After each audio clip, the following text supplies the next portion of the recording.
corner sweating till the lights came. Man don't ever sleep, step out on this night train. Right brain, man will blow your mind like a migraine. I was busting up these spots, pulling something out my socks. Man was shuffling out of blocks, phone and vibrate. I don't need to talk to Frank, I did it my way. Never slipping, never tripping, never violate. We don't gas around here, we on a higher rate. We don't do no talking round here. We don't play no games round here. We ain't never slipping round here. This another level, this one over here is very rare. We don't do no talking round here. We don't play no games round here. We ain't never slipping round here. This another level, this one over here is very rare.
It feels so absurd. Lost all control, and my speech is slurred. I can't find the words, the ones that make you turn around and tell me it's alright. A little bit more to keep me going. Feels like my feet have left the ground. Oh, nothing can hold me down. There's nothing I can do.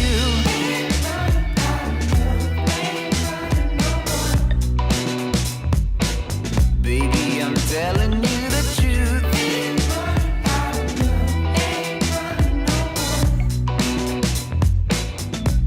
And if I can't be with you, take my heart, you can have it. You knew what you were doing. You knew what you were doing all along.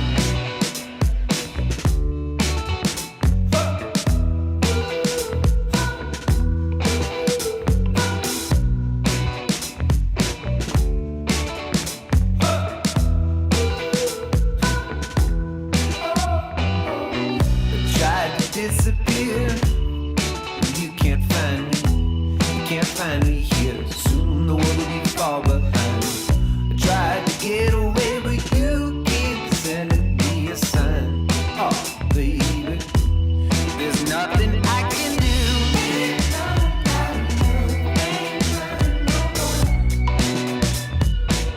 Baby, I'm telling you the truth.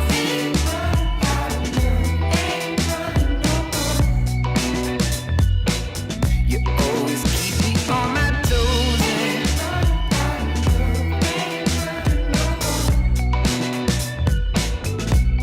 Don't wanna keep on going.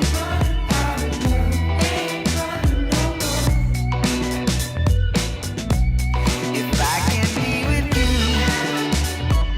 take my heart, you can have it. You knew what you were doing. Take my heart, you can have it. You knew what you were doing all along. Take my heart, you can have it. You knew what you were doing. You knew what you were doing all along.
And welcome back on in to the Counter-Strike Network, starting off with ESL Pro League Season 22 and its qualifiers down in North America. Only one slot available for all of these up-and-coming teams. But now we enter into the double elimination bracket here as we move into Stage 2. I'm joined by Cole Exner, McHenry. We're here on the B stream, taking away maybe the second hottest match, or definitely the most competitive match we have here in the opening round. Yeah, really looking forward to this matchup here. I mean, these are two incredibly strong teams entering in to try and remain in that upper bracket. As you said, double elimination is kind of the structure that we're looking at. From this point forward, obviously getting past that cut through Stage 1, there were some bumps in the roads here, believe it or not, for Blue Jays, who didn't quite coast to the finish line there. They did get a map taken off them by Aether, who we got to cast yesterday, but obviously for Marsborn, they were cruising to this point. It'll be an exciting test here for both of these teams as to how they land off the back of some adjustments in the offseason. Yeah, this is a big time right now for Blue Jays, who have finally solidified their roster here, adding in Cryptic Jr. and Classia, and then a big time I believe it was made official as well with the form of Laxi joining into this lineup. This Blue Jays roster turns out to be a real interesting contender down here in NA. Yeah, I mean, definitely kind of a surprising look rolling on out here. Kind of didn't anticipate this sort of move coming through from Blue Jays to pick up that Nouns core and set their sights in that direction. To be honest, especially considering that Nouns core was looking a little bit downtrodden and looking like they were running out of steam here. Obviously, I think a lot of that having to do with the fact that, you know, you just bring in a IGL and you know, the organization of Nouns kind of votes against continuing funding. I think that took a lot of hits, so I'm glad to see that we're actually going to see some support here for the project that Cryptic has been looking to build here alongside some of the old Nouns core here. I mean, really just Junior at this point, alongside him with this current roster, but still joining forces here and bringing in that firepower alongside him. Yeah, that's the big name here for Blue Jays. They've got a lot of firepower, and they're taking on a Marsborn team who have opted in for more of the reputable names here in the North American space, but firepower definitely falls on the way of Blue Jays. We'll take a look at the map veto here. Marsborn locking in an Anubis pick, obviously with a wildly different lineup than what we're used to here for Marsborn. So anything can kind of go anywhere as we start this second season of 2025. Yeah, and excited to see how this matchup in particular faces up here. These are two teams that are incredibly familiar playing up against each other, have a lot of experience in the scene right now, battling and testing their wits against each other. And so I think it's going to make for a very interesting head-to-head here, watching this play out in between, you know, these two squads here, seeing what they can bring with the Marsborn adjustments in the roster as well. They are looking to kind of turn a new leaf here, a reintroduction of Walco here potentially long term, which is a really interesting showcase here for the Marsborn roster. But most importantly, Viz, who also is you know, kind of refreshed and coming back into the scene. I mean, these are players we've seen, and as you said, they're reputable players that we know what we can get out of them, but can it be utilized to full effect here out of the gates? Whereas I think you look at some of the old guys here that were playing on Marsborn, and you look at the ceiling, if they were able to, you know, capitalize at their peaks, it could have been something special. It's just, it wasn't necessarily the results that they were hoping for from the ground running. Yeah, if we talk about Marsborn's earlier lineup this year, I think their peak was extremely high, with players like Minus able to take over games. Like, they were in contention to make the darn major. You know, they were just 2 BO3s away, a couple of very close maps away from potentially taking NRG's slot in the major. You know, one good day, and it could have changed these players' careers. But instead, you know, it's roster changes. It's Minus taking a step back from competitive play. I mean, Modem wasn't in the server yesterday, and, you know, future potentially in doubt over there.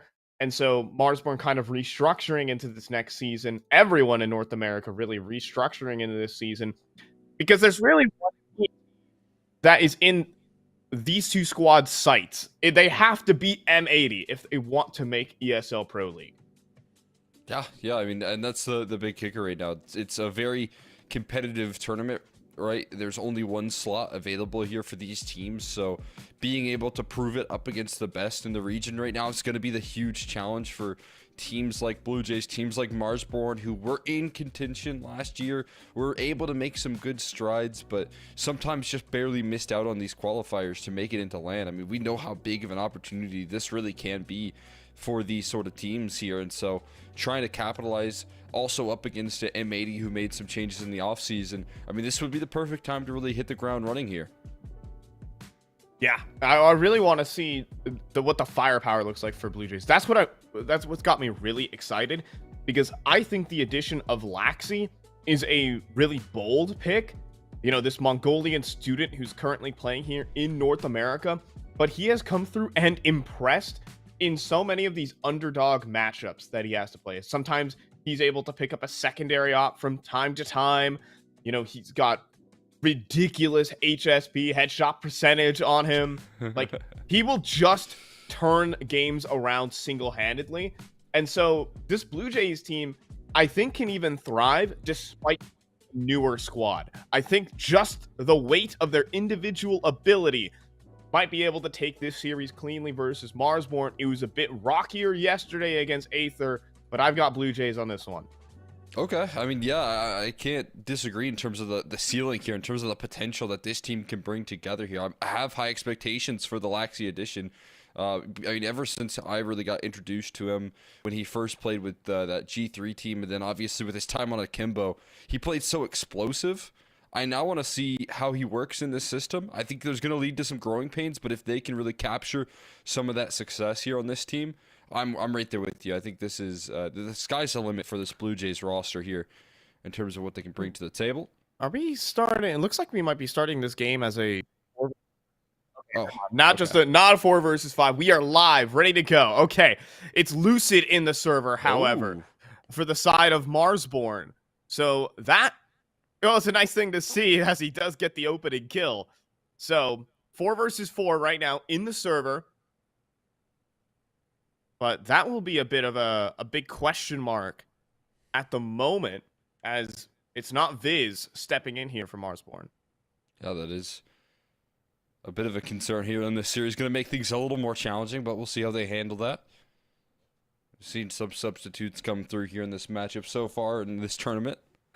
We'll see if that costs at all. This Marsborn side, it is a quick trade and towards A main. There's still Chop left standing, able to isolate another kill out of Chop here as well. Quick on the aim here and finds the last first bullet right there on the Cryptic, sidelining him. Doesn't need any help right there. Outside looking in on those smokes. His teammates pretty much voided off. He handles business. Oh my goodness. You know, Chop is a player that sometimes a lot of criticism gets levied at him. You know, he's kind of sitting in the back line, doesn't really quite make the big plays for the team, but he does have sharp mechanics, and that sometimes doesn't get shown off, as he doesn't get a lot of activity in some of his CT roles. That's a nice triple kill, though, to start off versus Blue Jays. That's the type of thing that we're looking when both these teams are really jockeying for who's got the better aim, who's got the better firepower. And if Chop is going to step up in this game to take on the Blue Jays in this kind of qualifier and one of the most important tournaments of the season for these two teams, that'll be a huge boon. Something I kind of mentioned quite a bit in the RMRs that Marsborn were playing, but what was really impressive in some of those victories, actually, it was up against Cryptic and Junior in that that matchup where they actually eliminated Nouns. I was just so impressed with Chop and Wolfie, some players with quite a bit of experience when Minus was still in the mix, when Grizz was playing, I mean, still is with them, but it was Chop and Wolfie that was really pulling them into map victories in that RMR that they were playing with. So when the pressure's amplified, when it's a tournament that there's a lot of motivation for, I do feel like, you know, Chop and Wolfie are a really good combo that you can lean on here, and their firepower goes a little bit underrated, given that Wolfie's opping, but also having to do some of the calling here. I think he can work very well in this roster, and then of course Chop with what we just saw. I mean, you're exactly right. The mechanics are incredibly sharp. Yeah, you know, someone's going to have to step into that void that was left with Minus. I think he was one of the top players here in North America. I really wish that, you know, he continued playing, and, you know, there's potential, obviously, for Minus, but having another player possibly stepping into those shoes with the ability to take over games. Obviously, it's still very early on in the game, not to mention just the whole season. But, you know, just a little bit of a glimpse. In the meantime, you know, a player who's been having some more troublesome games lately has been Grizz as well. I think he was one of the engines of this Marsborn team, but just hasn't been able to define that same flow state as of late. Obviously, since the MRQ, which was like the big tournament for him, played against some of the toughest opponents here in North America. And while Marsborn frequently take maps off the top teams, you need to put together 2 strong maps for Grizz to be able to take these kind of series. I also think, you know, when you lose a player like Minus here as well, you got to look at who's going to have to play a little bit more forward in the fights here, who's going to have to, you know, get a little bit more aggressive when they lose that piece. And, you know, right now you're playing with your coach, so I think the official word is that Viz is going to be the one roster change that they're making, as far as I'm aware. But right now you're looking at who's going to step up into those aggressive roles here, and I do feel like, you know, maybe Grizz can really step up in that department, and maybe that can help out in getting back into more consistent form here, is if he can kind of take the mantle in this team here and put a little bit more pressure on the opponents with his good aim. Yeah, but I mean, look at the other side of the server. I'm excited to see Alaxi highlight, because I think for a lot of people who might be tuning in, you know, just on a little Saturday afternoon, checking into the Counter-Strike that's happening here in North America, this Laxi name is a big question mark. And for those browsing HLTV, they see a Mongolian flag and they're saying, like, what is happening here? But a group of Mongolian students, normally under the tag of Akimbo, were one of the top teams here in North America for a little bit, competing in ESL Challenger League. And just by raw mechanics, they were able to completely roll over some of the teams here in North America. Laxi was the big man doing it for this team. I mean, raw mechanics is the exact right word, because I swear to you that team probably didn't have an inch of defaulting in their system, not one mid-round call. It was nothing but like all-out aggression, all-out like off-spawn calls that they would try and get away with. And then, you know, the Akimbo games that I would cast would be over within like 25 minutes. It would be either them dominating some pretty like lower level ECL team, or them kind of getting punched back. And you know, when teams kind of became aware of what they like to do, what their tendencies were, I think that the teams that got quickly adjusted to their play style were really thriving against that team, because it was a little bit of a kind of one route, one, you know, motion from this team, and that was holding W. So yeah, when you realize that, it's pretty easy to punish. It was like Mongols Counter-Strike. It really was. Oh, It was like it was so fun. I love casting Akimbo so much. It was miniature Mongols, man. It was nonstop entertainment. It was nonstop just wide swing, first bullet headshot for everybody.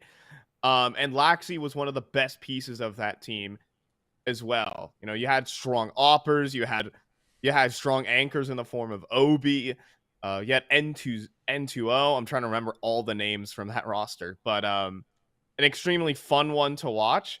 From what I heard, you know, through the grapevine, is that Alaxi was actually on the Mongols shortlist, believe it or not, of players as well. You know, Mongols Academy before there was Mongols Academy, but obviously, you know, they got 9-10 to Mizzino, are now a top 5 team in the world. So, you know. But you never know. Laxi could have been one of them. That's crazy. I mean, obviously, I think there's a lot of connections in the Mongolian scene. I always hear about the land cafe culture that they've built up together, and how like crucial that has been for growing a scene that really doesn't have crazy player base, but you know, at this point remains incredibly competitive, right? You just kind of live Counter-Strike from a young age. Yeah, and I think for like it's all basements. You know, they're all playing in underground LAN cafes and it's hot. People are playing for cash. It's kind of like a Counter-Strike underworld over there. And no one's out there playing for fun. Everyone is out there playing to win. And in that culture, having the best aim in all these various different environments means more than anything. It's where 910 was picked up for the side of the Mongols. You know, it was fun to kind of break that news. And that's the reason why 910 has such little hours, because he got most of his early hours of Counter-Strike just playing only in LAN cafes. Yeah, you got to win to stay on as well, right? As you said. We'll play things out here. We'll see if that egg comes in handy right now. For now, it's Walco. Looking like he's warmed up here as Laxi delivers the eventual trade. And Shop still keeping things nice and easy here. Rifle picked up at least for some damage here. Not going to happen from Junior. And it should be the same case for Freshy soon to fall. It's Marsborn. They go coasting to 2-0. Yeah, that's the full eco, but now here comes the AKs. Here comes Laxi and Classia's favorite weapon. Give him an AK and surely he'll deliver. We have a little instant lineup here for Grizz, however. I think that one's going towards the canal steps. Trying to put some pressure on.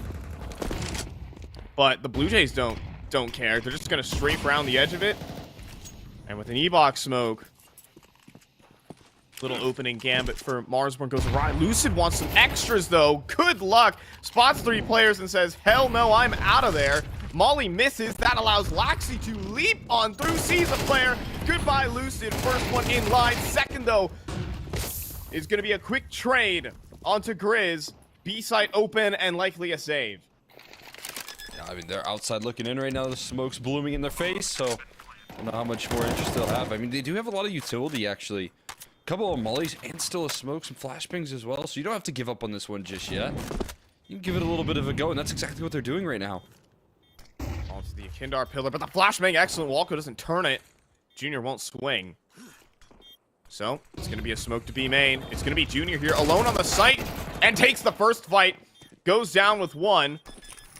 Access to the bomb granted. Defuse, just a fake. And then Classia activates, giving Chop 0 chance to win this one. And he's going to take all the guns away while he's at it. Classia showing his prowess. And Blue Jays on the board. Got some nice exit kills coming through there from Classia, playing patient inside of E-box. I love the idea from Marsborn still to give that one a go. All things considered, right? They have a little bit of utility. They throw it effectively to flush out some of those players, but just not enough in the tank. Especially not having that late smoke on top of the bomb, which could have done everything. Still encouraging another force buy here, though, with a little bit in reserve.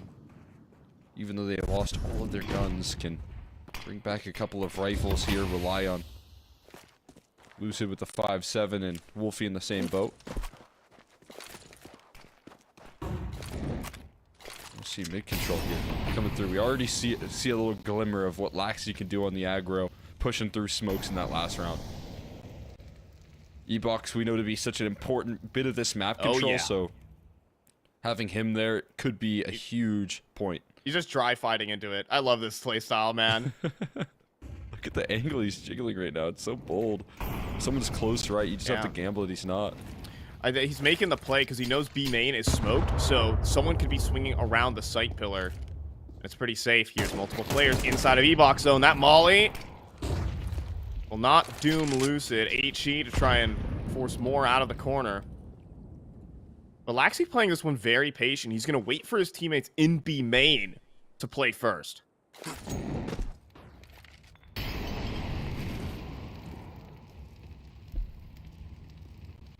Guys still taking that time.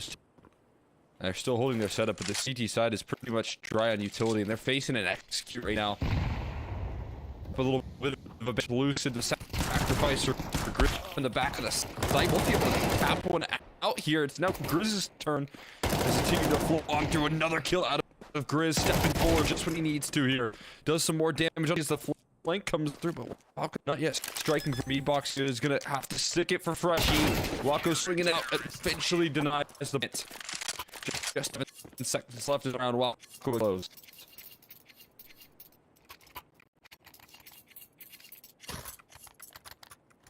And so, the Blue Jays come through. It's a strong execute, but Grizz, the firepower that we've been talking about, you know, during our little pause of big shoes to fill with Linus gone, someone needing to step up, and that's what we expect there from Grizz back at the site. Finds an impactful multi-kill that changes the tide of the round. There's one thing, though, and Lucid, the coach, is playing very confident CS.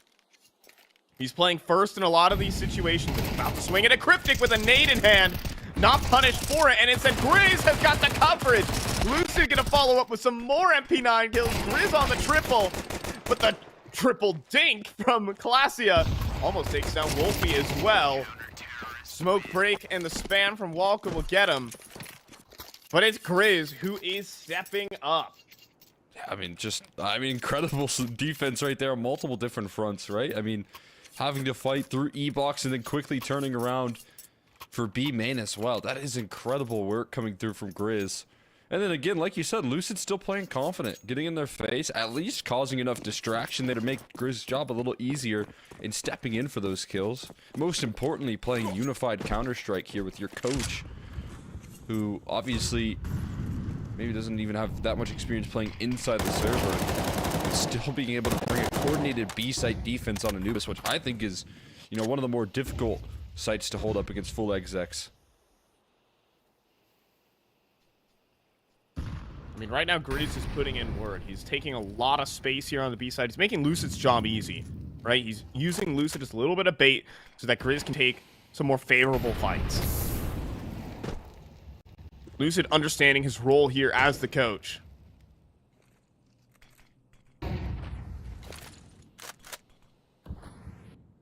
Even, you know, not afraid to fight E-Box. As well, ready for a unified swing with Wolfie too. Clearing out the canals right now for Marsborn. That's a lot of info right there. Has to play a little bit careful given that Cryptic's working his way back, but so much information kind of being denied right now. It's still a solo A defense coming through from Chop with only a flashbang just tossed in now. Just gonna get a little help from Wolfie later down the line, but they're getting pressed upon. And Wolfie's gonna step forward a little uncoordinated, but Chop still makes good on 1 HP. Can he get another? No. Cryptic will backstab him through the smoke. It's a 3 versus 3 retake of A. This is possible, though. Fast flank here from the coach, but he gets sidelined immediately. There's a second, though. Following in his footsteps, Junior is on patrol, watching for it, waiting for it, but Grizz can't convert. Walko 1v3 from camera is so unlikely, and Junior's gonna get the double at the very end. Blue Jays second on the board. I mean, just a well-coordinated attack off the back of that mid-space that's already manufactured, then following it up with some good entries on that A side. Even though Chop still finds another multi-kill anchoring this A site, the early access of Blue Jays crack open is all the more enough there to get on in. See another force buy come through here from Marsborn as they don't want to lose their grip. And they've still got Wolfie on an AWP. Little boost action. Okay. Inching forward here. Freshie in the danger zone. Oh, flick not connecting, though. Well timed there from Freshie. Speed up here, Nay Main. Junior's just gonna dry swing heaven. Are you kidding? Already out. Hello there, Walko. This could be a double, though, as Chop does trade. Very risky play here from Blue Jays. Thinking they have timings in middle. They run into a 2-man setup. Laxi does get posted up here at the fountain. This will allow the bomb to move on through. Pulls a molly. Drops it into heaven. Chop's gonna stand and fight, though, and smoke himself out. Now Cryptic activates here on the flank, but Wolfie does dispatch of him. It does buy space for his teammates, though, to get into the site. Gun out for everybody. Double for Laxi. And everyone gets headshotted. Conveyor belt of frags for Blue Jays. Oh, they just make that 2v3 look so comfortable right there. Laxi has coverage through the smoke, and Freshy fakes the bomb plant crucially to make the job easier. Join forces there with the rifle. Plenty of time left. No time pressure to lock in the digits. So smart decision making on the fly for Blue Jays. That's a quick aim. Gets him through this one. And finally, that economy shattered here for Marsborn. Just 5 USPs. All that they have to work with. Flashbang to try and get aggressive in towards the A main side of things. Could catch Classia. And hello there. Might want to get out of dodge here. He's getting shot in his toes on the way out, and then support arrives, and what should be inevitable doom. Smoke to camera. I think they're just going to go 10 speed here. Couple pesky pistols coming through from Rugs, but nothing much to be said. I mean, that previous round right there, testament to the fracking power right now of Blue Jays. As Laxi's showing up, Freshy, I've always seen as a strong mechanical player as well. I'm liking the build here of the Blue Jays. Yeah, it's interesting to see. I mean, back to a little bit of a reunion from both Cryptic and Freshy as well. So there's just so much history there, and I know that Cryptic as an IGL really likes to, you know, keep his players when given the opportunity. Doesn't like to make a lot of roster moves. Sometimes hands are forced, but likes the fact that he's back with Freshy, that's for sure. And likes that opening pick as well, just moving on skates right there for Walco. Lack of head Kevlar cost him here, and Wolfie full commits in this mid defense. He falls as well. Cryptic looking for more space here, catches a visual on Chop, puts him in the worrisome spot here in the back of sight. Stuck and mollied off. There's just no safety here. Laxi just gonna underhand flash and go. Absolutely, and it works. Chop completely toasted to the simplest of plays. It's just Lucid, the coach. He gets a clean frag onto Cryptic, but held back by that smoke. The footsteps of him running away have been heard. He'll make his way in towards A main. And Classia just jiggle peeking with a molly in hand. You've got to be kidding. The shadow will be seen, molly deployed, and round over. Blue Jays. The shooting is insane. Yeah, utility usage right there. Just the way that they take control. Cryptic walking up middle, finding the opening pick with the MAC-10. You know, you kind of expect a little bit of respect given with the way that you fight middle, right? There's just so many protocols, so much utility that you have to throw to take that space in any given round, but walking up dry with the MAC-10 is not something that really I think Walco was anticipating right there. Blue Jays going to take their lead off the back of those openings that they find all over the map. Lucy going to walk away with his rifle, send that over Chop's way, who's been doing a phenomenal job at trying his best to defend.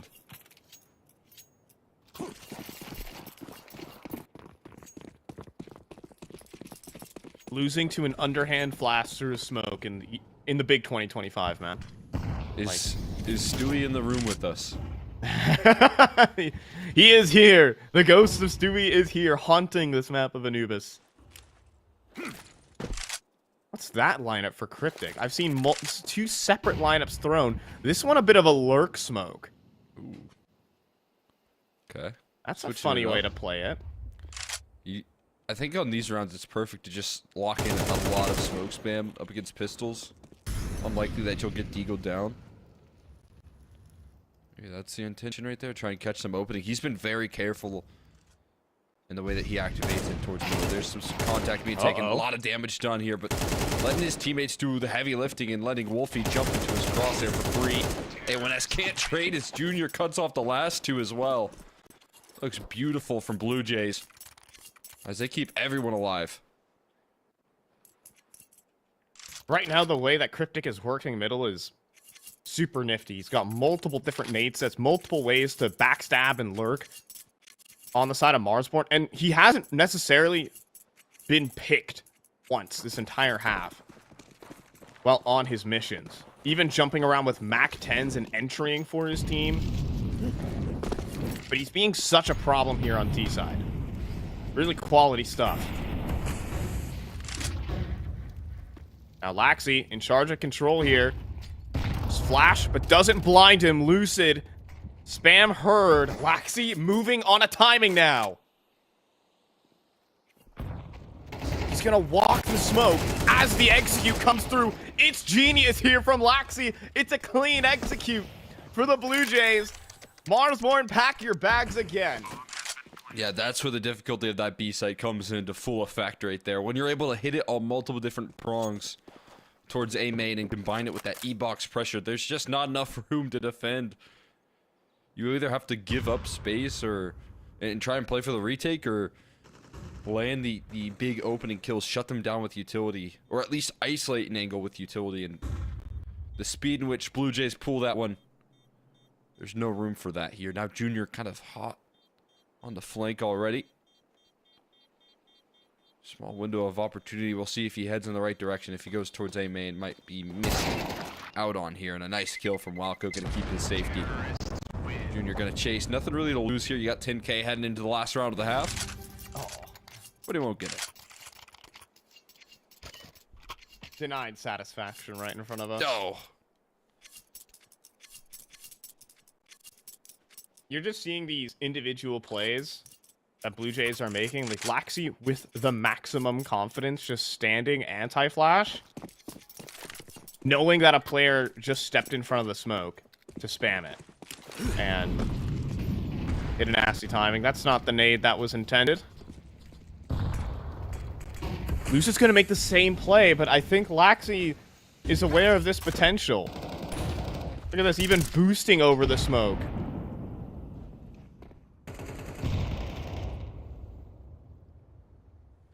And they won't have to spend a single bit of utility trying to re-clear this.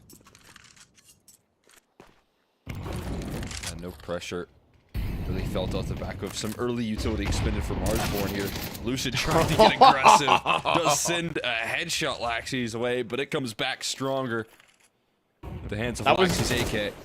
2 first bullet headshots right there. But one person had an AK. That's the margins we're working with. So frustrating. Nice try, Lucid. See if it's any more fortune here for the other side of the map and Chop and Walco. This is good positioning here from the CT side.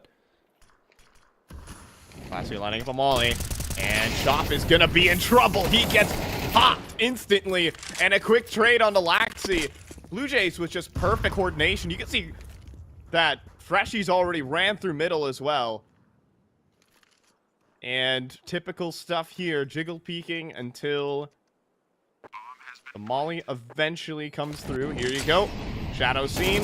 Molly in. Easy kill. And the half locked up for Blue Jays. Junior just has to take one down, running past the smoke at this point. Hopefully not going to give it a chance here. Coordination looking unbelievably strong from Blue Jays. Cryptic ready to wrap this one up as they get 7 rounds in a row to close the half. This guy is not so black and white, it's like I told him. There's things that I can't fight, I just keep going. I just keep going.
And a little bit of a slow start from Blue Jays, but a masterclass T-side to follow it up. Laxi and Glacia showing their stuff. Cryptic playing some absolute top-tier mid-control. And some real class Counter-Strike coming through from Blue Jays early on in their season. They're up 8-4 here on their opponent's map pick. See what they can do on this CT side. Yeah, I'm just super impressed with the coordination that Blue Jays are already putting together here so far. Thought there'd be a little bit of growing pains, but looking like they're playing some well-coordinated Counter-Strike. They have to be either shut down quickly, Freshie soon to follow, and that one gets disrupted quickly. Yeah, Junior did have a chance. He fired the first shot, but Cryptic, oh, he pops two as they cross. Shooting ducks right now for Cryptic. Wolfie does cross into the site eventually. Waits for backup. Bomb yet to be planted too. And so here comes one flashbang. Chop has to turn. Players run forward. And Cryptic does get one, but Chop in the 1v3 could make it happen. Versus Laxi, he does. Back-to-back pistol round triples for Chop. And Marsborn stay in it. Oh man, Chop looks so incredible in these pistol rounds right there. Honestly, his mechanics just looking unbelievably sharp. Being able to shut it down in the 1v2 like that. Chop bringing it on home.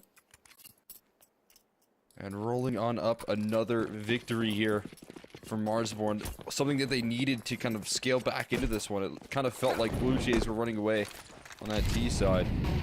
And it could have continued heading into this defense on Anubis. They go for a force buy though, interestingly enough, for Blue Jays.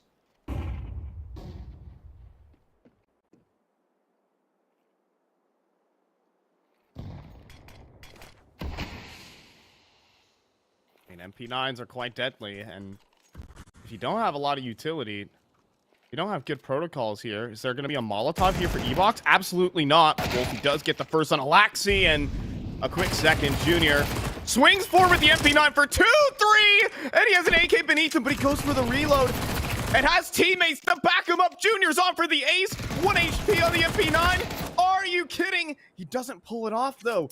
32 HP remains for Grizz. It could be another 1v3 for Marsborn instead.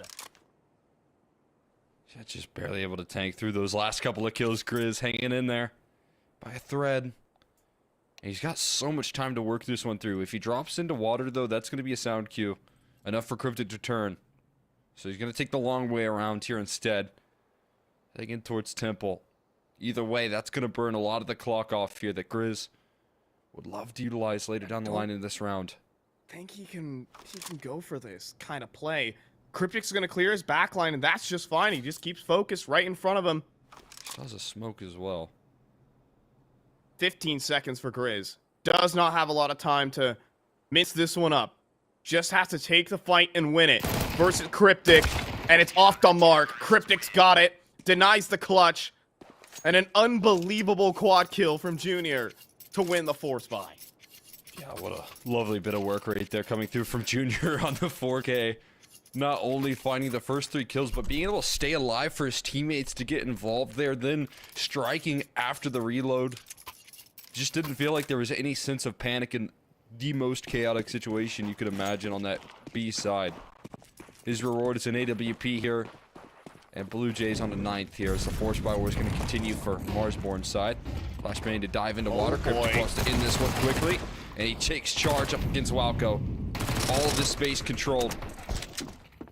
Uh-oh, and Cryptic does deal with Lucid. Bomb sent skittering down from the rugs. And 4 players in control of the canals, because that's all you need to control. Not the sites, but the bombs.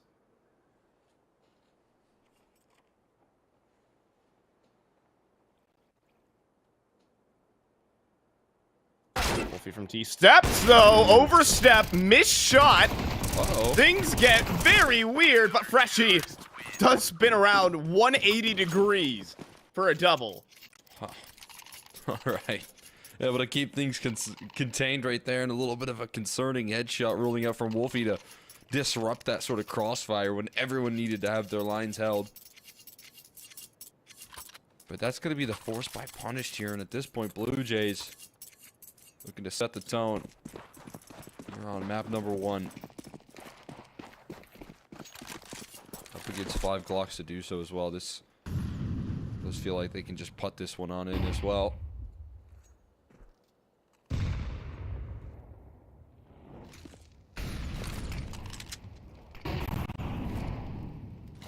Cryptic already doing such a good job in that first half of containing mid control, looking to do the same in the defense. Ooh, they running through.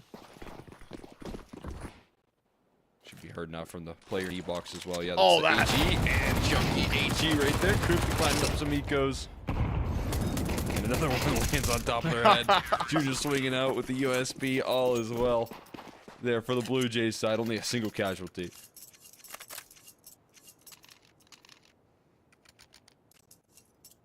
No waves in the water. It's smooth. Right now for the Blue Jays. And a bye for Marsborn.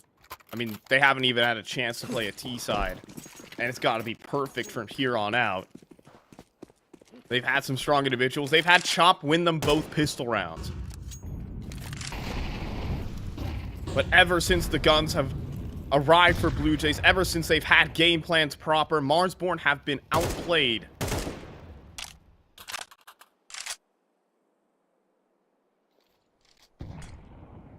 And a double setup in A main.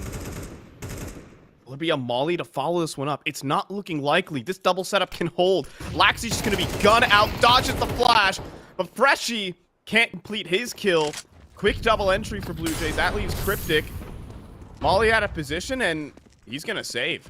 Yeah, I think this is about nursing the lead here for Blue Jays. Try and get a little bit aggressive, but obviously you have so much runway. So when a round starts off in a 5v3, there isn't much of a need to try and play hero ball, try and aggress any further and save the round. You can just call it a save. Let them have their 6, and then you still keep some finances up. Marsborn maybe thinking this one through quite a bit. Ensure that there's no mistakes on their end here, but Lucid able to scale into the site. That'll confirm it. And that should be a pretty comfortable 6th round here for them.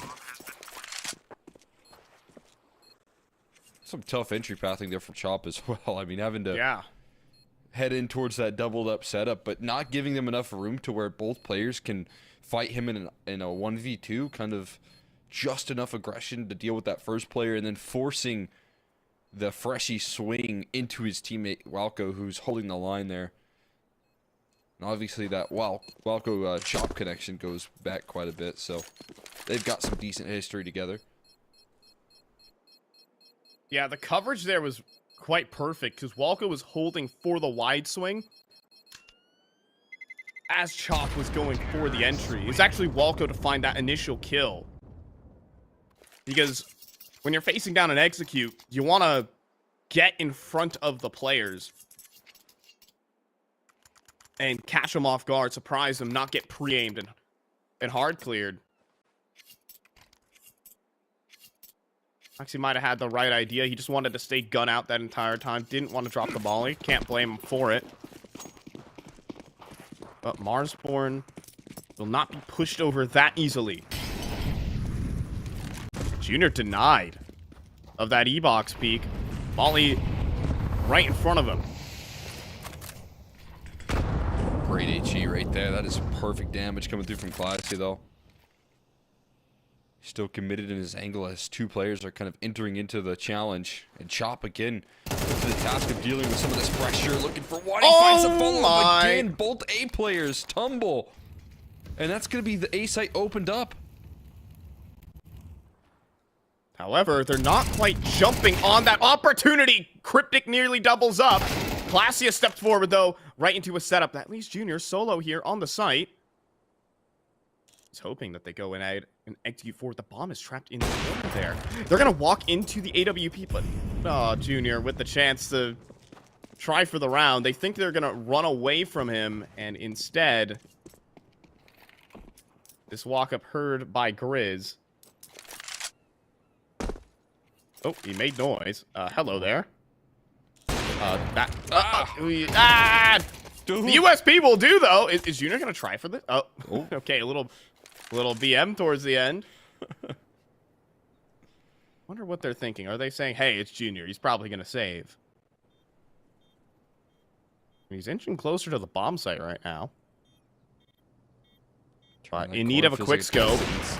Oh, but he gets the quick scope. Junior's going for it now.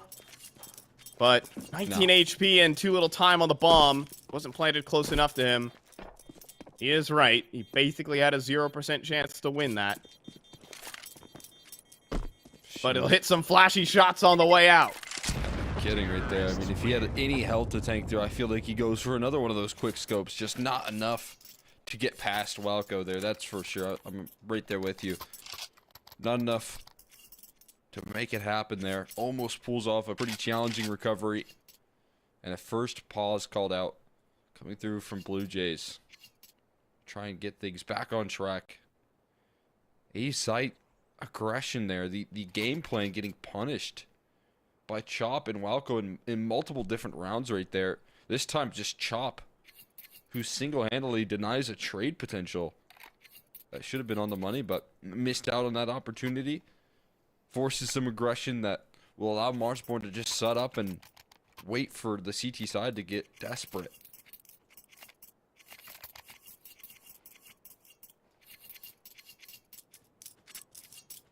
I mean, here for Marsborn, having Chop step up in this way. I mean, he's the only lifeline in this series. He's been getting the impactful multi-kills. You know, 2 triples on the pistol and that double kill. He's like responsible for half of Marsborn's rounds.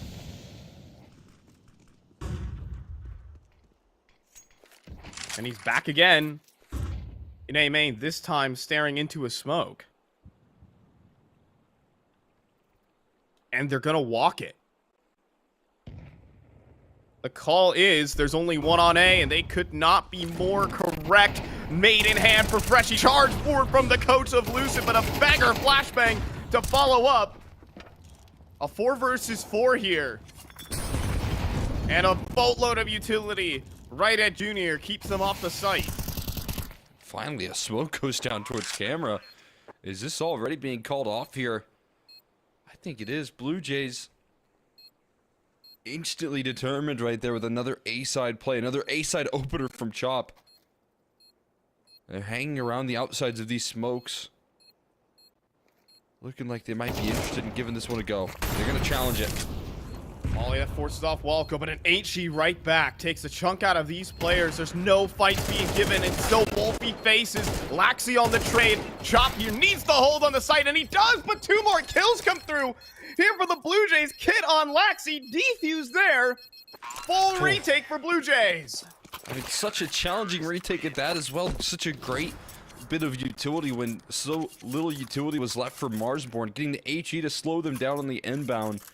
But Junior has the line covered from any sort of pillar peak, allowing for his teammates to scale up and get in the face of the rest of the rifles there. It's the sort of opping that you really love to have backing you up right there. When Junior, you can trust your opper to cover off angles so that you don't have to worry about them. Such a luxury here for Blue Jays on the inbound. And it wins them the round again. Despite all the early efforts that Chop is putting out right now on this T side.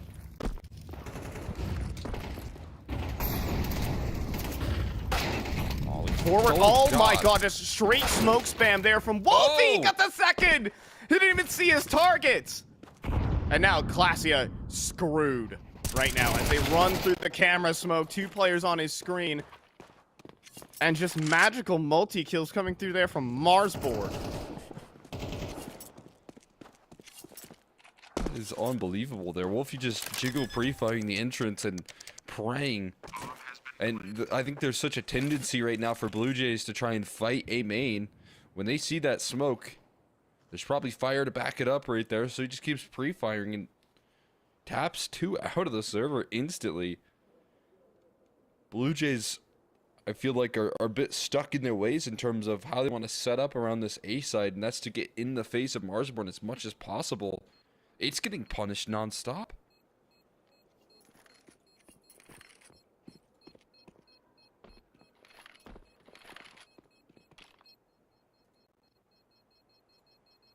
Man, I can't even say it's like getting punished tactically there.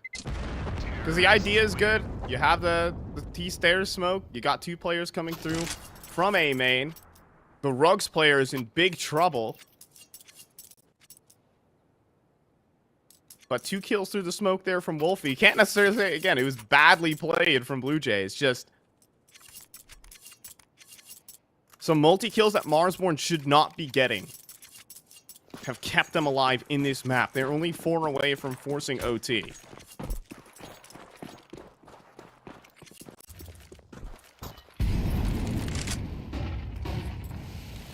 Continue to manufacture these openings here. This time, this is kind of what I was hoping to see. Have juniors op a little bit more efficient on this A side to help. But this is a great reaction from Marsborn. Looks like a pacier call. Bomb already. Oh, they're already out. Grizz is out on the platform, and Laxi doesn't anticipate that. Oh, and Grizz gets the double. Understaffed B site Grizz comes through with a backstab. A backstab that never should have happened.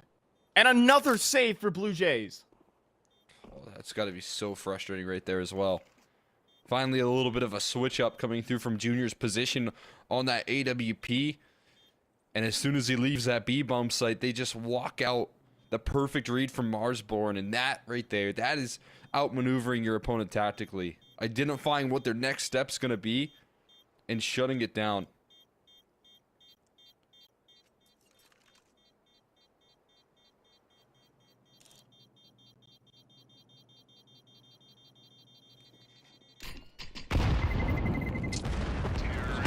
Behind. Can come through. Junior able to keep coverage here. Nice shot coming through. But Freshie will fall. That is the 5-7 that dropped, but still every bit counts here. And Marsborn not trailing that far here. Only 3 rounds to close the distance here on the T side.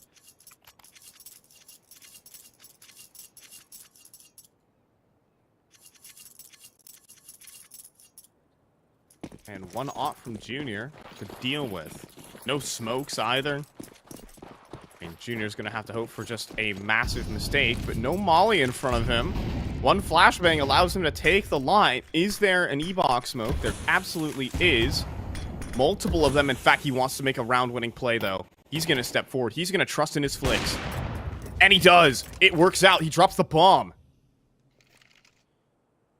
Big time pickup right there. Junior still putting the weight on his shoulders. Adjusting his crosshair towards B main now. He wants to take more fights here. And 1 waiting for him, but a quick kill coming through. Oh my God! Junior as well. That is disgusting. Turning his attention towards E-box now. Walco's shaking. He might just do it all for them. He did hit a timing, though, into E-box. If Junior keeps pushing forward, he's dead. Walco, in the meantime, is pinned. And look at this, the flank through as well. Classy is going for a round-winning play. He's not going to rest on his laurels and wait for the round to come to him. He's going through T-spawn right now. Has a massive flank on the chop. Will chop check this? Absolutely not. That's bomb on the ground. That's Walco. Should be toast. Here in E-box, he picks up an AWP. And I think I know exactly what he's going to do with that. That one should be launched outside of the map, you would think. But going for the win, I guess, at this point. Nothing to lose. I mean, Tossing right. that one away. I mean, I forget. This is match point. Junior comes through with an insane triple kill to steal Marsborn's pick away from them. And Walco unable to pull up that masterclass. Marsborn had a couple of their own. Had a couple of nice moments. Some sick chop triple kills kept them in the game. But at the end of the day, it was huge plays back from Blue Jays. It was Junior to push them a map up in this series. Yeah, I think what's so impressive right there is that Marsborn really did have some of the individuals come to play here for them. They had some of the firepower. It's just Blue Jays, I think, rolling out in that first half, starting a little bit slow off, sure, but tactically being able to bring in a lot of efficiency on the T side. The utility that they put on display for some of their A-main control protocols feels just near perfect. And I think that's a huge luxury now, already being able to have that with a player like Laxi joining forces here, where we know he can hit some strides as well.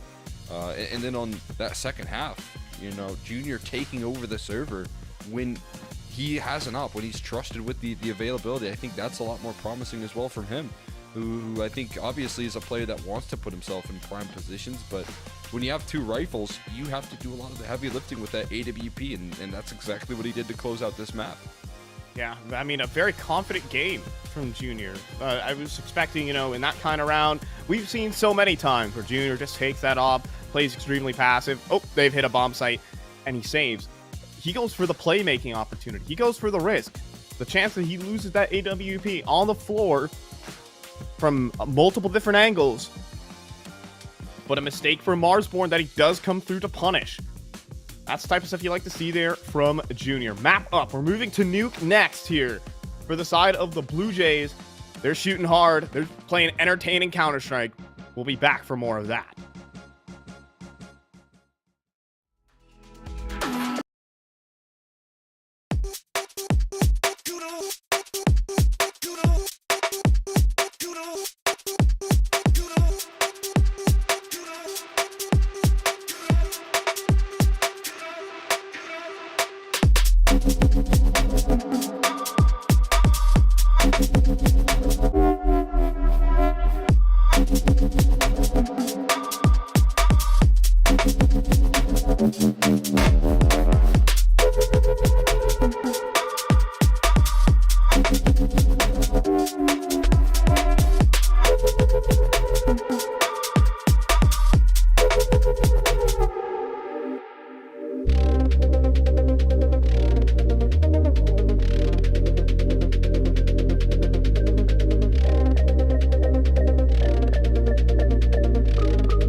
lately I feel I can't find my feet. Pushing closer, my heart skips a beat, and now I'm falling deeper than I fly. I can't control it. Dark against the sky, it's not so black and white. It's like I told him, there's things that I can't fight. I just keep going, I just keep going. In my time, I've been dreaming of a space to really fill my place. I wish she'd sing what I had dreamed. Before these darker days, I thought I found my way. Quickly it fades, losing the race, closing the page. In and out, I'll move myself again.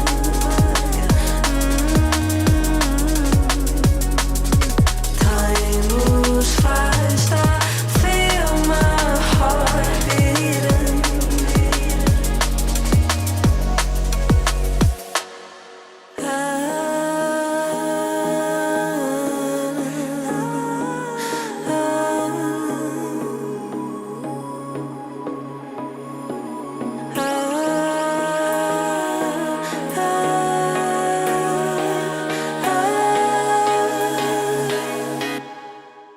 And now I'm falling, deeper than I fly. I can't control it. Dark against the sky, it's not so black and white. It's like I told him, there's things that I can't fight. I just keep going, I just keep going, I just keep going.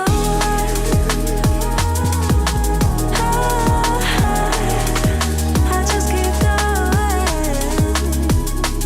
Dark against the sky, there's things that I can't fight. I just keep going.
And an entertaining map of North American Counter-Strike we got here in this opening quarter final. Upper bracket here of the ESL Pro League Season 22 qualifiers.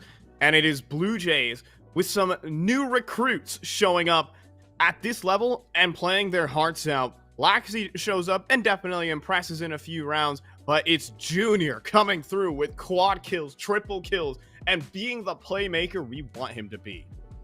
Yeah, I mean, really sick to see. It's also really exciting to then know that now they have that luxury of Junior playing this confidently. And then you look at what's the next map here. It's going to be Nuke, right? I mean, this is a map that he is so comfortable on. He always dominates. He's always available in the server here when it comes down to the map of Nuke here. And I think that's why Blue Jays in particular are able to so consistently thrive on this map, is the luxury of having him in the server on this map here. And that's a big detail to look forward to. I mean, another force to be reckoned with was Cryptic. I think having a little bit of eco farming in the mix there, but when he wasn't, he was able to provide a lot of opening success and kills. And so that sort of combo deal, the old Nouns players, is going to make this team very deadly, and that's what you should expect here on this map of Nuke as well. Yeah, I feel like the ratings don't tell the full story even for Blue Jays, because everyone across the board had strong impact and good rounds on them. Blue Jays did play some real quality Counter-Strike. I think Marsborn extended the game courtesy of their own ridiculousness. Courtesy of Wolfie and Chop coming through with big-time multis. And now Blue Jays go to their home turf. Their pick in this series. Junior on patrol outside. Wolfie holding the off angle here in garage. Jiggle peek seen, but no headshot delivered. Junior will just be a nuisance as 4 players go towards ramp. 1 set of dualies to stop him. And it's no good. A perfect swing from Freshie. And the B site's open. Oh, and one just got cut off, plucked out of the server by Junior, who's still causing a distraction. Now, one rotate does go down lower here. That's Walco, able to clothesline the first kill here. Turns the attention to the lineup. Oh my god.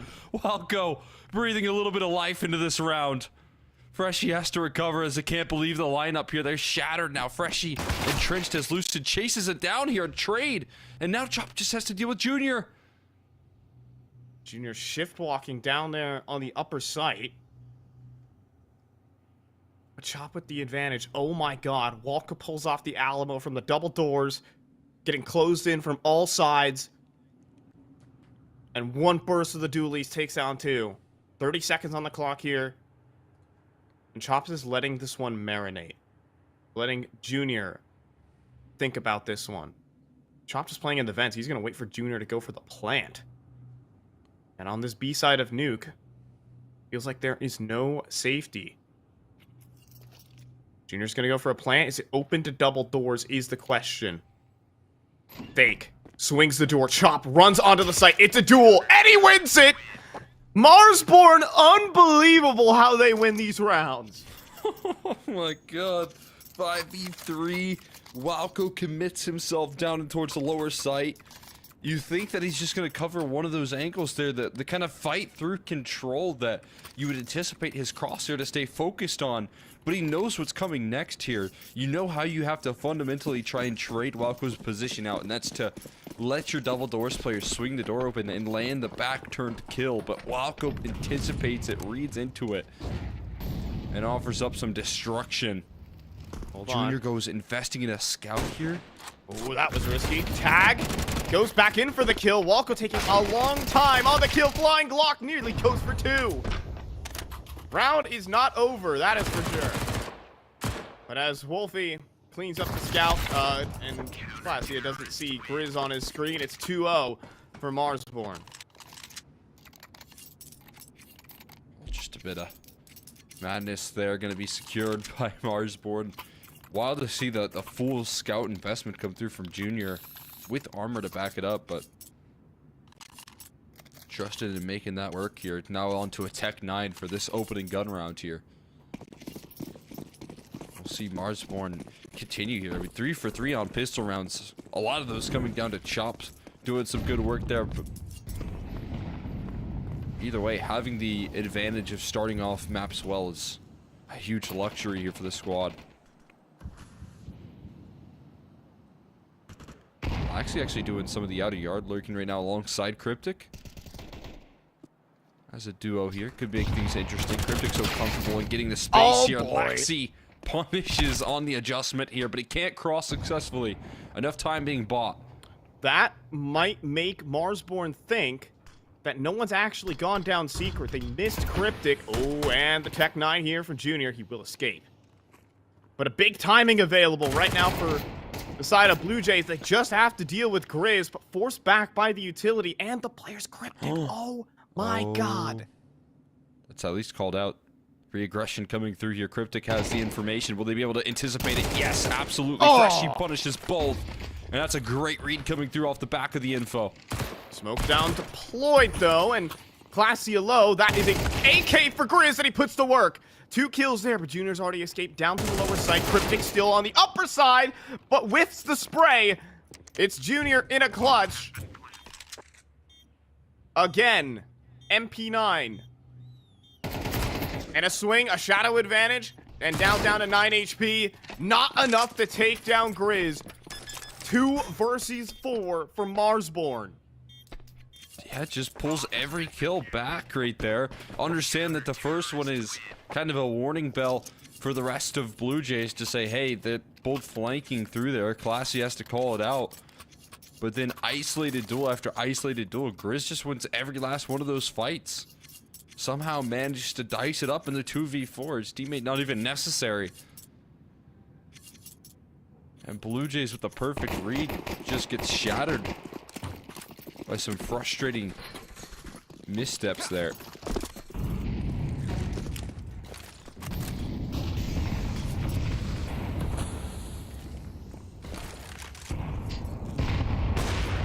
And tag here. Are you kidding me, Wolfie? This Whoa, that is way too much. Oh, Be satisfied from what you have. And a flashbang. Oh my gosh, it's on the money. Nobody sees him though. How did he get one? Great setup, but not the best execution as Wolfie goes back up the vent right into Classia. Walco gets popped. And around that, I don't know who was supposed to win, is won by the Blue Jays. They'll get their first T-side round.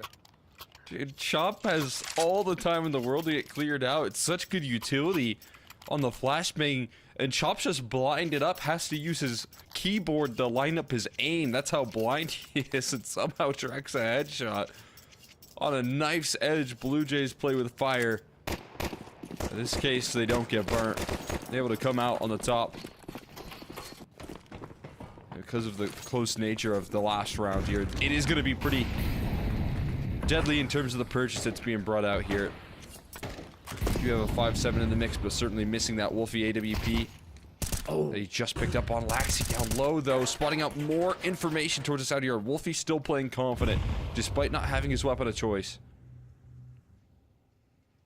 Some extremely bold plays and an attempt at a read for Marsborn. 2 players down in secret. And Laxi is waiting for the re-aggression. Are your eyes on the crosshair? No. Looking at the mini-map, not ready for it. But Junior's got one back, but not ready for the second. Now Classia is also getting close in upon Marsborn with a nice mid-round. Can Wolfie win his duel, though? Smoke about to fade. And Classia about to be in trouble. Sees 2 players and takes one. That's big info. Right now for Blue Jays, 2 players spotted. Cryptic not ready again for the fight. 2 players get sent awry. And Freshie in a clutch. First kill's good, but not ready for the reposition. Marsborn keep winning duels they shouldn't. Yeah, I mean, a lot of challenging fights right there offered up, but what's most important there from Marsborn, I think, is that constant trade potential on all of their aggression. They double up in towards secret so that when one player gets punished, it's success from another. And the same is true from their squeaky re-aggro as well. Multiple players pressing the issue, making sure that Blue Jays can't get off with a successful default. And their plan's disrupted here. We got the Coach Rock and the Gator. Auto shotty out for Lucid. And this smoke spam has been so perfect from Wolfie here. He's been doing a lot Top of damage red. to utility as well. Catches Cryptic. And knocks him down. Right off the perch right there. Junior does get down Secret, but no kills back. Reposition from Wolfie in a back garage as well will just be devastating. These solo lurkers just cannot win this fight. It's a nice flashbang, but Walker does win the duel. And then Marsborn want to end this round. And that they do. Wolfie and Walko. 2 W's on their front. 5-1. This is just dominant control here being established so far from the side of Marsborn. Constantly winning in the outer yard duels here. It's just Wolfie playing super effective with the rifles actually in this case. I think he's been doing a lot better of his work with the smoke spam. Either A, applying pressure, or B, finding kills just outright. And when it's such a difficulty crossing down in towards that lower site, that's the big point I want to emphasize right now. If you can never get in towards Secret because of how much damage is constantly being put in the rotations or the denial of the cross with the HEs, it feels like this map is constricted to kind of one lane. And that's the reality that Blue Jays are facing right now.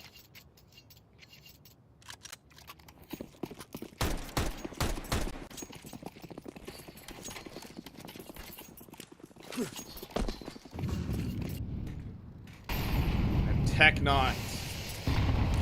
Maybe a faster pace play. That enter bomb site has been a point of success.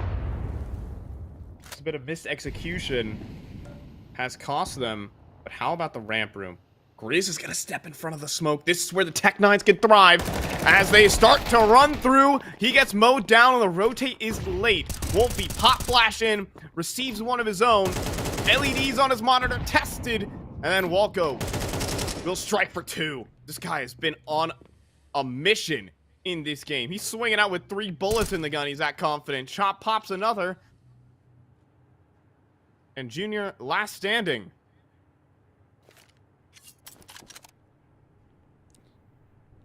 Completely boxed in. He has a little bit of utility to fight his way out of this one, but just a Tech-9. Oh, that was That's a a dink. nasty shot. Walko put on notice. Getting some more duels there. Just a distraction for Wolfie to wrap this round up eventually. Well, takes his sidearm out for security. Marsborn continue their efforts here. Walko playing confident with the quick rotate down in the vents. Despite Grizz losing out 1-for-1, which typically isn't enough, the fact that Walko is able to get down there so quickly is the big difference maker. And quick transition defense allows for them to succeed no matter what the case is.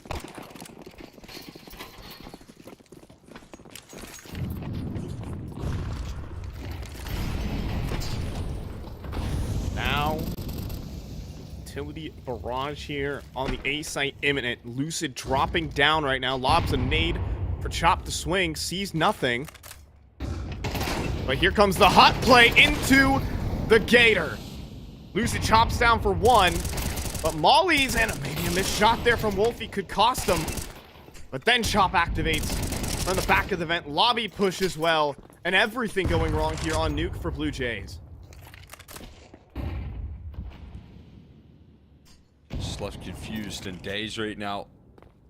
Dust settles here on the ramp smoke, and you've got to go up against a healthy Grizz. 2 players low. Grizz looking to put this round to rest. Glacia. It's the last-ditch effort. Glacia looking to get his accuracy on, but it's just not going to happen. Junior going to suffer the same fate. Turning that corner into an instant dismissal right there. Marsborn, they can't be stopped.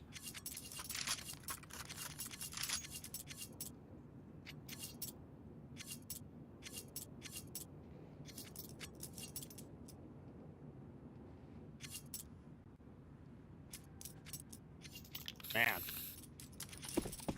I mean, right now, it's Blue Jays who are getting outplayed and outpositioned in a lot of these mid-rounds. We've seen so many 2-man crunches for Marsborn that have paid off, that have resulted in nice 2-for-1s.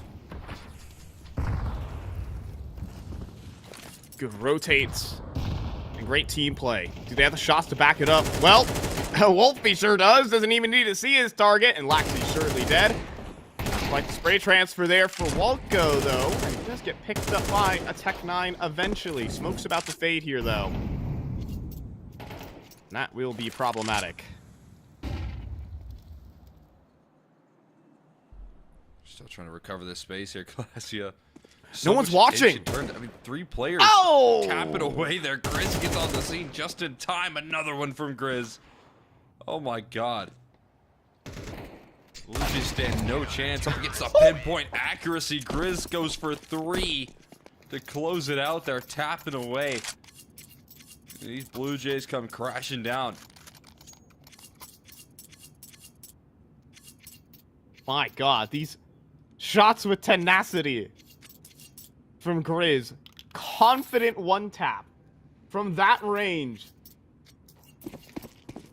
Like, maybe you pull that 1-tap off on LAN. He's doing it online. He's doing it on a decent ping here. Makes a man from the West Coast US cry a little bit. That's me. I'd play on like 50 ping. I wouldn't be able to pull that off. You can.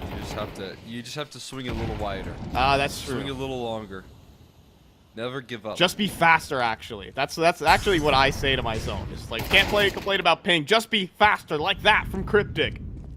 Quick one onto Wolfie. Chop. Herd backpedaling. They're gonna go ahead and test in towards Secret. Blackbeak doesn't clear him, but not the double from Walco. There is the trade, however, from Chop. Now the walkout, though. Off angle, though. It's the coach, however, Cole. That's the problem. A side open. Yeah, timing's just so devastating right there. Molly is missed. So this could allow for a scale here. Chop and Grizz, they've been playing unbelievably sharp and good in the clutch. Can they make it happen here now? The drop down, though? Wow. Are you kidding? Are you kidding? The first accurate bullet from Chop is on the money. It gives Grizz a chance. Flashbang. Molly. Grizz will drop. He takes the full damage. 17 HP to pull this one off. It's not looking likely, but it is darn possible. But Glacia will end it, if be it quite scary. Second round for Blue Jays. They have to grit their teeth for it. Oh my god. I mean, yeah, I mean, scary. The exact right word right there. Almost making that clutch happen. You could definitely believe it. When he has a second to get his aim on point. Just not enough health to get past the last. And Blue Jays gonna get their second round here. Their long last. See what else I can find. The utility damage, I feel like at least one player on Blue Jays is starting off on, you know, around 60 health to start off a majority of these T-side rounds. It's been consistently well placed from Marsborn on the HEs that they've been throwing out.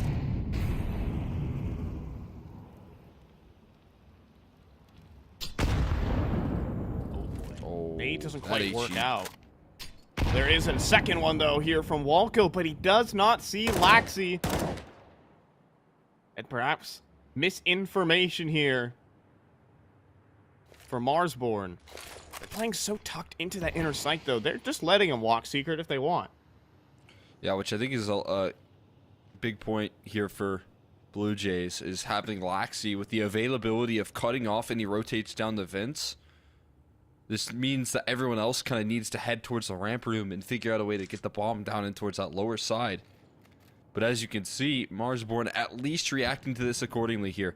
Stacking over this ramp room with multiple defenders. Wolfie on the scene alongside Grizz. Two-man setup to deal with the next move here out of Blue Jays. But it's Marsborn who are out of utility and can't do anything. I love this utility set right now from Classy, who will run forward and find Grizz. But that kill doesn't matter. It's here on the A site. Full util set arriving. Chop, top hut. And will fall down. Still get the kill, however. Next up, though, is Lucid. Top end. We have Laxi activating, but he doesn't win an impactful duel. And Lucid, the Joker here, with one more inside of hut, but Junior does not continue the spam.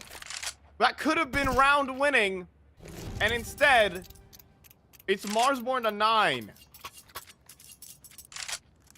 Just not enough time right there to try and get the numbers punched in. I didn't even realize it was ticking down that low as the action got shut down quickly from the early defenders. And then again, Lucid, as you said, just had to get his one, able to track his aim eventually to put that round to rest. And at that point, it's just about survival for Marsborn.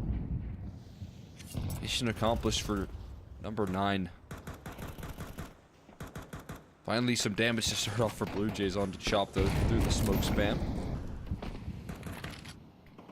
Struggled to lift off for the opening picks here for themselves, and looking to make that happen now. HE's, rather headshots landed on a Cryptic. The flash pulled out. There's the HE. We'll open that smoke, and it's a kill eventually. It's Laxi that catches the bullet though. He's been having a real tough time in the outer yard.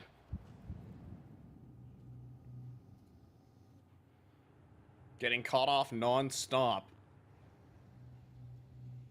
A lot of the smoke breaks. Players in secret. But once again, players sneak down secret, but this time the bomb is there. But Classia trying to poke and prod towards ramp. Finds an AWP. Walko already entrenched here. This will be a difficult hold. Perhaps the take itself off. Goodness, Walko. This is ridiculous. It's right in front of the smoke. Junior had no idea.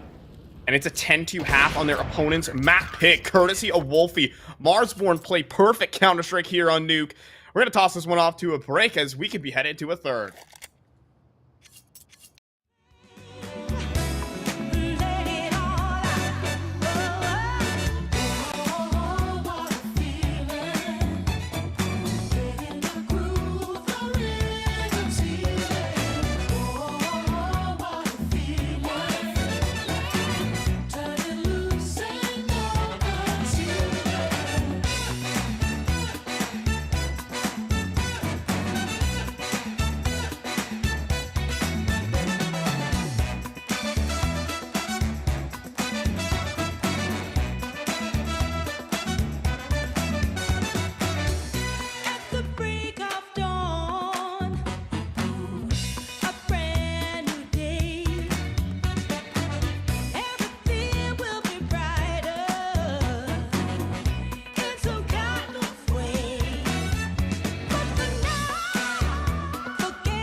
Every moment can be precious like this. So come on, here's something you don't want to miss.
I mean, a systematic outplay there of the Blue Jays. Marsborn maintain control of outside, keep their sights down on lock, and only allow 2 rounds on Blue Jays' map pick. CT side could be a different story, but well, they're running out of pages to write it.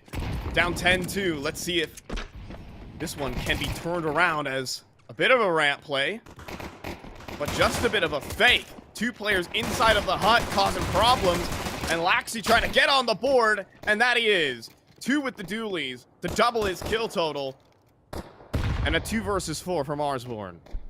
Nice toe getting in the face, and we know this team likes to pull back some awkward pistol round starts. Oh boy! And Wolfie just wrapped one up here. Freshie in the danger zone as well. Stuck in between 2, and it's a 2v2.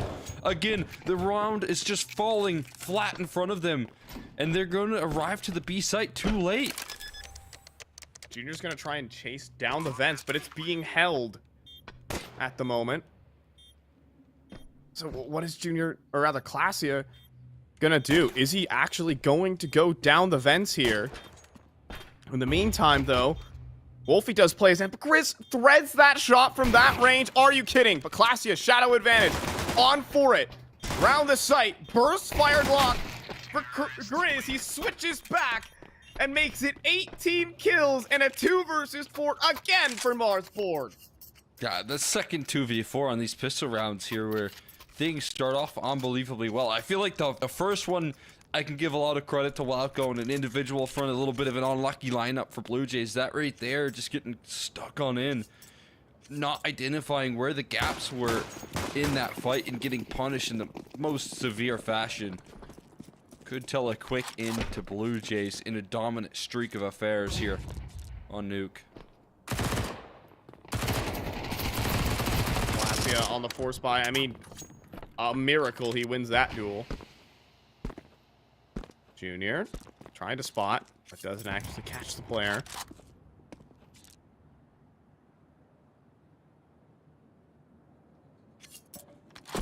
Opening advantage for Blue Jays, but you talk about that pistol round. The 2v4 I'm thinking about is the Grizz quad kill.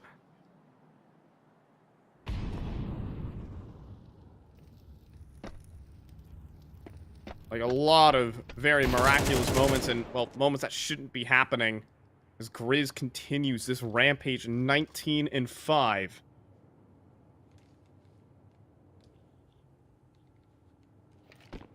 They're just getting punished here. I mean, we talked a little bit about the potential here. I said Walco controlling that outer yard in the last half, like he's in his prime.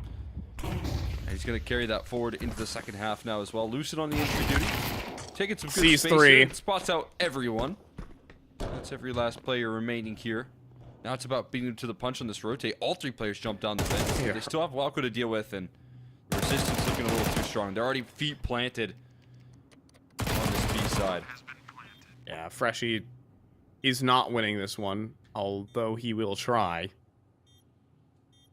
As Grizz gets the reposition to ramp. Unbeatable crossfire, you'd have to think. And there it is. Wolfie does clean it up. It is map point for Marsborn. I mean, they had some really well-played rounds, cobbled together with some unbelievable rounds, and big individual moments gets you this scoreline.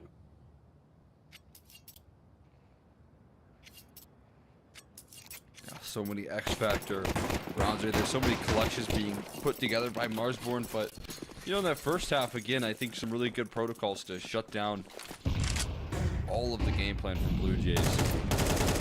Leave them shattered and scared. And now Junior definitely feeling scared here as he's down low. Walco continuing his efforts. He was a huge influence on that CT side. And now Lucid getting involved on the openings here. Trades available. Into the site they go. They know Junior's far removed here as Classia tries to arrive on the flank.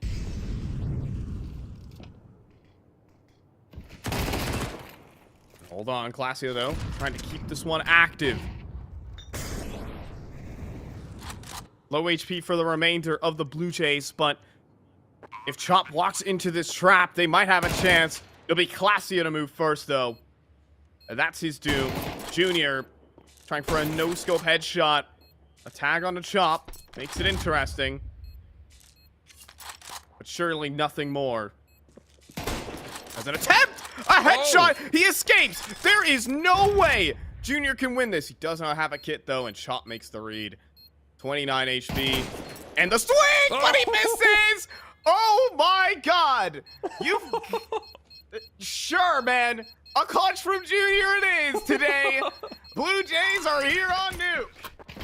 Oh my God, man. How does he make it happen? It's a headshot, too. That is so ridiculous. Junior on the adjustment. Connecting what felt like an impossible round. That is one that you just know is going in the way of Marsborn. Almost a guarantee. No guarantees here when Junior has nothing to lose in a 1v2 like that. Anything is possible. But they're gonna need a whole lot more of that. And probably not even rounds that come that close. If they want to try and make things happen here.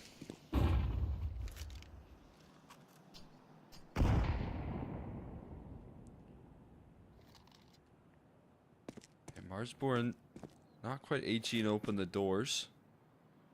So a little bit of comfort here on a lot of their focus on this outer yard. And Walco, he just is destroying. He's looking like the best outer yard player right now in NA. Just keeps on firing away with that adjustment. Eventually Lucid will get found out though for an equalizer. Man. He's struggling, but has teammates. 3 players pushing the lobby. Chop aware of the possibility.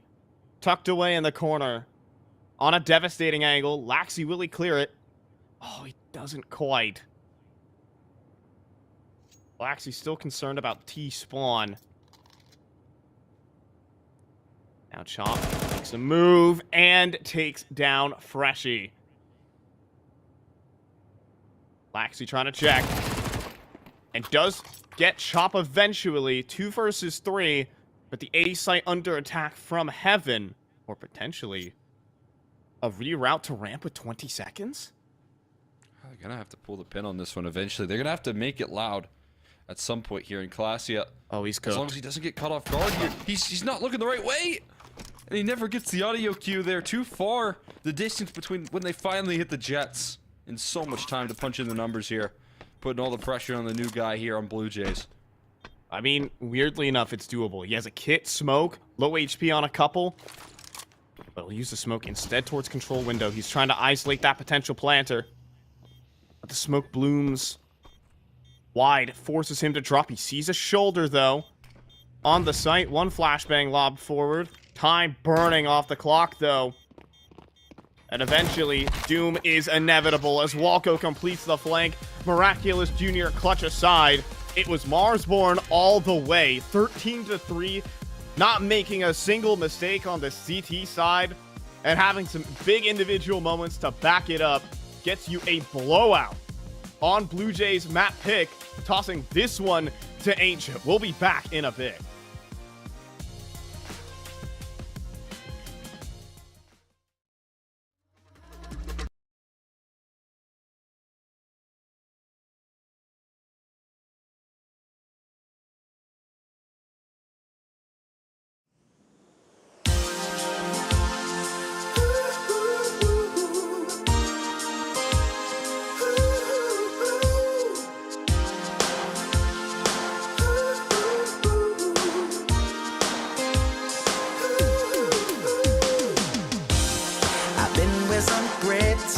Angels who always threw something away. Could I be desperate, crazy, or is it that they never see things my way? Around the world keeps turning, waking up day after day, hoping to change my story, or maybe see things in a different way. Maybe if I took a chance and got out of my way, a different point of view would maybe change the day.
Not every moment can be precious like this. So come on, here's something you don't want to miss.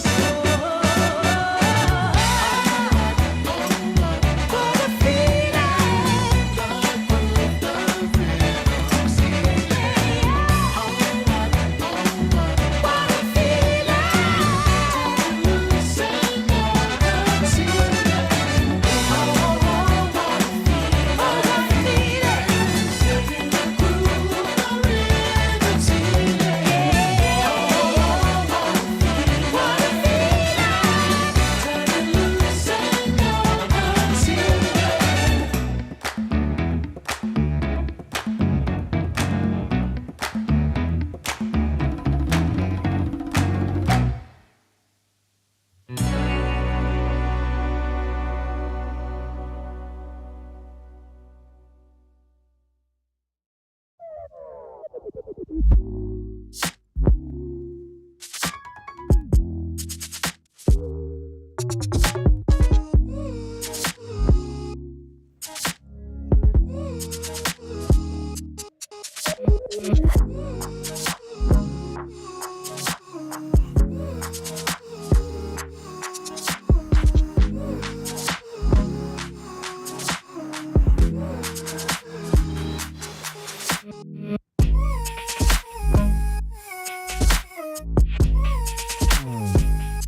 see.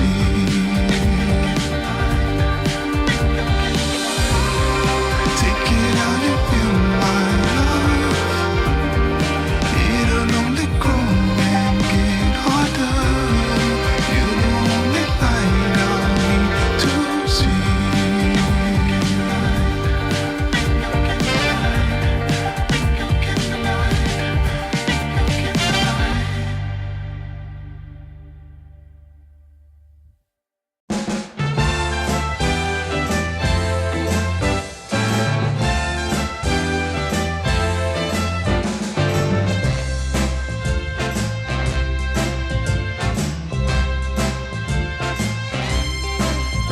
I've been searching and searching for quite a long time. Been looking all over without a sign. Through highs and lows where I've never been before. Now found the missing part that I've been looking for. Yeah, I have finally found. Now I have finally found. Yeah, I have finally found what I've been looking for. What I've been looking for. I've been searching all over through night and day. Been looking all over in every way. I've walked some winding roads from door to door. Now found the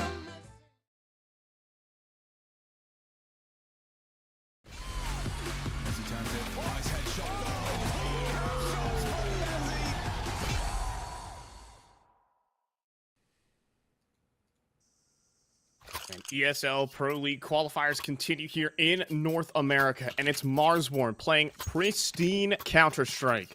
They're on Nuke. It looked like their map pick when it was actually their opponents. Two new lineups colliding here in the opening stage of Stage 2. The bracket continues, one slot available for ESL Pro League. I'm fine, joined by Colt Exner McHenry. Map 3 of Ancient is right here. Here we are. Opportunity to move forward here in the upper bracket, right in front of you. Can you capture it? So you see if this Blue Jays roster can finally get a pistol. They're scaling quickly towards Red Room and trying to speed things up towards A. And here we go. Cryptic gets the initial, but Junior with the follow-up could break into the A site. It's the coach, last man standing. Can he deliver something? No, but it's Grizz continually picking player after player. Double for him. Making his way through Temple as well. Quick on a timing. Backs are turned at the moment. And no one watching unless it's on the fake. And Freshie does collect. It's Walco 1v2. And the read is in. He's in towards Temple. And they're strafing away to the B site. Yeah, really good motion there. Freshie faking the bomb plant and then covering off that Temple side. Even though the flank was incredibly quick. Now a comfortable bomb plant on the B side. Freshie Loud jumping around on this flank that's following in the footsteps of Walco. He has a small opportunity, a small window to try and make his way through the cave side that might be overlooked. I think Freshie just becoming aware of this though, and that's the information right there. Freshie lands 2 wallbang headshots to put this round to rest. And finally, Blue Jays get a pistol for the first time in the series. Yeah, even though Marsborn in every single attempt come through with some big-time multi-kills, Grizz keeping his team in these ones. We had back-to-back triples on Anubis. 2v4s, insane pistol round highlights for Marsborn. Definitely have helped out this team. But that will be put down on this very important map. Obviously, the lower bracket is definitively going to be brutal. As Boss have sent Lycus Empire down there. Getting Info and Life's a Game are locked into combat as well in a decider map.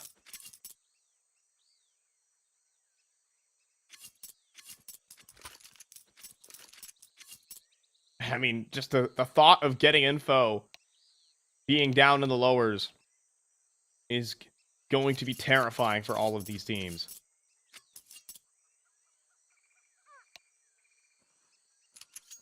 Absolutely. I mean, the peak of that roster can challenge any one of these teams here getting info.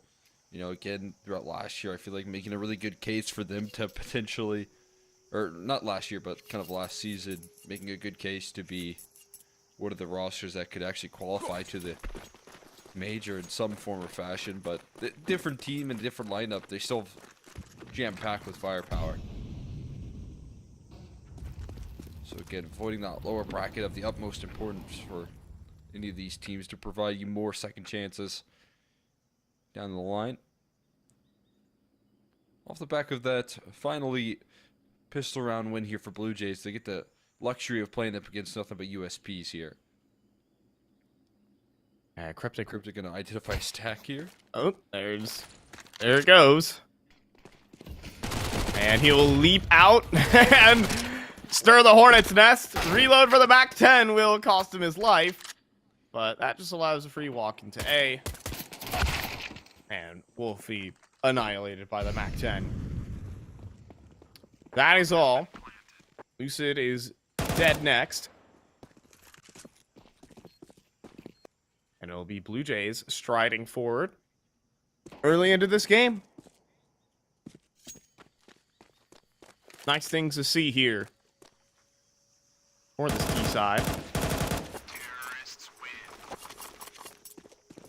Now let's see what Marsborn have to bring here in this decider map. Don't want to head down to that lower bracket, as I've already painted.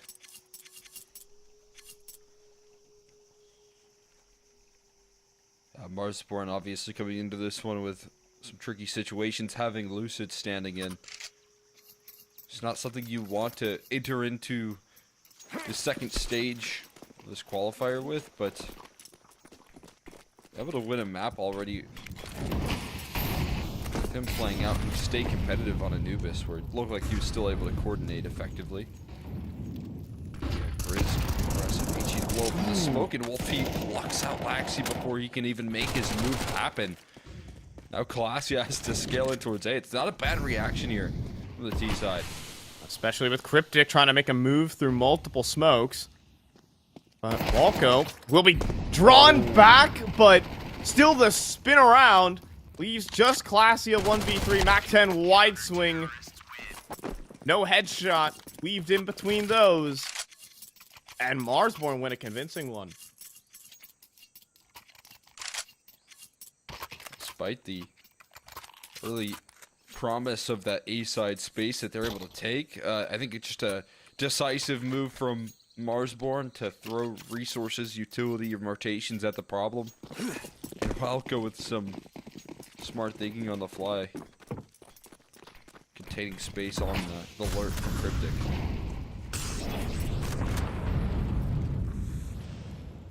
More utility out towards the middle this time. Cryptic looking to be the tip of the spear. Past the crosshair already, and Grizz is now completely annihilated. Tech 9 does some early damage, but Wolfie still has coverage with the A1S of multi-kill, looking for 3. Can't find it on a junior, and he spins to further punish somehow. But he doesn't expect a third player challenging him. Chop available for the trade, and Freshie left without the bomb on the site. He's going for kills, though. That's the deal. Will Chop spin around? I don't think so. This is a freebie. And that kill goes clean. It's Freshie taking on the coach. And Freshie's going to wait. Freshie's going to stay patient. And he sees the barrel of Lucid. Swings out and one taps him. Lucid pieced out of that clutch. And Blue Jays will hold on to their lead. Never given a chance. Inching his way forward right there into an instant tap out. Just off the back of the visual, the small shoulder being seen as Lucid tries to tuck in.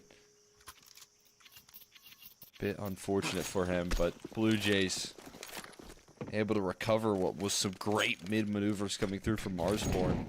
Continuing to throw numbers at the problem. Just Freshie showing up clutch in that 1v2 with the element of surprise. They're gonna look to lean on more of this mid control, but through the lines of Cat and through Shelf, it seems like is the big point of ignition here for Blue Jays in terms of how they match up with middle.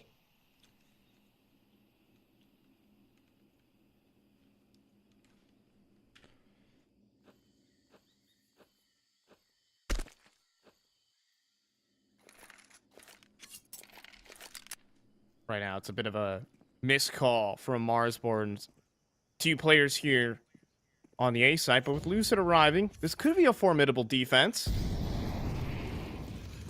of that B site. They need 3 players here. That's the goal. It's not looking great as Walco forced out, but the smoke prevents the trade. And a mistake from Blue Jays costs an opening pick. This gets weird, Cole. A serious lack of coordination right there leads to them desperately trying to reroute this one. 2 low HP bars, but both players surviving still. 25 seconds left, 5v4. They got to get a move on here. They got to scale quickly, and the crunch comes in. Lucid confirming info that this has to be A. Yeah, they're coming through. It's a 2-man setup, though. Grizz on 7, though, and out of ammunition. The trade is there from Walco. Standing and fighting, 2 versus 3. Now the flank comes through from Donut, and Junior's ready for it. Sideswipes him, but that leaves Chop. He's coming out from the temple right now. He's gonna try and deny the plant, but he runs out of ammo. It's down to the USP, and he gets it there. Clutch from Marsborn on the force buy. Ballsy calls that payoff. All in right there on the rotation. Cap collapsing on Blue Jays before they can get their feet planted on that bomb site. And the quick rotations proved to be costly for Blue Jays, as Chop in the last second able to capture that final kill with the USP. That's got to be so frustrating for Blue Jays, considering what they got locked out of. That cave control and the late smoke that comes through there, that denies any sort of trade potential. Having your IGL, the one that's looking to lead you through this round, get plucked off, well, you just have to watch inside the gray screen of the smoke. Those are the sort of things that can create that frustration.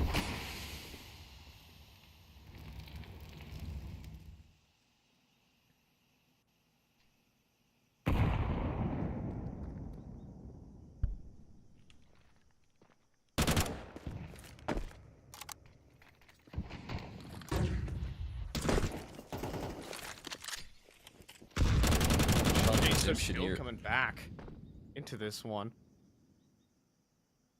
Looking for late mid control. No one's home. 4-man B stack right now for Marsborn is the gamble. But with no B rush and no utility really remaining for the CTs, what's the possibility they got? Seen Walco, I mean, pretty effectively hold on to his smoke very late into the round. He still has that ready to be put on display. A small window here, opened up by Laxi. A lurk through middle that's completely uncovered. No visual here on his map motion. See, Execute comes out towards this B side. They're also re-aggressive through middle. It's all about turning your back here. Grizz able to capture Laxi in the corner. Might just let his teammate deal with that. Yeah, in the meantime, though, 3-man setup. Walco's playing in front of the utility, though. But he doesn't get the double. Low HP on a couple, but no kills. Still a 3 versus 3. Smoke fades at long. That's where Cryptic drops. Chop, does he have another enemy? Does. He gets all 3 instead. Big multi-kills for Marsborn right now as they equalize. Just beautiful work right there from Chop, staying alive. The initial defense, especially, you know, with Lucid going down a little bit early in the cave side, puts that much more pressure on Walco and Chop being able to combine their force. Talked about the unity of those 2 players having so much experience together, but managing to combine for that amount of early success. You know, it's not only just 2 kills that they're able to find, but then Chop stays alive and just denies that space that is needed to be taken by the T side towards the long. And when he does that, it kind of becomes round over for Blue Jays. Now they have AKs picked up on the CT side. They're dealing with Tech 9s. They have a chance to really plant the flag here on the defense. Flashbang Okay, but that just reveals shot position. There's a team flash in the mix too, however. And that allows Chop to go for even more. Flank here from Walco puts an end to this. And Junior has to complete a 1v4. That will not be happening. Insta headshot comes through. And Marsborn stabilizing on CT Ancient.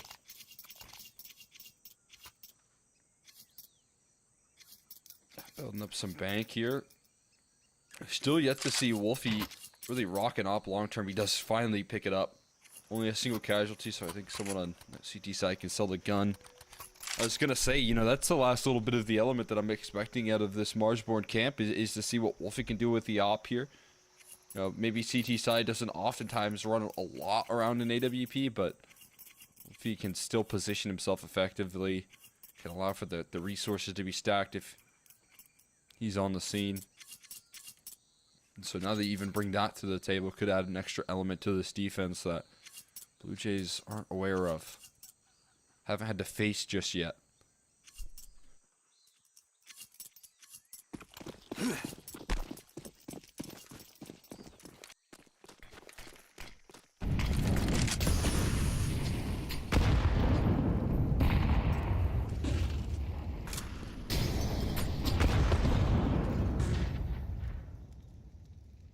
Proper B lane control.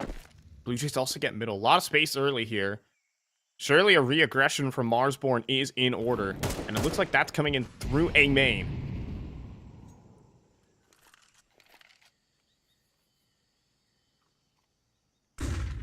Freshy, though, looking for a duel. Playing heads-up Counter-Strike right now. Lucid keeping all of A main kind of in control right now. Is he going to continue his efforts on the push? Falls back here as Grizz eventually going to toss that smoke out. Gets stuck to his hand for a little while, but gets it off in time. It's Wolfie on the line. That smoke forces them into the op, but that's a Mongol swing right there from Laxi. Eviscerates the opper. Doesn't even move his mouse. It was that fast. And now into the A site. Like Lucid this. Pressing his hands together. It's a prayer, and he's so blind and so dead. Grizz inside of Donut with nothing to say in this site. Junior holding the flank as well to make things even more devastating. They weren't ready for Grizz. But Cryptic ducks through the shot. And Blue Jays, with a couple of clean headshots, will make this round theirs. Yeah, that's just so devastating right there. Lucid not able to hear the flash or at least react to it in time. But a smoke push, we've seen how many rounds have gone awry because of, you know, kind of, I would say, hasty decision making from Blue Jays, like that in particular. And while they do get away with it up against Lucid, you think about how good Chop or Wauco is playing. I almost guarantee that gets punished if those players are around the edge of that smoke instead of just, you know, Lucid here or Kochu. He's stepping in.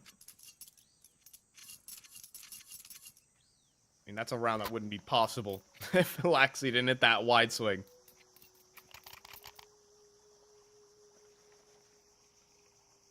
I see Senzu do that.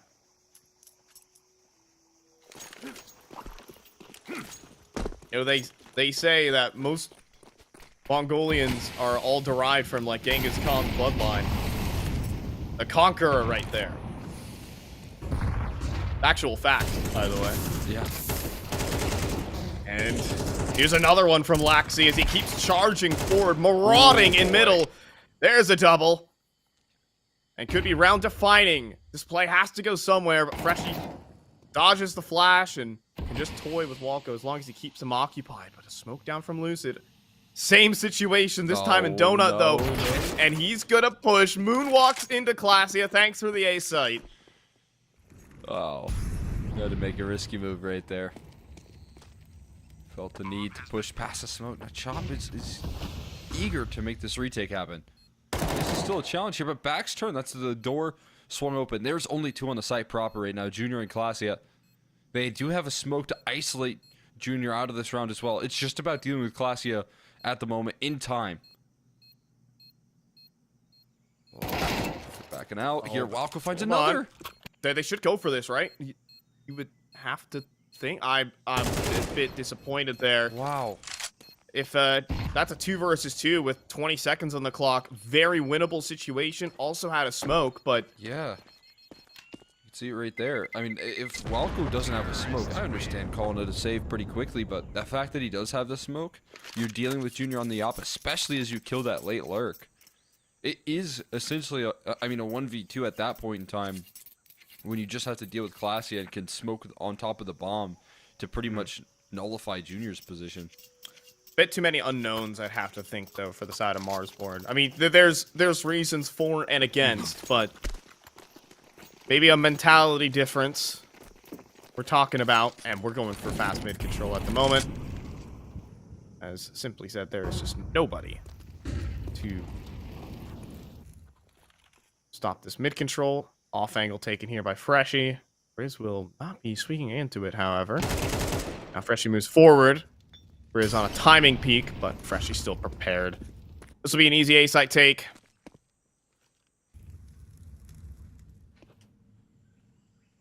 And Blue Jays playing some pristine Counter-Strike. We have Lucid Statue of Liberty out in middle. Get a single target, though. This is Classy to find the kill on the Wolfie. And your anti-eco proceedings will result in a... Same team. You know those guys in blue, you're not supposed to shoot them. Walco, how could you? He's You failed the- bloodthirsty. You know, the practice range, they've got, like, targets with your teammates on them, right? You know, you're not supposed to shoot that guy, you gotta shoot that guy. Yeah, you lose a little bit of points for that. Yeah, those little cardboard targets. Yeah. That's what you're supposed to train on, Walco. Do they still have Minus- that like random CS map that? I think they goes in the do. game? Yeah, or do they still, did they remove it? I know feel they like had it removed go. in CS2. I'm disappointed. But how do, like, what's the CS2 That's tutorial? That's the first like kind of introduction to CS that I ever got. Yeah. Dude, I used to, okay. When my internet would sometimes go out at my house, I would just run that map offline and just try to, like, hit record times on it. Oh, I used to do the same thing. I'd try and beat it as fast as possible. Those sort of maps are pretty fun, little timing maps. There's, like, world records that were set on that. That was, like, the Counter-Strike speedrun. category. Yeah, a speedrun category in Counter-Strike. It's not a 13-0. It's the practice range. Flashbang forward. Here comes the swing. Oh, Doesn't man. pull the trigger. That would have been a kill. And now Chop, standing, gets that double kill. Mouse 1 was all it took for Junior to stop this round from getting out of hand. Smoke into long. Swing before it blooms. And the coach takes down Junior. Cryptic. Oh, whiff. At that range on the Wolfie.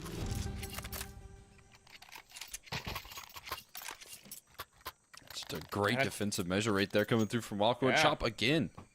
Able to coordinate their defense constantly, threading in the opening pick for Walco, and then Chop set up off the back of those Lucid flashbangs. Consistently putting these rounds down, and B-side defense, it does look pretty clean here for them. When it's off-spawn executes that they have to deal with, it's more about how they operate in the later rounds here. That can become a problem for Marsborn.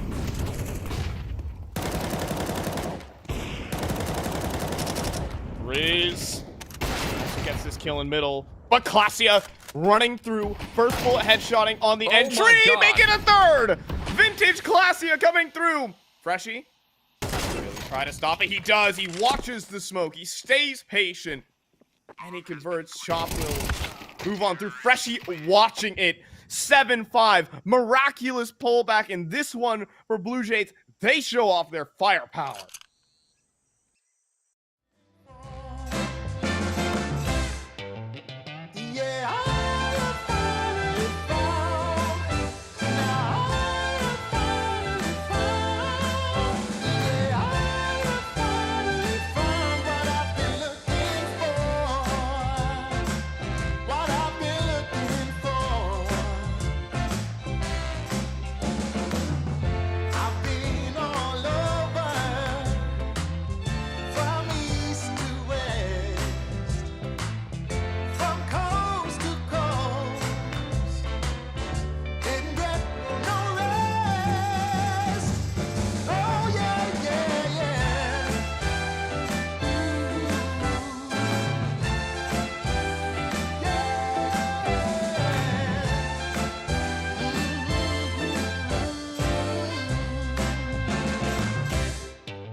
Klasia has been a player known for his fragging ability, but that was back in 2021. That's when he was tearing up the entire scene. He went on a bit of a hiatus, and it seems like he is back. Triple kill, last round of that half. All first bullet headshots. That's a highlight. That it is, man. What a excellent cap to a half there for Blue So Jays. now, Marsborn looking to bounce back with their own set of rounds. They've been pistol round gods this series. They'll need it here as the swing no good. Cryptic does back away. A little bit of space here to work up. That's a lot of damage, though. Cryptic taken down low, and this defense is already weakened on this B side. And they're getting sold a fake here. Grizz doing a great job of drawing out the attention of both these B players, and it's open sights into this B side. How is Grizz still alive? No one on the A side flanking. Every eyeball turned his way on this No defense. way. But so much time being bought for Marsborn to set up. So, 5 players through CT spawn. It is going to be a torrent of bodies moving forward. One flashbang forward. There is a smoke kit available. But time is of the essence. And how about the frags? Laxi gets one on the dualies. He gets a second. Moving forward with the machine guns right now. It's Lucid trying to stop the defuse. He's not going to be able to. It's Chop instead. But no highlight today.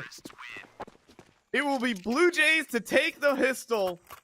And they have a huge advantage in this series. Oh my god. Able to put it to rest right there. Chop, you almost start to believe for a split second. He's able to tear through. But denied with the smoke on top of the bomb. Offers up too many challenges. And with how consistent Marsborn have been on these pistols, finally losing a couple on this map, feels like it could be a huge gut punch. As you said, set up nicely to move forward in the upper bracket as Blue Jays. It's a bit of a flubbed molly as well. When there's a limited utility, that little bit that you miss out on can feel like it's so weighing. But for the most part, it's going to be a ported call straight towards this A side. Up to Junior and Laxi to defend up against it. Teammates are far removed.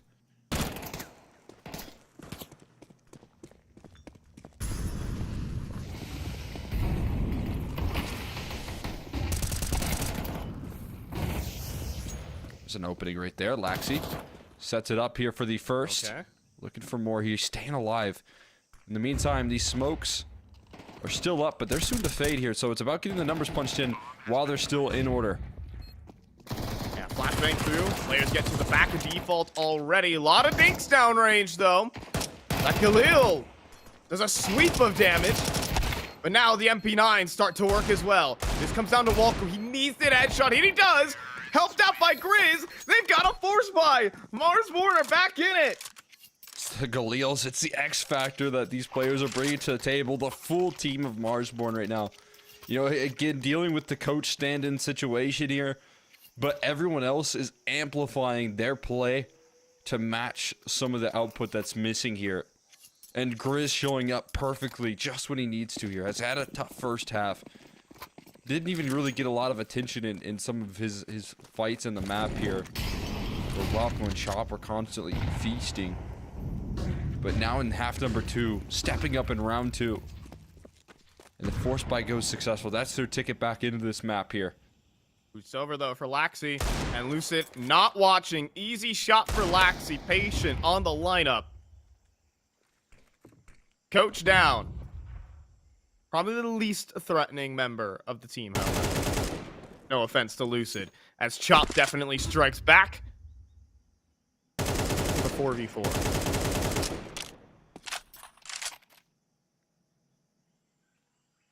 Yeah, having everyone else up is still a nice luxury for Marsborn.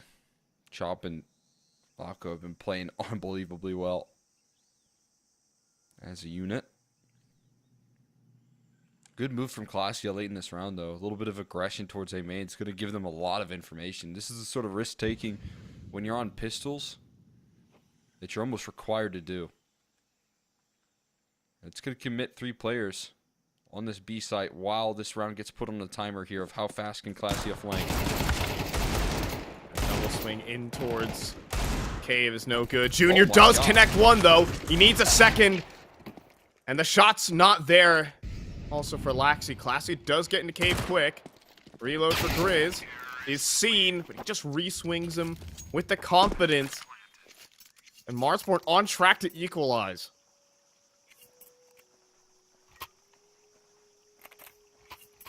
Just gonna have to deal with the USPs to do it. Marsborn, just no hesitation in that call to speed it up towards B. Otherwise, they could have been in for a world of hurt if Blue Jays were allowed to plant their feet on that B side.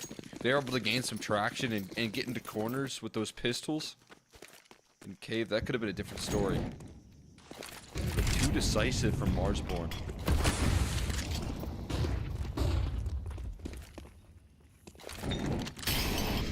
Uh-oh. No, it's the coach. It's okay. It's acceptable. He's not familiar with those lineups. Grizz is in trouble here. Line up to house. There's no way they're respecting that. They're all 44 lucky. HP. Oh boy. Insta-dink. Bomb yet to be scrambled as well. Multiple players climb up onto the shelf. Oh my And Wolfie God. gets dinked down to 17. There's 3 players chasing him though. Spin around from Laxi. That gets a headshot. Wolfie on low HP charging forward. Laxi does go down. Cryptic on the trade. And a 2 versus 2. And one of them's the coach, man. Uh-oh. Oh, Junior, Junior's don't, running away. no, he's running away to go for the gun. I'm sad. Yeah. I mean, it's the right call, but I love it when people play for the win, you know? Yeah, I mean, especially when, again, you can try and capitalize on, potentially lose it.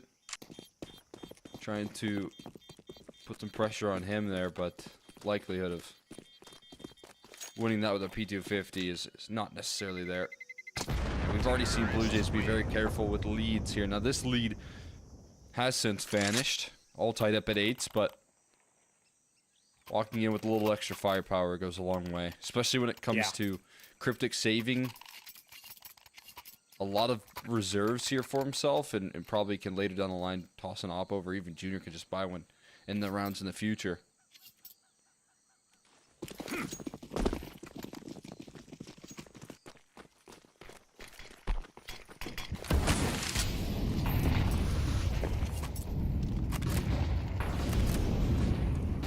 Attempt at mid control here for Marsborn. Also got that B lane.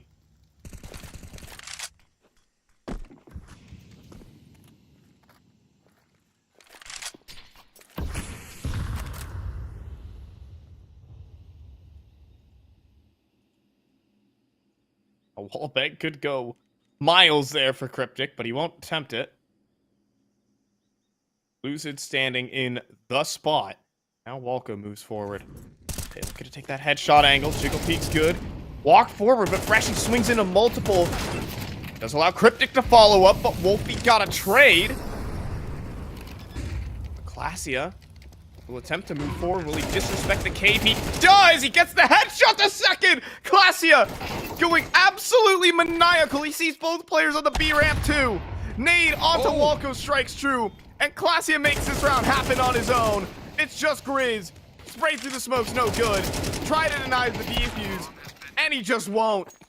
Unbelievable decision making there from Classia, and it all pays off. Oh my god, Classio just lets it loose right there. The B site was so vulnerable. Both defenders in transition, getting devastated, and Classio just went all in. No teammates close by, no flashbangs to set him up. Just pure risk and reward rolling his way. And I don't know if you noticed, but Wildcat was on 1 HP. He got hit by the HE. And that's what actually killed him. It was the impact of the HE landing on his feet instead of the explosion. But an unbelievable move. Classy's been elevating himself in this matchup right now. And a couple of rounds here and there. And it is so necessary. Blue Jays playing on the knife's edge in some of these rounds.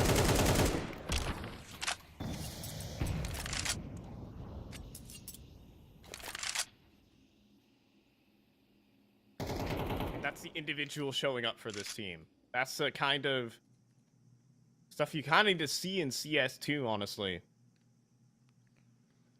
Is players who can make these kind of plays and be the kings of swing. Mid re-clear right now from Blue Jays is big time information. Can run over and stack a site now.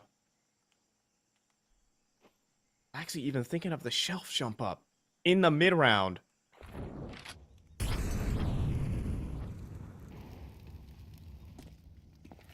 $40 and the flank is excellent. Calling the whole site clear, but no one's rotating to A. Now the play comes through Junior. Tested, only a leg shot. Max 10 closes in. That HE not used to break the smoke. Gets them into the site. Spam is on the money. The retake is faster. Instant headshots for everybody. And smoke spam for Clasia. Ends this round. 10-8. Was able to actually deny the bomb plants as well, which is a huge gut punch to Marsborn. Nothing being brought into this next one as a force buy gets punished. And they're going to have to deal with Deagles and Glocks in the mix here for the side of Blue Jays, who have been building this foundation. Everyone on 13 kills, Cryptic trailing on 12. Everyone having their moments. Big breakouts though from Clasia in the later stages of this map. You just have to think of what could have been another save call if he didn't push that smoke. Another instant loss and more opportunities for Marsborn to take advantage, or Clasia just ripping that round away by force. Showing that vintage form.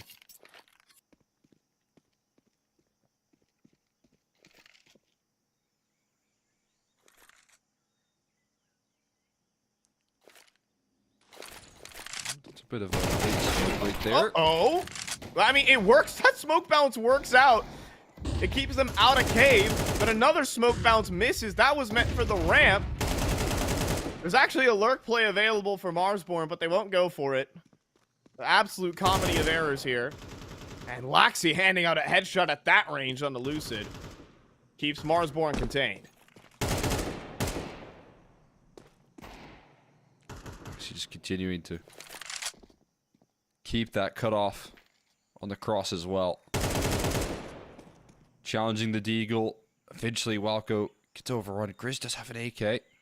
No, I'm going to back this one up. But can he dole out the headshots? No. And punch does him in. Chop is simply too low on HP here. Going to get bested by Classy and the rifle work. Blue Jays get put on 11 here before another buy can come through from Marsborn.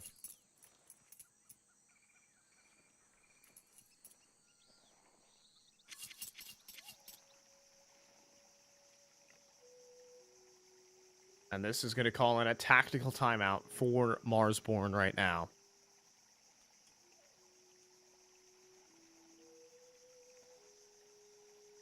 I mean, it's been a tough game for Lucid. I can't even say he's playing terribly, but he is getting caught out a lot. Just never really had any chances to find big impactful kills. He's also sacrificing himself for the team.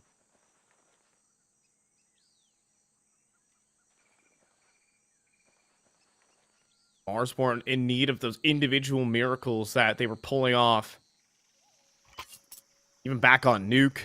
So many 2 versus 4s. So many man down situations that Grizz brought to the table. Chop has been even playing exceptionally well. It's been above his grade. Maps. Yeah. Hasn't taken the map off here for him. Walco in the same boat, right? That 1-2 punch has been truly unbelievable. They consistently are putting out numbers, entries, clutches, as you highlighted. Blue Jays are now starting to flip the script a little bit. Another test on this B side. A contact walk up to a bit of a lackadaisical defense. Oh, but Laxi on the corner, but not ready for Clasia. He takes a bit to shoot, but then spray transfers 3. Classia has been a monster this game. And series point for Blue Jays. This is what we were talking about when they bring on these players. When you add Laxi together with a Classia that is firing on all cylinders, this is the result. Yeah, it's exciting to see as well. The little bait and switch setup there. Laxi taking contact. Initially finding that instant kill. Sure, he gets traded, but that sets up Classia to find the rest. And when Classia's fired up, it's really hard to slow him down. So much high impact rounds coming through from Classia so far. Utility damage barraging onto Walco here. A space is attempted in towards Cave. Now, good molly to do so. What is this? What, is that a flashbang, maybe? There's a flash. A smoke for the B lane. They're going to retake Cave with it. And it's a mowdown. It's the series. It's Marsborn heading down to the lower bracket, courtesy of a haircut from Junior. It's 13-8. It's maximum firepower. This is a team that might be able to challenge M80. Yeah, taking a tough loss there, a surprising loss on Nuke, but being able to bounce back there, finally capturing what has been a frustrating factor in those first two maps, and that's missing out on pistols. Also missing out on advantages. Multiple different times on Nuke did they find themselves with big advantages and then failures to close out. It felt like they couldn't mentally recover from that point. But on Ancient, they make sure that when they start off rounds, they will finish it as well. And they had those heroic moments. Classia, huge elevation in map 3 to answer the call and bring it home. Yeah, absolutely. That's the type of class you've been waiting to see, even on Nouns. He wasn't performing individually as well, but those big triple kills are his trademark, and he's here to play. I'm sure M80 watching this stream right now definitely got a good look at their opponent as they are getting ready to play. We're going to toss this one off to a break as the next stage of the bracket is about to be set. Upper bracket semifinals and the lower bracket begins in just a couple minutes.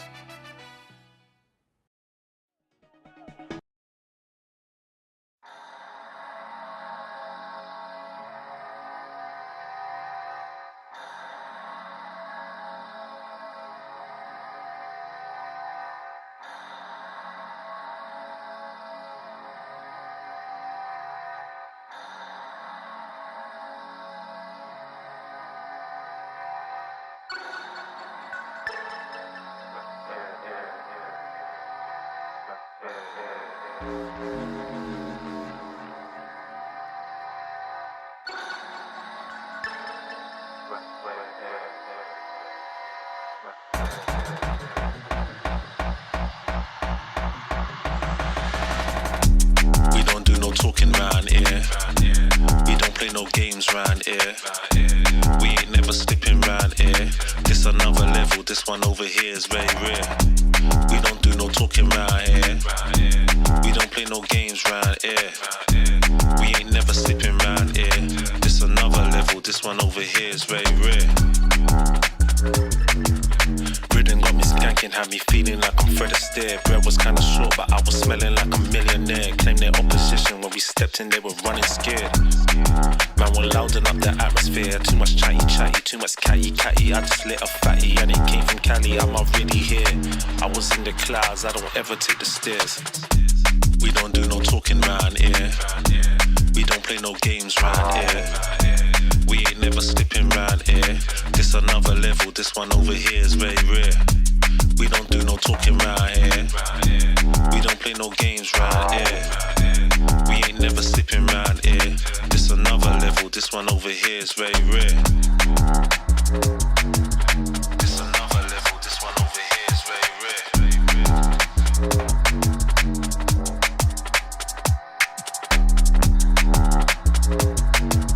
This another level, this one over here is very rare.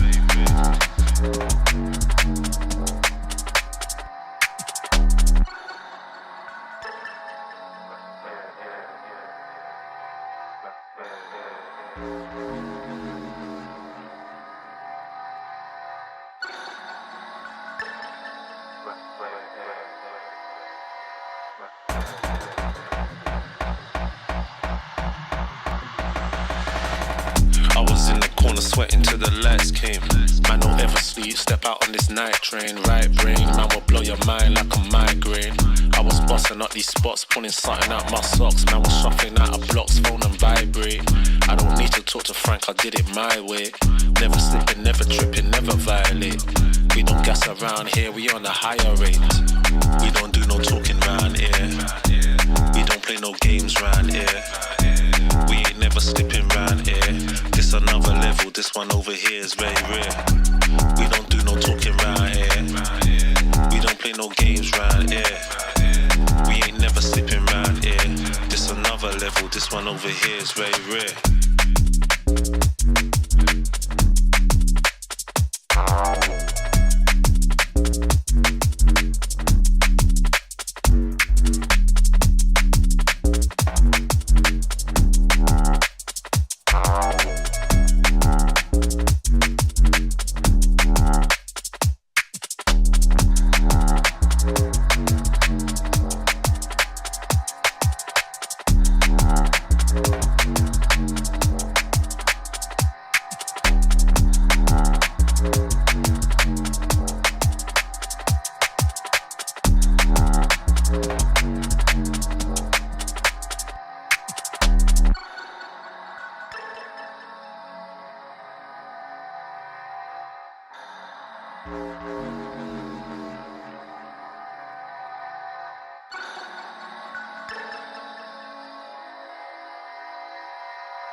angels who always threw something away. Could I be desperate, crazy, or is it that they never see things my way? Around the world keeps turning, waking up day after day, hoping to change my story, or maybe see things in a different way. Maybe if I took a chance and got out of my way, a different point of view would maybe change the day. Gonna find somebody who's gonna treat me right. I know they're out there. Yes, they're out there. I won't give up the fight. No, gonna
to chase the dream of yesterday.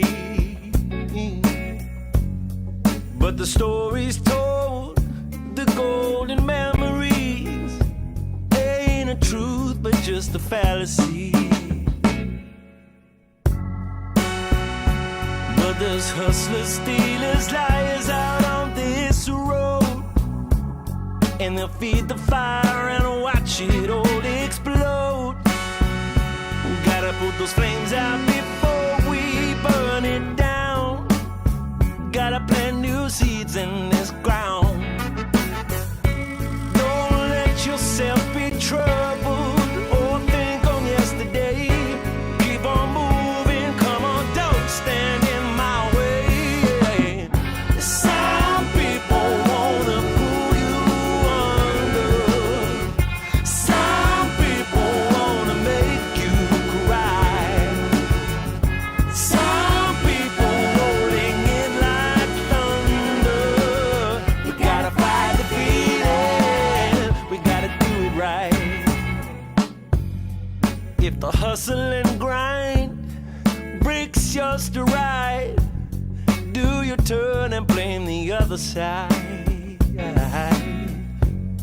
If the hustle in your mind makes you decide, it will crack and strip you of your pride. Oh, but there's hustlers, stealers, liars out on this road, and they'll feed the fire and watch it all explode. Gotta put those flames out before we burn it down. Gotta plant new seeds in this ground. Don't let yourself be troubled or think on yesterday. Keep on moving, come on, don't stand in my way.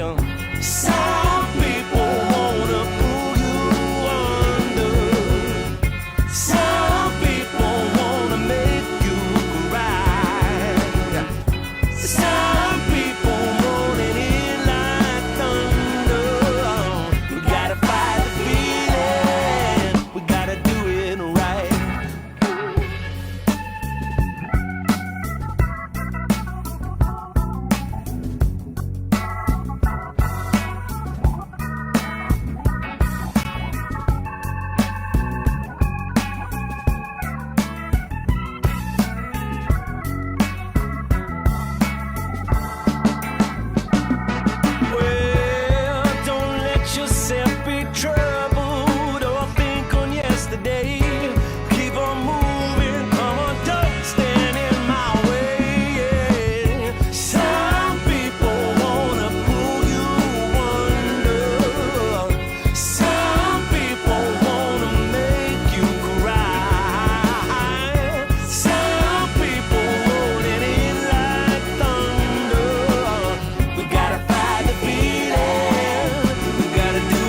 Yeah,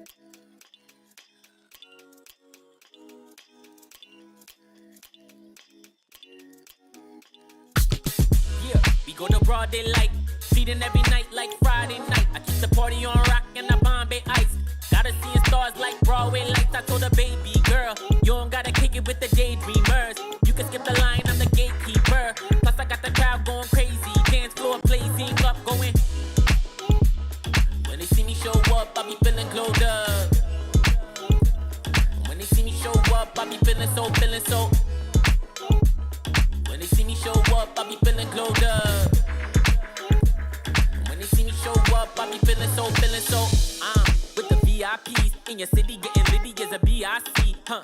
Yeah, screaming life's a gift, so we live to the fullest till we DIE. DJ, put it back on, keep it hype, we don't wanna hear no sad songs. Everybody up in here just wanna celebrate. Sip a little drink, get the dance on. That's all, listen, everything good over here. We don't want no problems, we just want cheers. Toast to the good life, wine, liquor, beer. Haters getting blocked if they trying to interfere. Swag on 100 and my drip too fresh. Certified stunner, need a big blue check. I don't got no time for no BS, I no negative ideas in my vibe, cause I'm just too blessed. Run it back. When they see me show up, I be feeling glowed up. When they see me show up, I be feeling so, feeling so.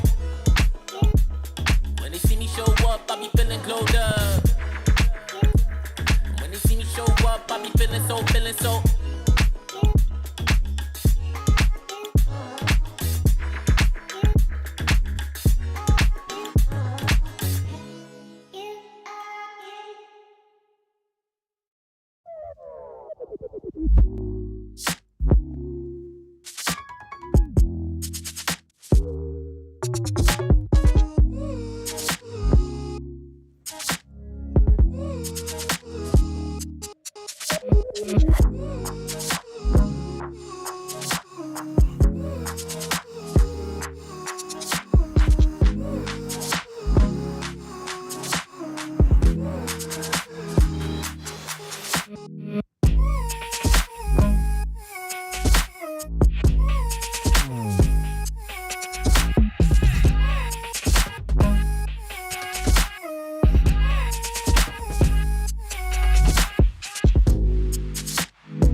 feet have left the ground. Oh, nothing can hold me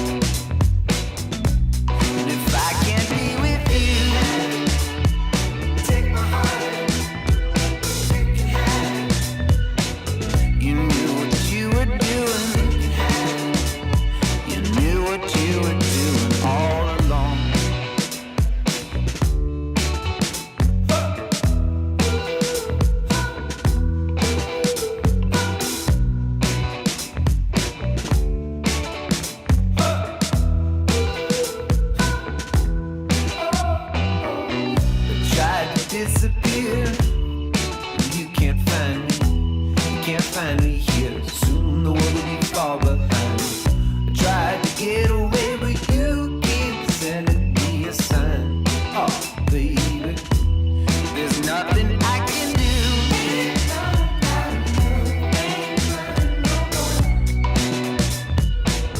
Baby, I'm telling you the truth.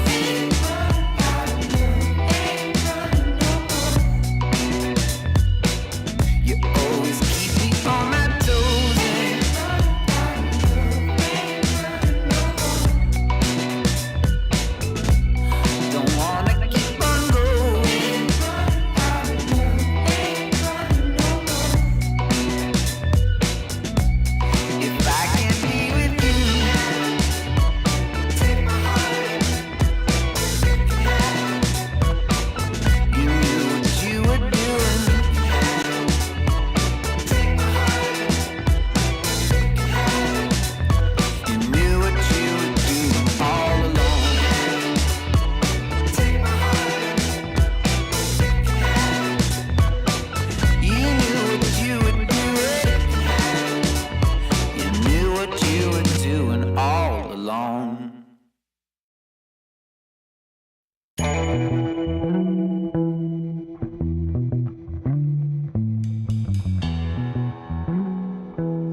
Every moment can be precious like this.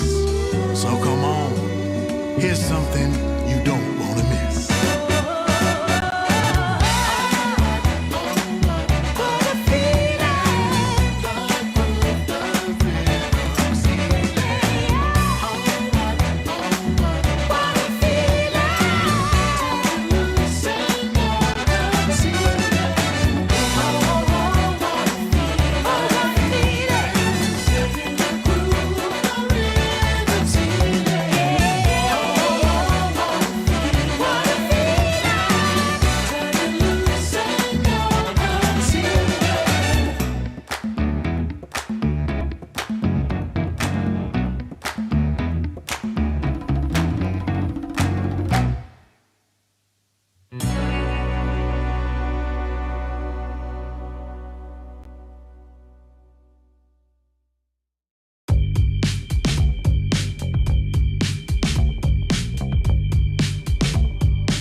No more candlelight, no more candlelight is needed.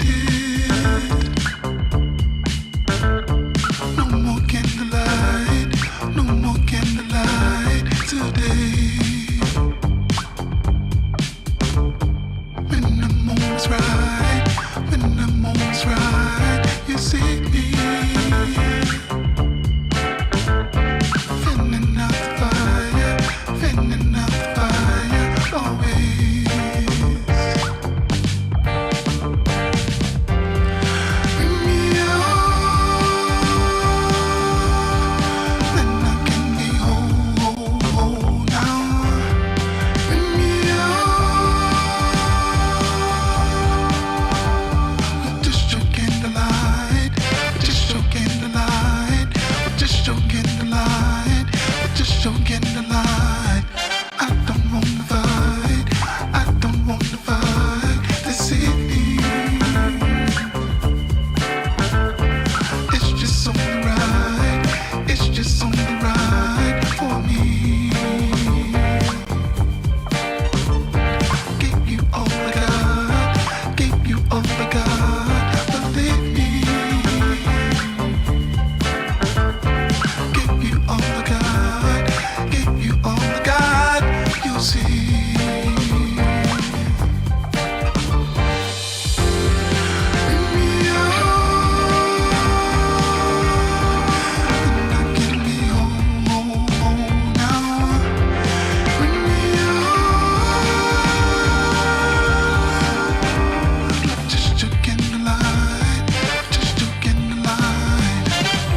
If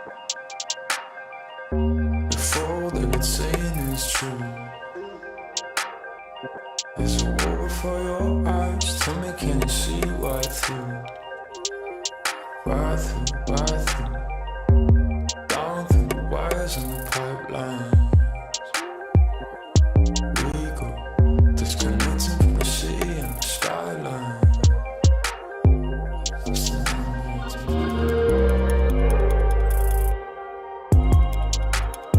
This is the numbers again. The fights, the fear, the fear. This is the numbers again.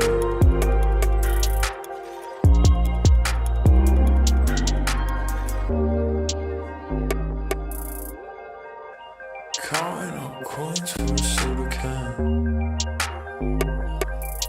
And there's nothing going on, no game plan, no plans. So I'm jumping out the fire, back into the frying pan. I'm trying to disconnect from the stats and the spray tans. Just a piece of data. Just a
Lately, I feel I can't find my feet.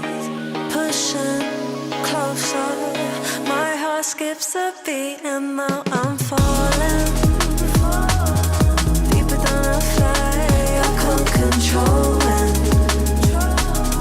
Dark against the sky, it's not so black and white. It's like I told him, there's things that I can't fight. I just keep going. I just keep going. In my time, I've been dreaming of a space to really find my place. I wish she'd seen what I had dreamed. Before these darker days, I thought I found my way. Quickly it fades, losing the race, closing the page. In and out, I move myself again.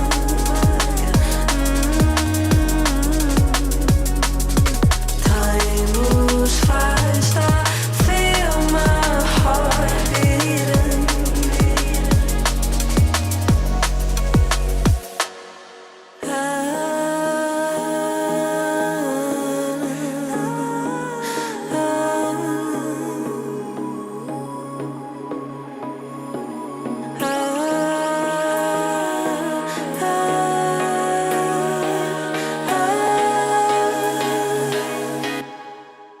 And now I'm falling deeper than a fly. I can't control it. Dark against the sky, it's not so black and white. It's like I told him, there's things that I can't fight. I just keep going. I just keep going. I just keep going.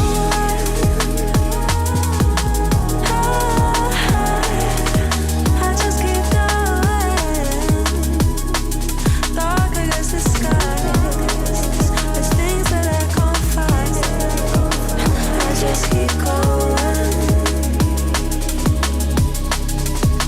I just keep going.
And we are back aboard. Thanks for sticking with us for the break. A little delay in matches, but now we're here. Upper bracket semifinals in the ESL Pro League Season 22 qualifiers in North America.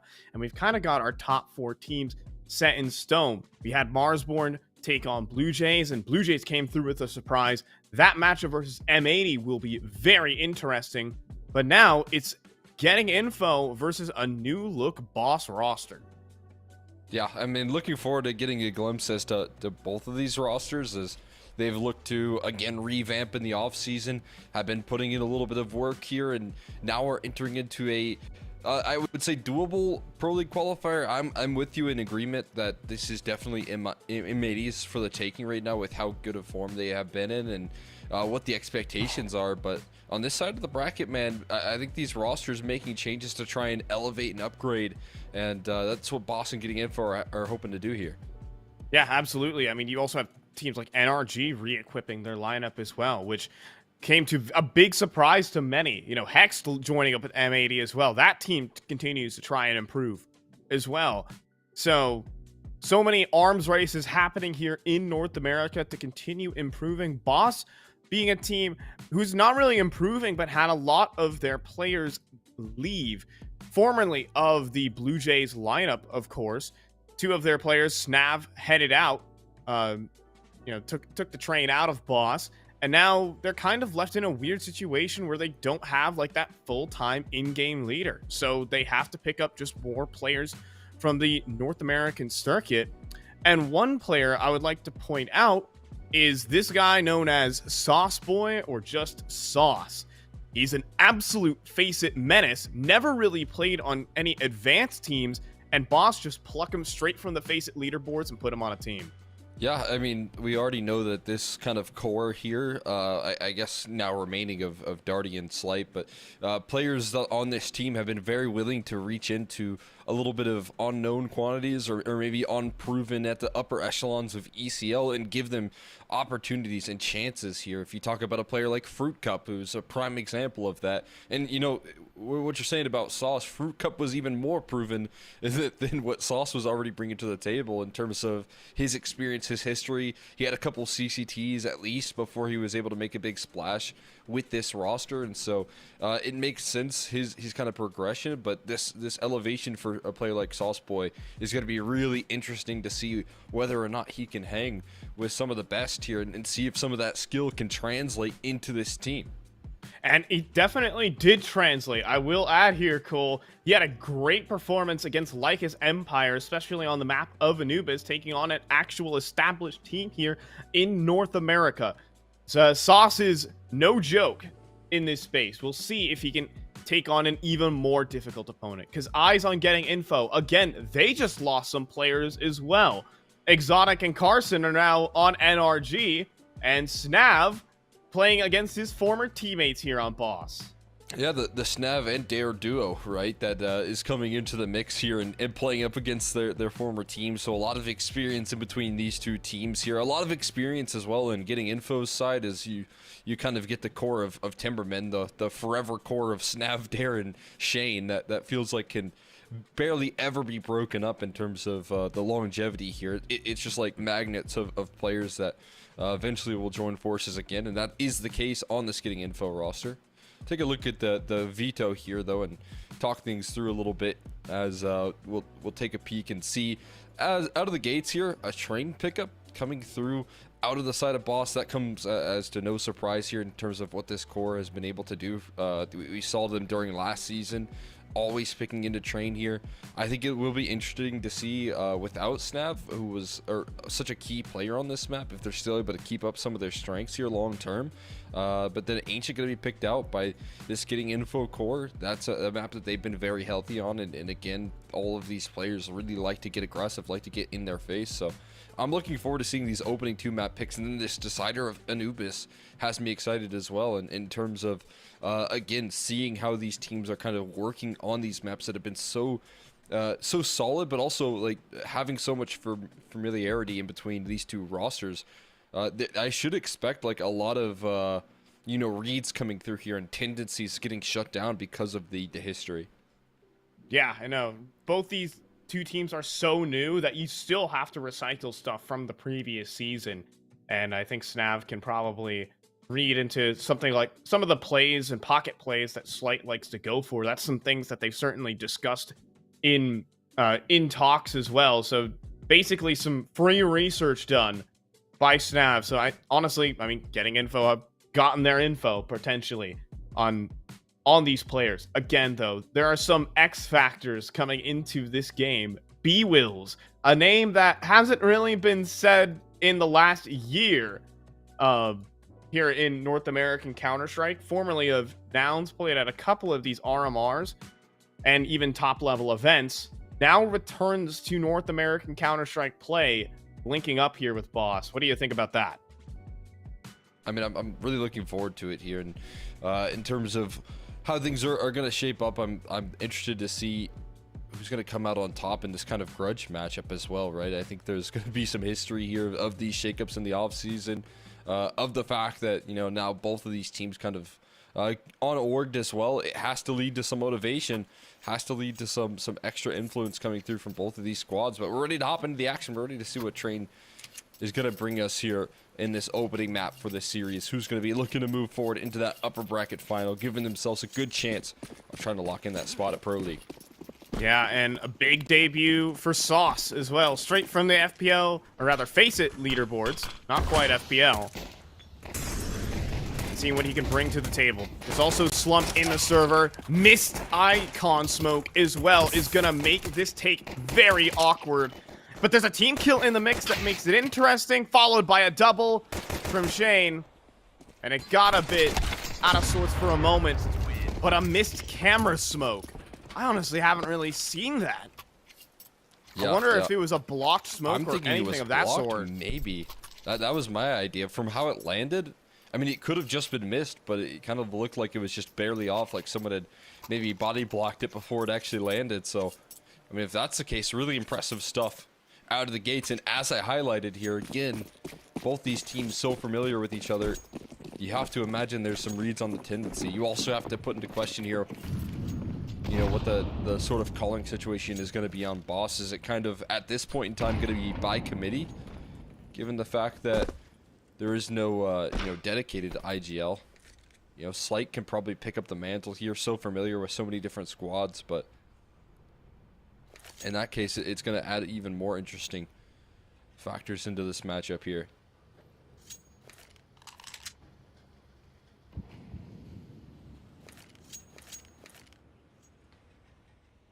Doing like a B-site pop, but just as Snav left the site, Sauce comes through with a big-time entry onto Shane. Double dink. That incendiary is not going to slow many of them down either. The bomb travels into the site. Sauce gets down onto the oil train. Is this possible? Sauce gets a second there from the oil train. Can he get another, though? Then the MP9s begin to swoop on through, but then there's the Deagle from Fruit Cup, and we have a game. Fruit Cup and Slight needing to stop a defuse. There is no kit, however. This is a fake. They've read into it. Unbelievable. Can the Glocks get it? Yes! With the Deagle from Fruit Cup, it's just Marky on 85 HP. And look at that. Slight, he's made the play. He's gotten out the sidewalk. He might have just won this round, but he goes in. And he gives up the game. Oh, there's a kit. There's a kit. He went and picked up the kit. And he gave up the game. Got a nice little cowboy hat for his troubles as well there. Marky rubs it in as Slight just thought he was probably running away at that point, but the kit was recovered. And it becomes a lost round in the end after so much work being done for Boss to make the impossible happen. Fruit Cup with a couple nasty Deagle shots there. Sauce to open it up as well. It felt like there was a reality that just slips through their fingertips. A chance to launch into this matchup. At the very least, though, I mean, if you're looking at small silver linings here, I guess a pretty big one, to be honest with you, it's that you did so much damage that the economy and utility is going to be a little bit lacking coming into this next round. And that's something you have to live on here on the side of Boss, knowing that that one slipped straight through your grasp. Oh, that is devastating.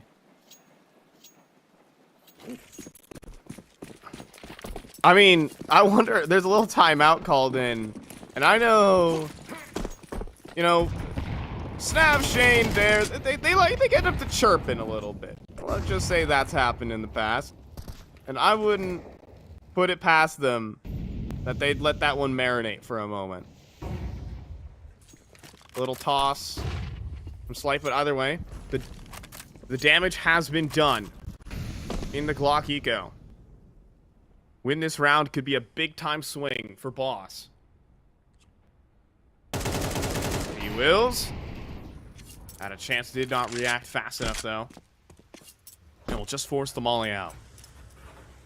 I mean, this is the advantage that you get from doing all that damage. It is that the utility at a minute on the clock is incredibly low. Now, Shane's that B-side anchor, so he's got a smoke left, but there's only one smoke to delay out this A control that's going to be attempted, and that's going to be a severe challenge here for getting info. As the util set's going through, I'm not sure that smoke landed proper. They will still execute either way. And escape on through. Marky with a second to add to Snavs. And slump around the yellow trains as well. Cutting down attacker after attacker. Molly, though, will burn him. He will go down to the flames. But anything extra here from B-Wills could get them the site. They need the space, and Dare already arriving here on a flank, and it's toast. 3-0 here, as Boss just too slow to beat the flank. Yeah, I mean, Dare started that one off very early, pressing through Ivy, and then having a massive opportunity to wrap this round up. And that flank is finally complete.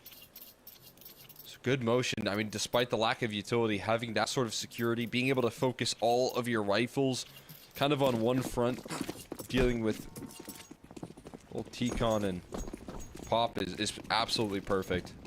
And they just win a couple of crucial duels to limit the impact of having less utility.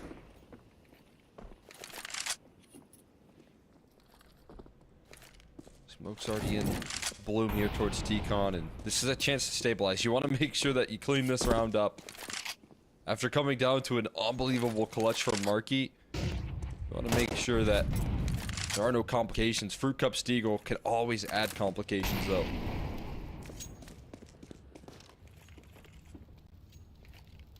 Marky. Jiggle peeking forward. Molly in will force the player back. And in the meantime, Fruit Cup does go down to Dare. I'm really looking forward to see how Sauce does perform in a team environment. Because that's a huge question mark. That's kind of the wild card of this Boss team. And the gamble that they've made into this season. Whether it's a long-term pickup or not. I mean, we saw in that Glocky go-around, there is one thing he certainly can do, and that is hit headshots. Absolutely. This team environment, when you talk about having a kind of a rookie player that's a little bit less experienced step into this roster, you gotta be set up for success. Oh my goodness. See what he can do. Fruit Cup definitely set up decently in this round. Double aggression through Pop, though. Fruit Cup feeling like this is a little bit of space that he can capitalize upon. It's been spotted out, though, now. His position revealed. Element of surprise. No longer Hello the case, there. but certainly surprising for Snav. 4 players are coming through Pop Dog right now for getting info. Are you kidding me?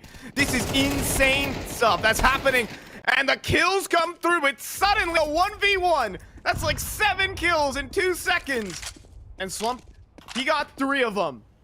Darty in the clutch. And Slump trying to play some mind games.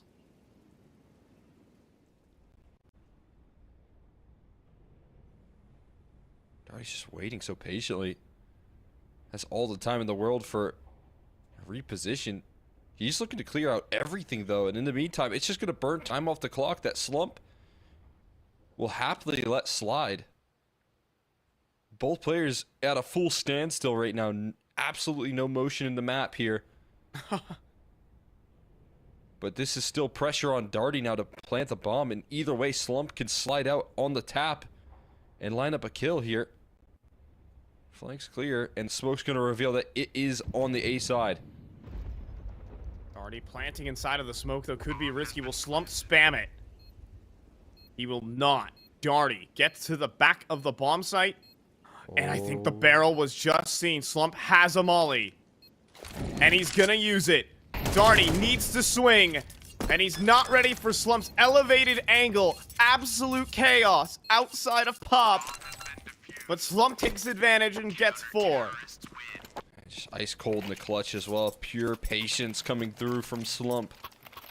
Doesn't budge on the idea of trying to get fancy with the rotate. Just plants his feet and pop. Takes a position of comfort.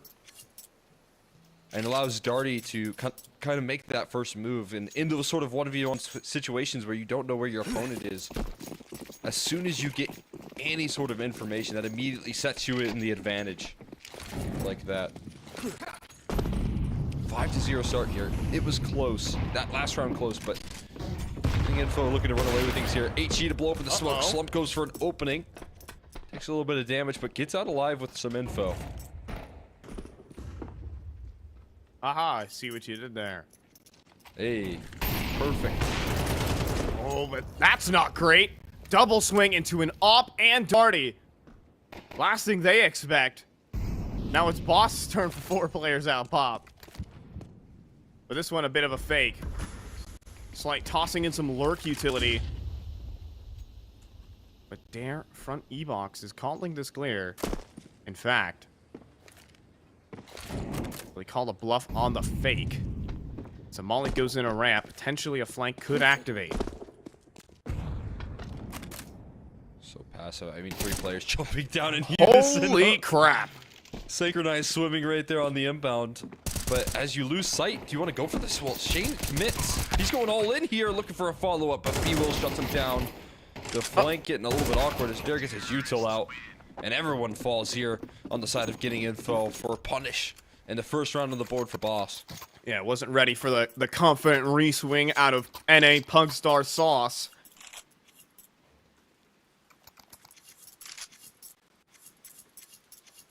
And Boss on the board. I think they should have been on the board earlier, I won't lie. This getting info round is sponsored by Slump, who drops $9,400 in the hole. Keep this team afloat. And Slight takes a lot of damage through the smoke spam. No opening picks.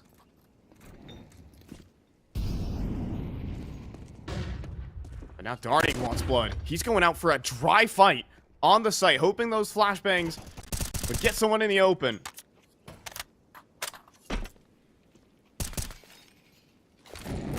That Molly's going to force him. Or not. It misses. Darty can just plant his feet here still. The idea of this threat looming over the heads. They're going back. Getting info might make them feel like they need to clear this out. Close up for Dare. Does he want to press the issue? No, going to play off the back of that smoke instead. That leaves the last smoke in play here. 50 seconds left on the clock here. Boss have time to wait things out. And Sauce is playing this very well. Back of A main, awaiting for the push. At 40 seconds, Boss are going to be setting up B. Sauce to deal with this A main aggression. In the meantime, Slump does rotate.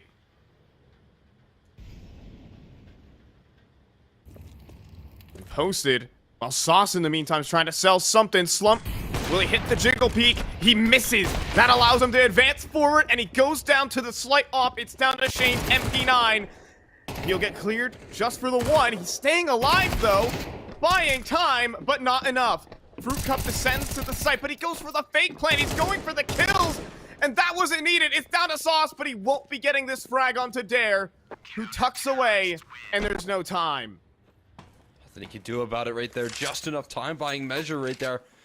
I mean, maybe Fruit Cup a little bit concerned with the idea that they could press in and deny the bomb plant either way, but that was the only option for a round victory, and going for that fight ends up being the secured defeat for him here. And getting info, I mean, somehow make these rounds manage here. The fact that Slump still sneaks a kill in while you see Shane do such a good job of delaying on that B side. 6 here, speeding it up. Sauce already out of T-Con here, finding an entrance, and another 2 headshots quick as can be. He's down low to third. Oh my god. 3 kills out of Sauce, making it 4 here, going for it, but eventually slowed down by Shane. But surely that's enough to win the round. Sauce going full NA Pugstar out of A main. Just deletes 3 people. That's the type of thing you want to see. That is the unknown factor this player provides as Fruit Cup swings in. He threads in a headshot. It's the number 8 player on the North American matchmaking server. No competitive experience prior. And he hands out 3 headshots. That's how you get there right there. Some sharp aim like that. A little bit of a secret weapon unleashed for Boss to break the backs of getting info. Perfect pressure out of T-Con with the right setup. Again, you want to be able to trust these new guys here. You got to be able to set them up like that. And he's able to knock down the pins here. A lot of damage done. Already on the slump here. But a quick kill. This offers up some complications here. B-Wills has stuck his way out, but now he's under pressure, getting spammed down here. Still fights his way through it. And staying alive even longer. Fruit Cup trying to clean things up. It's a bit awkward, but the Glock will do for Fruit Cup at the very end of it. Now, I am exaggerating Sauce's background. He did play a little bit of ESEA Advanced, but hardly many seasons with the team.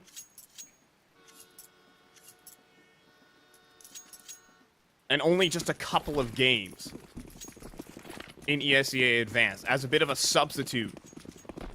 Okay. I mean, I feel like the big way that you kind of prove yourself is in, like, qualifiers, right? You have a chance to do so. And you actually play up against some of these real good teams, and you do well against them, you get your chance, right? I mean, that's exactly what Fruit Cup did.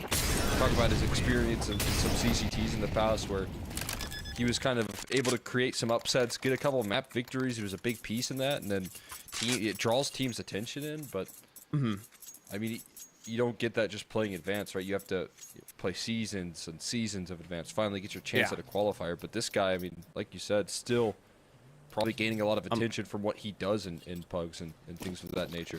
Yeah, I'm looking at this actually. For the side of Sauce, I don't think he's even played a complete season of ESEA Advanced.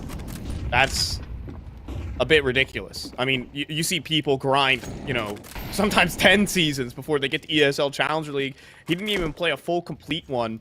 And, you know, he's been kind of top of the NA Face It leaderboards for these last couple of months. And he just gets to skip the line. I mean, and he's showing like why. That. Yeah. He's showing why. That those kills were clean.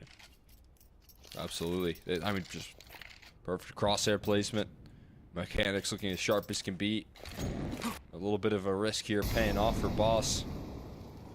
Who do they pick up now? Should they get on in here? Maybe not quite. Shane has a chance to fire down range here, and an easy pickup before there's any trade potential here. Sauce down low, the USP out, and a great trade from Darty as he has to escape with the bomb.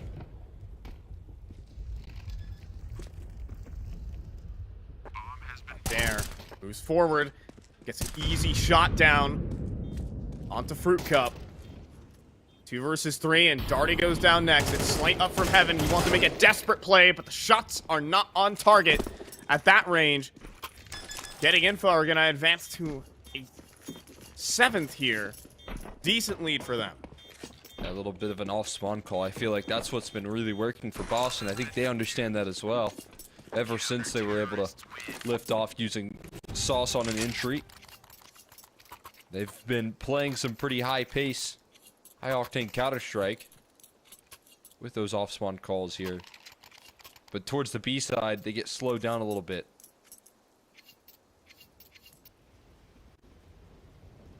Now we'll see what they do to try and end off this half. Will it remain quick? Now seeming like a little bit slower here, trying to get Slight set up for an open duel. Smoke goes in. He wanted to push past it, I believe, but goes for a pop shot instead. And Boss for now will have to take a slower approach to the deciding round of the 12th.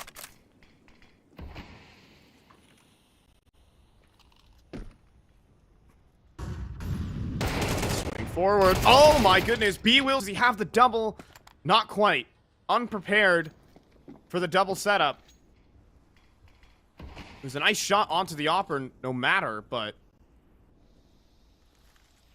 not enough. Fruit Cup, though, to make a play. Lurk smoke deployed on Ivy. He gets tons of space. No one covering the backtracks. Dare thinks about making a play.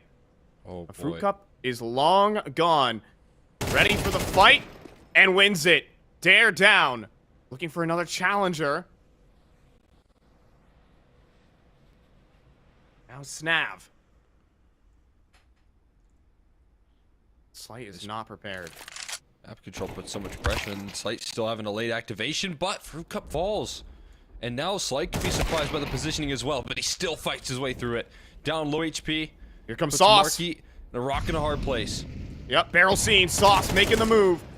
And hits the timing proper. Down to Shane. Secondary off. Does deliver on the first. Pistol out for Slight. 20 seconds.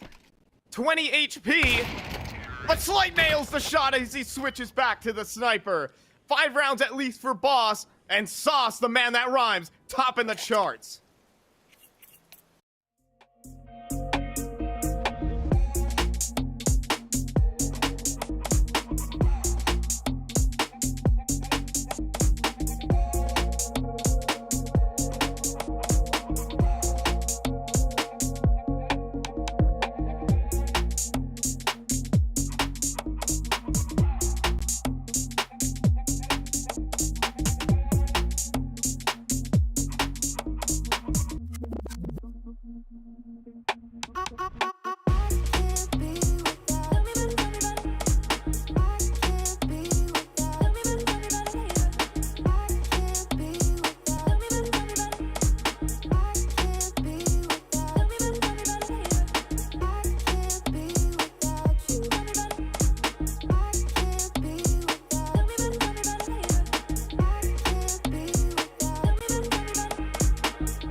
I mean, it kind of is the ESL Pro League story. You know, the idea that you can climb up from the very bottom of Counter-Strike, play through all the leagues, or maybe just get plucked straight from Face It.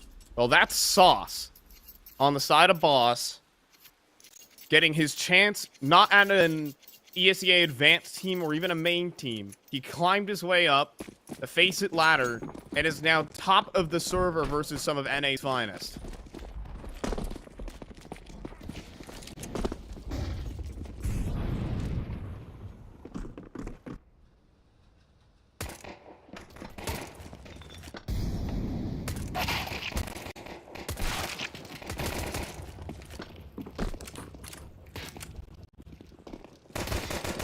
Sauce, he's looking for the fight, but eventually will get cleaned out by Dare. Multiple players all swarming the backtrack, but Fruit Cup takes a second. Flank develops from B-Wills, and that leaves Shane. Bomb is actually planted for him at the back of the site. Fake on the defuse will draw Shane back on in. Thinking about the swing, looking for the player, but B-Will doesn't know where to look either. And so that will be getting info, picking up a very valuable pistol.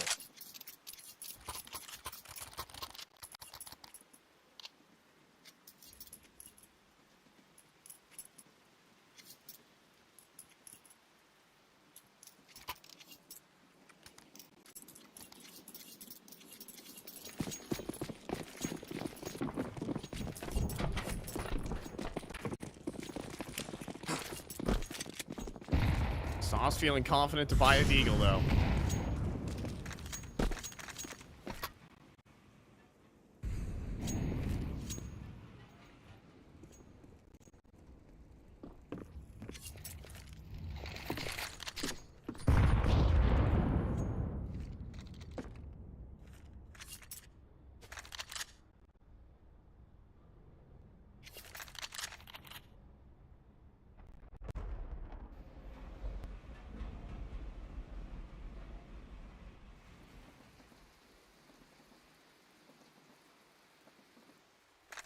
This is what is the call for getting info? A B-side hit probably spells doom. It's just 2 USPs on the hold. In the meantime, B-Will's making a play. Gets a dink on a Marky, but that's not the kill he wanted. That could have been a big time frag, but Sauce does come through in on the rotate. Maybe there's a chance. But armorless pistols are just too easy to cut through, especially for a pack of MAC-10s. You want to hope, you want to see some cool shots, and at the end of the day, Counter-Strike brings you back to brutal reality.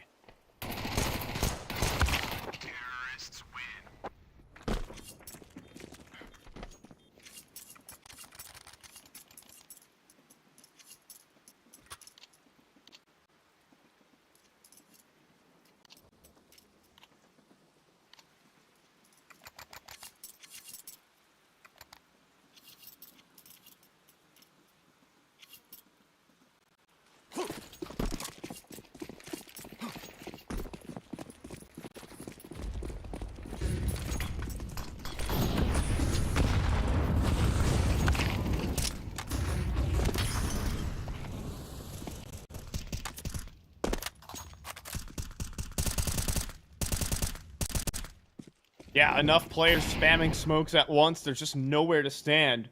You don't need Molotovs when you have bullets.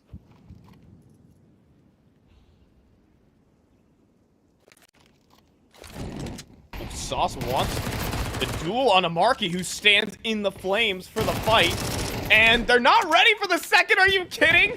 Sauce survives? He goes for 3-2. He's just dancing on him right now. He's playing like they only got 2k elo.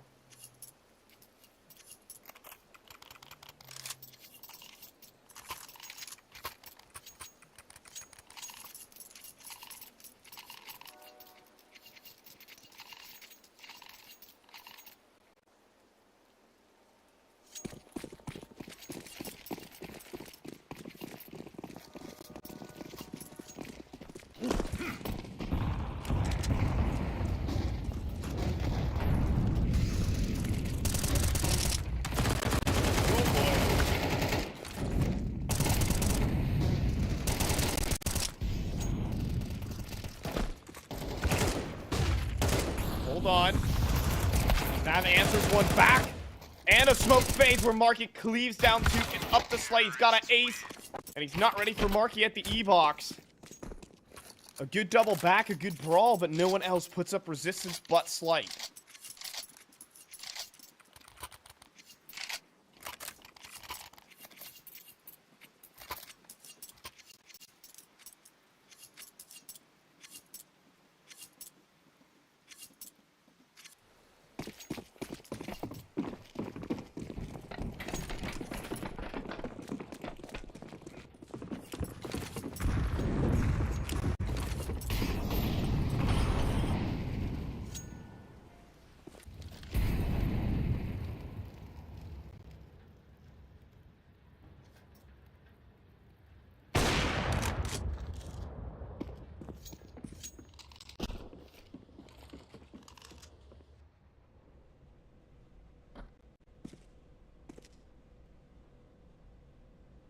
Someone would think that Hawk keeps moving, but it stays on the B side of the map.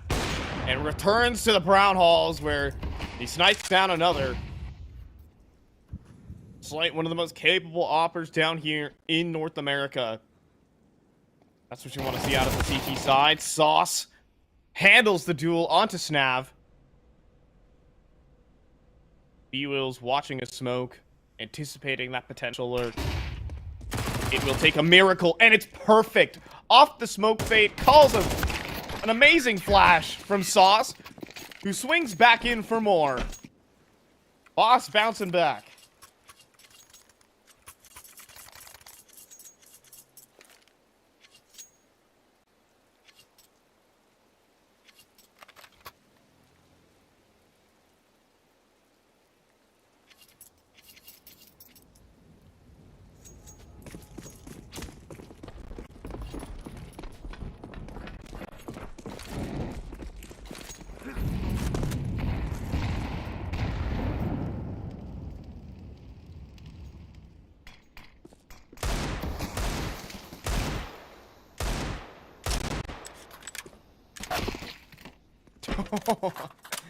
Little jump peek just plucked out at this guy there for Slump.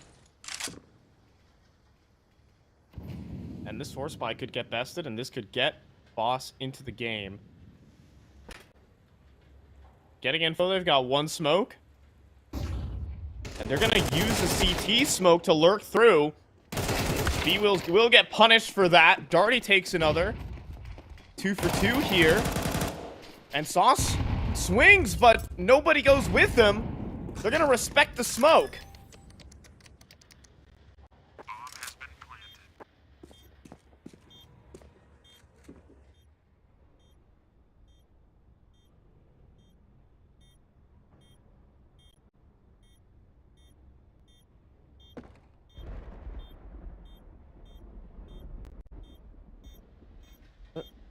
They're just not... I mean, Slight is in no position to go for this. Oh, that's a huge mistake, though. Dare gives up the fight. Time running out.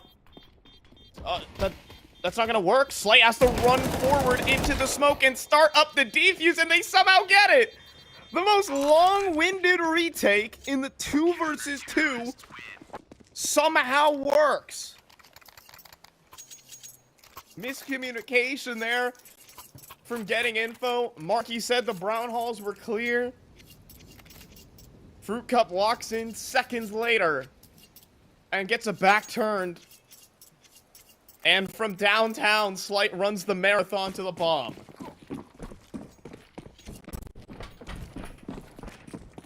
Well then. Wow. I mean, that just felt like it was a round that wasn't going to be attempted there until it was. Until the opportunities opened up. Just about last second. Just enough time to secure it there. A little lifeline granted to Boss.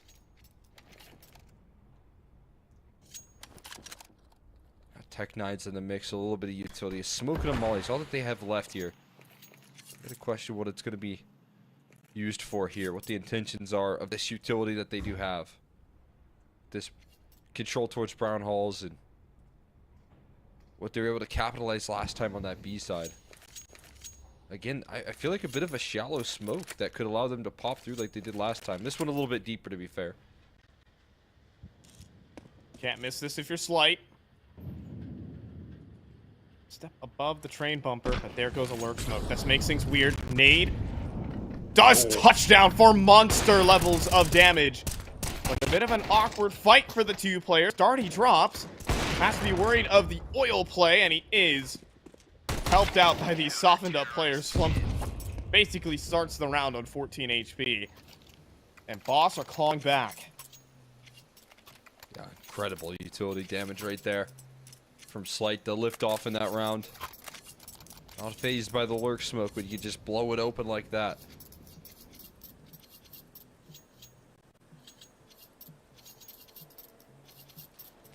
Getting info. They're getting the legwork into these rounds here, but can they secure them? When they have the rifles in play. The trades have been very good for this T side. Getting pressed upon here Already gathering information. Warning for Fruit Cup here. Oh, but the flashbang pop is excellent. Fruit Cup dealt with, and there's 3 players in the open. Can Sauce do it all? Lots of damage, but his teammates go down just too quick. They dry run it. They don't even throw smokes, and they catch everyone in the open. I mean, that's just so quick as well. Think about the sacrifice of, you know, risk-taking that you have to do for getting info. We know how common it is for players to push into pop and to collapse through B as well. That common, you know, crunch that we see so often. But they're full sprinting through brown holes to try and get pop control so that they can make that exact play. And off of a single flashbang that completely destroys Fruit Cup. It will take their strides into the A site. It will take his save. Boss, Yeah, just scale back into this comeback here. They're constantly met with some of these rounds that getting info can put together. Yeah, I think B-Wills was also caught with utility in hand as well. So normally, that doesn't fly, but I think B-Wills might have been lining up utility for pop. Because Sauce covering A main just fine. But everyone else absolutely toppled. As, oh, the swing there. The crouch saves B-Wills. A very impactful round right here. This could decide the map.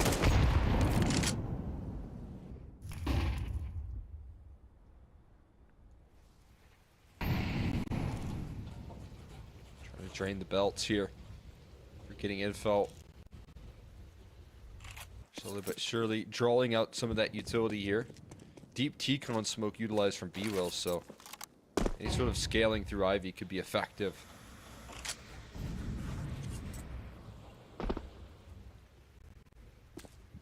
Setup a little bit weakened number-wise here. And that's Marky tossing in a lurk smoke, threatening the idea. Now this is going to put a little bit of panic here. Without anyone holding in this direction, Boss going to feel the need to press the issue.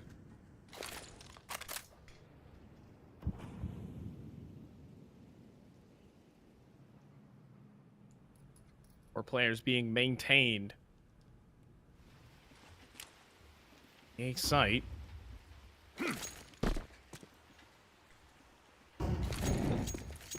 Sav, in the meantime, throwing a bit of a fake utility set for a late A main take.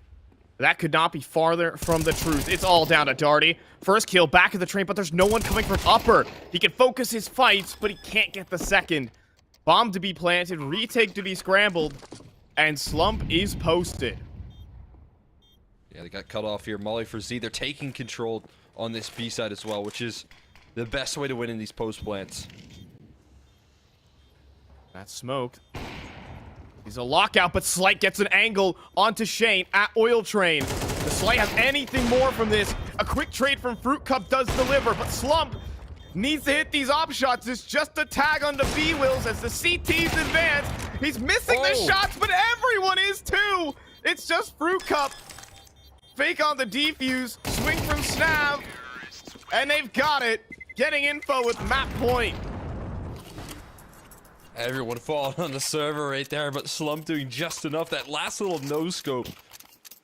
An extra inch given right there. For the side of getting info to try and push this one across the finish line. Making the clutch so comfortable. Putting them onto 5 MP9s here. For Boss to fight for survival. They've got so much X factor here. They've got their little secret weapon here in Sauce. But they need something special right now to close this out. Sauce is flying forward. That's been heard. He's so convinced that someone is still in A main. He'll step forward into that close right corner. I wonder if Snav is prepared for it. It doesn't seem like it. This might not register here for getting info that this is a potential position. Oh, the swing forward, though. Sauce wanted more.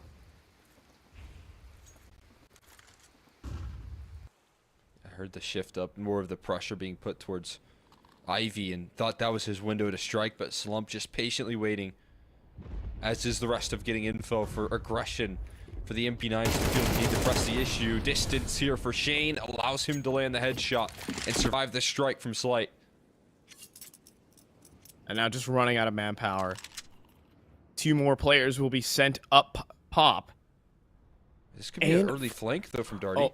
Oh, okay, this is possible. B-Wills does need to put up a hold. That's good. For 1 for 2, that could buy time for the flank here on Darty. A winnable round.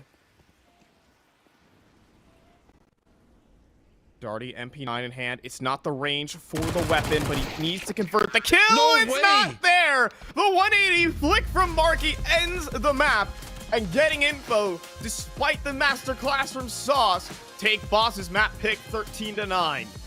And a map that has been just a stronghold for Boss as well, right? This was such an incredible map for them when they were playing consistently underneath that Blue Jays banner, but obviously so much chop and change here, a lot of adjustments to land here. Some of those changes, I mean, obviously when you look at the coordination in between Sauce and B-Wills, it felt very comfortable in some of those rounds, but not enough in terms of the full team effort there. A little bit too slow of a start. You think about some of those close clutches in the first half that just went awry in the late round and ends up proving to be costly here for a map victory on the side of getting info. Yeah, I think some good firepower, some good shots hit by both sides, but he was getting info with the pocket plays and the better calling, as you can expect from the magnet trio of Shane, Dare, and Snav. They go up a map here in this qualifier to try and match up against what many would think is M80. But first, we're going to toss this one off to a break and see if this one can stay competitive.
gon' do it like this. Straight from the underground.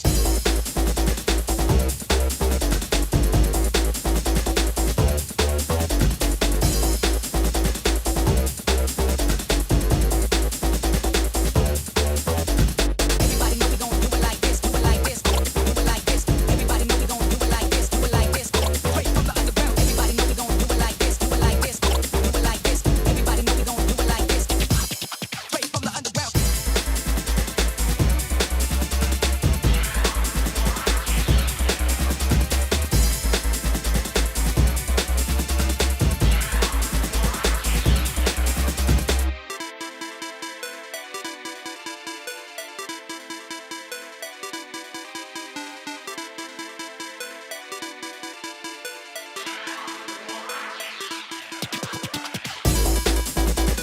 do it like this. Everybody know we gon' do it like this. Straight from the underground.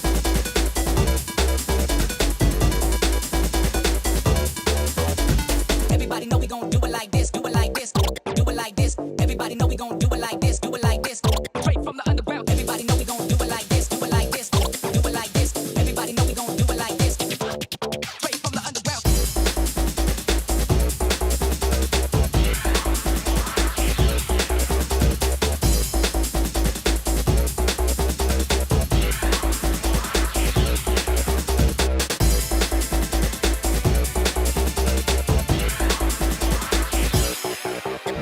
Everybody know we gon' do it like this, do it like this, do it like this. Everybody know we gon' do it like this.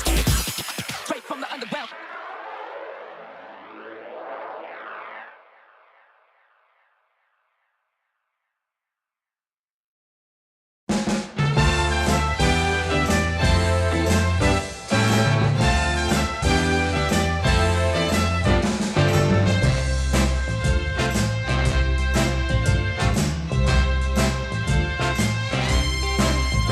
I've been searching and searching for quite a long time.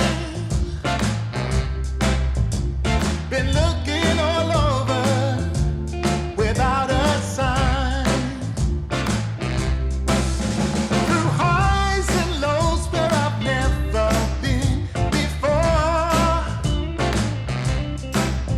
Now found the missing part that I've been looking for. Yeah, I have finally found.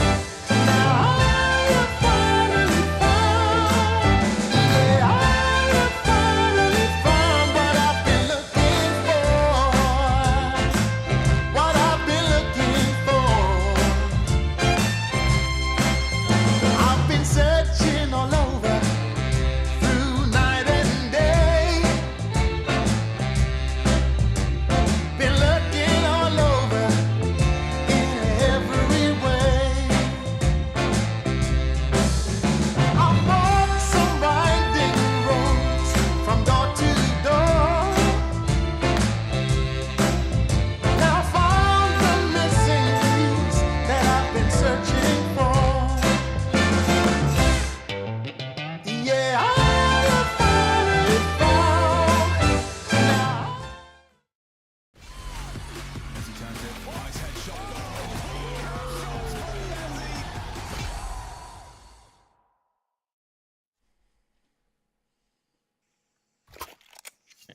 Despite a near dream run, trying to go face it to ESL Pro League for Boss, that could be getting cut quite short, as Getting Info looking to send them to the lower bracket, just one map away from doing it as they head to their map pick. I'm fine. I'm joined by Colt X or McHenry as we're taking away Ancient here between Getting Info and Boss. Yeah, looking forward to seeing if there's a bounce back effort here rolling out from the side of Boss as we see an early fight coming through with a pistol. And it does seem like they're ready to meet Getting Info on this map here of Ancient, already and flying out towards middle to shut this play down. They were going for a donut to A mid split, but that got blown up in about the first 10 seconds. So I guess the best way to counter that is to just send 5 players mid for the CT side. Snap's going to be able to get the bomb plant nevertheless, though, and covered by Marky. And now we've got some problems, but Sauce is going to handle some of them. He's got 3 in the round so far. Helped out there by Fruit Cup. And Boss will pick up the pistol, courtesy of the superstar. Yeah, Sauce with quite the start here on Ancient. Good to see him still keeping up that level of confidence for map 1 as well.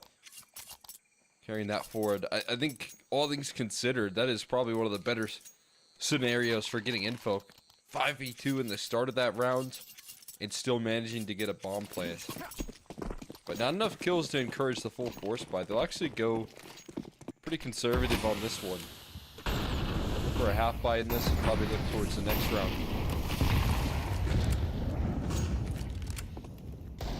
Some great utility damage on top of the flashbang. B-Will's put a little bit of pressure on him. Slump's challenging with the Deagle here. There's an MP9 close that could give him a committed swing. Slump is still drawing out a lot of attention. Yeah, and he's going to go down. It's like predicting the fallback. Takes the space, takes the kill. Next up is Sauce. Don't get 1-deagged. Doesn't look like that's going to be happening. Instead, a sprint to Donut. Fruit Cup, back of it, and just mows down 3. Switches to the USP to handle the 4th. There is one thing here. Boss have tons of firepower. Sauce might have been an upgrade in that department. But they've still got Fruit Cup X as well. He is still a threat.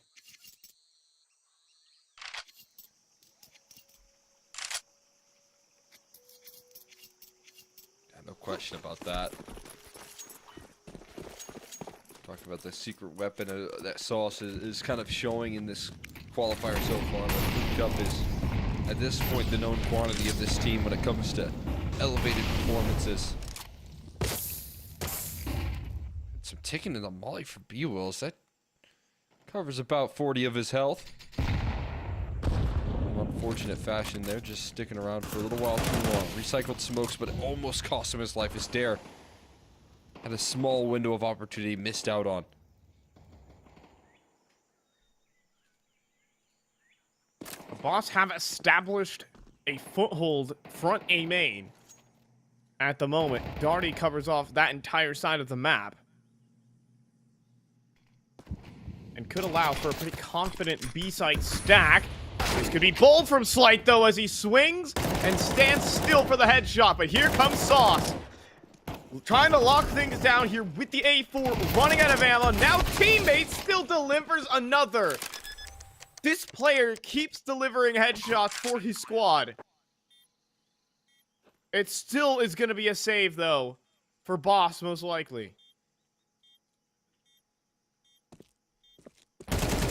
Inching forward here. Committed from Slump. I don't know how he tracks that spray. It looked like he lost control of it, but regains it just in time. And now it's just a save of a sole MP9. Maybe to be upgraded upon here. Slump down low. He'll certainly fall. Got a little bit surprised. That actually triggers Dare down the ramp as well. Dirty upgrades, but yeah, Dare's got to fight now at this point. He can't run away. The bomb would do too much damage. Darty gets out, 36 health. Able to tank it, but yeah, I mean, Sauce backs against the wall, literally. How does he get 2 kills there so comfortably?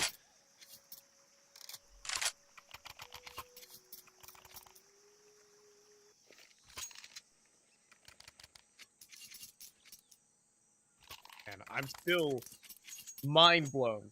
I mean, he fits in so well. And he has the aim of one of the top basic players. Like, Team Counter-Strike all you want. You know, there's a quote from Issa. He was talking to his teammates. Oh my goodness, as Dare just gets blown up at the start of this round. I'll hold the little fun thought for a bit. We got Fruit Cup just going for a wide swing. And he lines up too, because he's Fruit Cup X. For those who haven't been watching NA Counter-Strike lately, this guy does that pretty frequently. Now Sauce on the angle. A lot of damage, no kill. Oh, but Darty's still on coverage.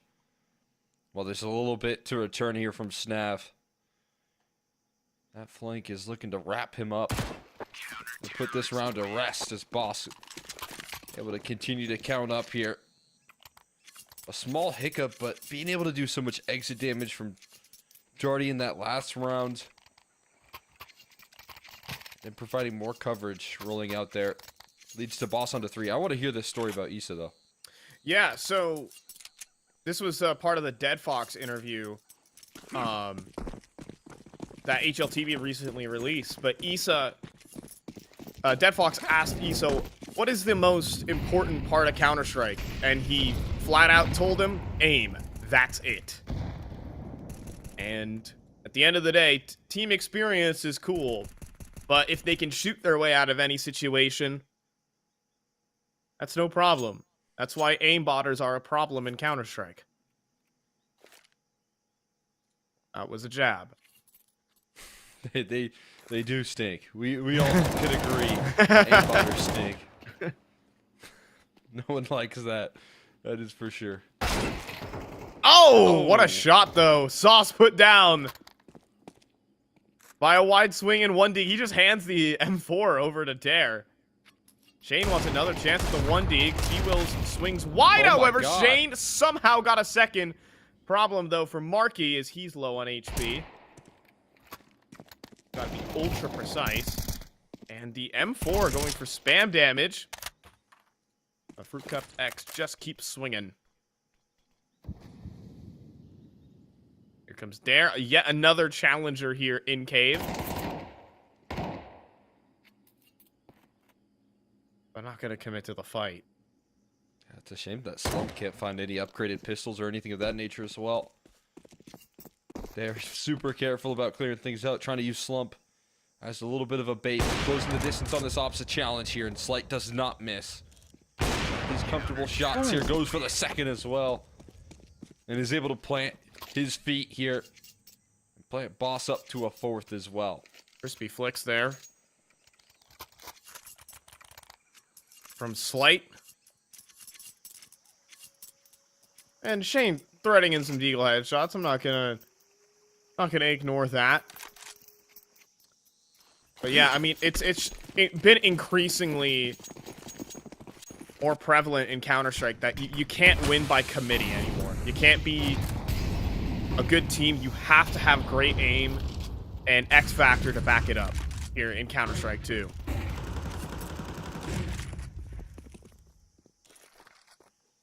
It won Team Spirit a major. I'll tell you that. Slump posted. And he does take down Slight, looking for the extra here. Posted up on the thread. Looks like he's going to empty out his AWP. Opening pick nonetheless.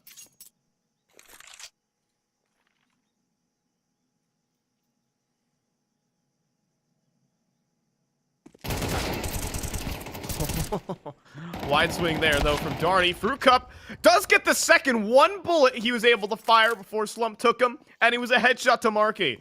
Now B-Wills, back corner of the site. He's clearing him. Not yet! B-Wills does deliver. He's out of ammo, though. He's done. And Sauce, he ran out of bullets, too. Snav's going to take him down. If he had the M4, it would be a different story. But getting info, we'll get there second.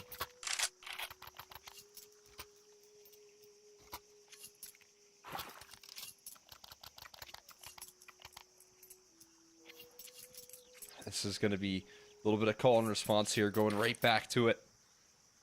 The full investment here.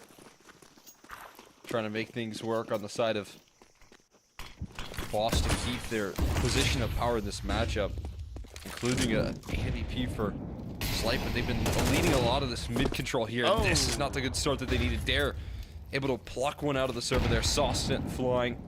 Slight looks for an edge back into this round here. Could surprise Slump on the angle. And he will do just that. A little call and response here. Op head to head that Slight comes out on top end. Oh, and Fruit Cup commits to the spray long range. And now rotating back in towards CT spawn. Bold swing and delivers. Body shot bandit here for Fruit Cup. 13-3. And Darty still here in A main. Snap trying to hunt him down, but on a perfect timing. Darty swings when he hears him running away. And Slight keeps landing off shots. That is a tongue twister. And that is 5-2 now for Boss. They even have double ops right now.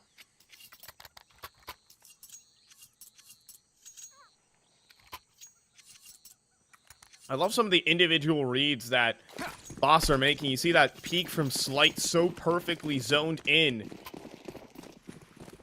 to the top boxes. Big time awareness. We've seen Slump play on that angle a couple of times, and that's a great way to counter it. Some people throw a flashbang, try to catch him on the swing. This one is just full smoke spam for Fruit Cup, and nobody will be planting inside of that smoke. There is 1-1 D to come back. Because getting info just a little like that. But at the end, it is 6-2. Making sure that no bomb play comes through there. It's constant smoke spam coming through. Fruit Cup, as we've already seen, elevating in this matchup. Especially in a couple of these rounds here where you see that Sauce gets picked here. This constant presence here, the quick rotations. You can see how Fruit Cup is so comfortable on this map right now. How quick he is to be where he needs to be.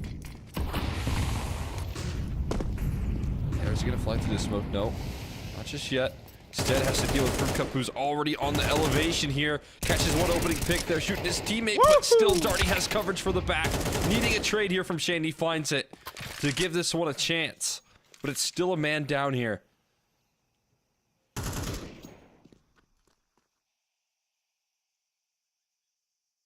Trying to pull back a 2v5. It is possible because they've been given a lot of space across the map.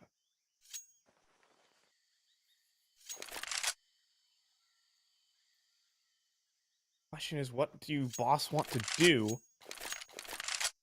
Because Slight's going to feel the pressure on A as the time ticks. They could have walked through Red Room. They could have lurked behind the back, but that smoke in towards Red Room tells the side of Boss a lot.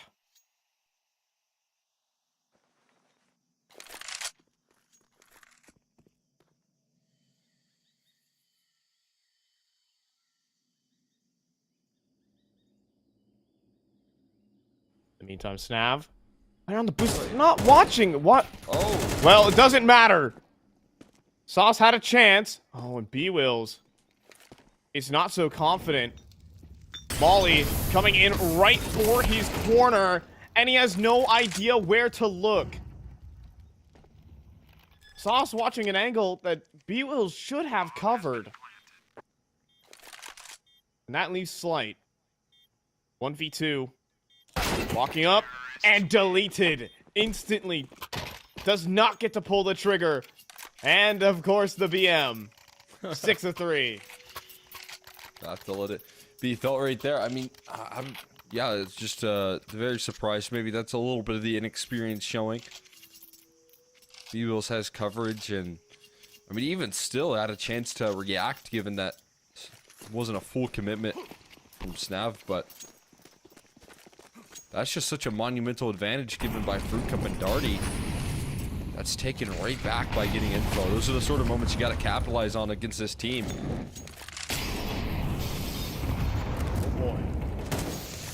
Already advancing through caves. Snav using the smoke to take a peek.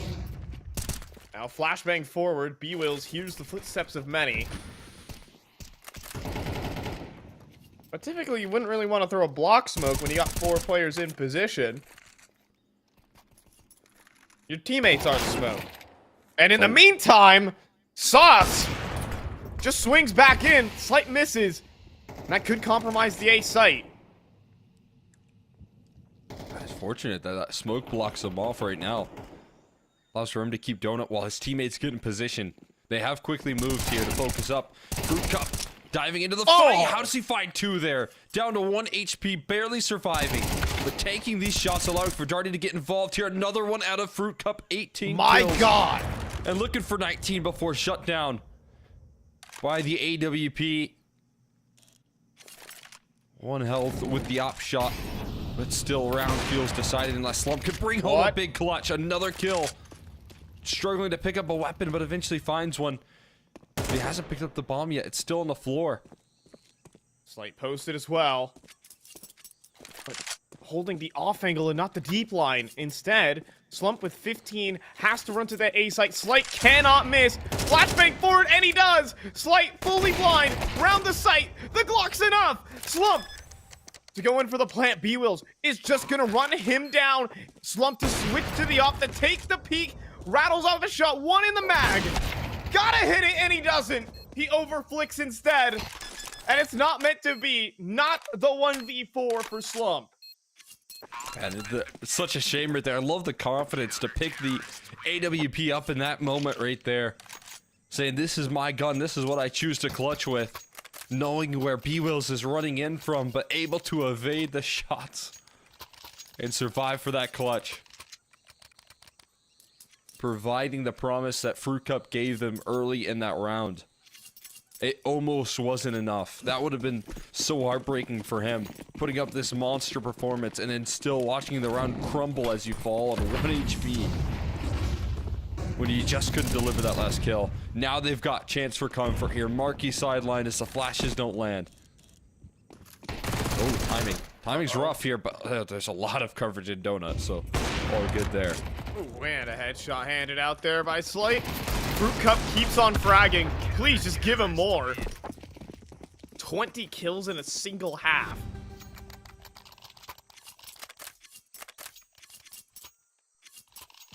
My goodness. Look, not to talk about my personal things, but look, I made a video about Senzu breaking the major kill record in regulation. He had 21 kills at the half. I'm just saying, this is some record-breaking stuff we could potentially see from Fruit Cup. Dropping a monster half already. With opportunities for more in this last round. One last buy coming through from getting info. But the same old resistance here. Mid-control capitalized from the CT side. The entirety of A given over, but this is such a good read to try and close this half off. He's going in, Fruit Cup. More. He wants to swing. It's risky. It's awkward. He doesn't get any. But Slight's got the coverage. Marky's down on the ramp. But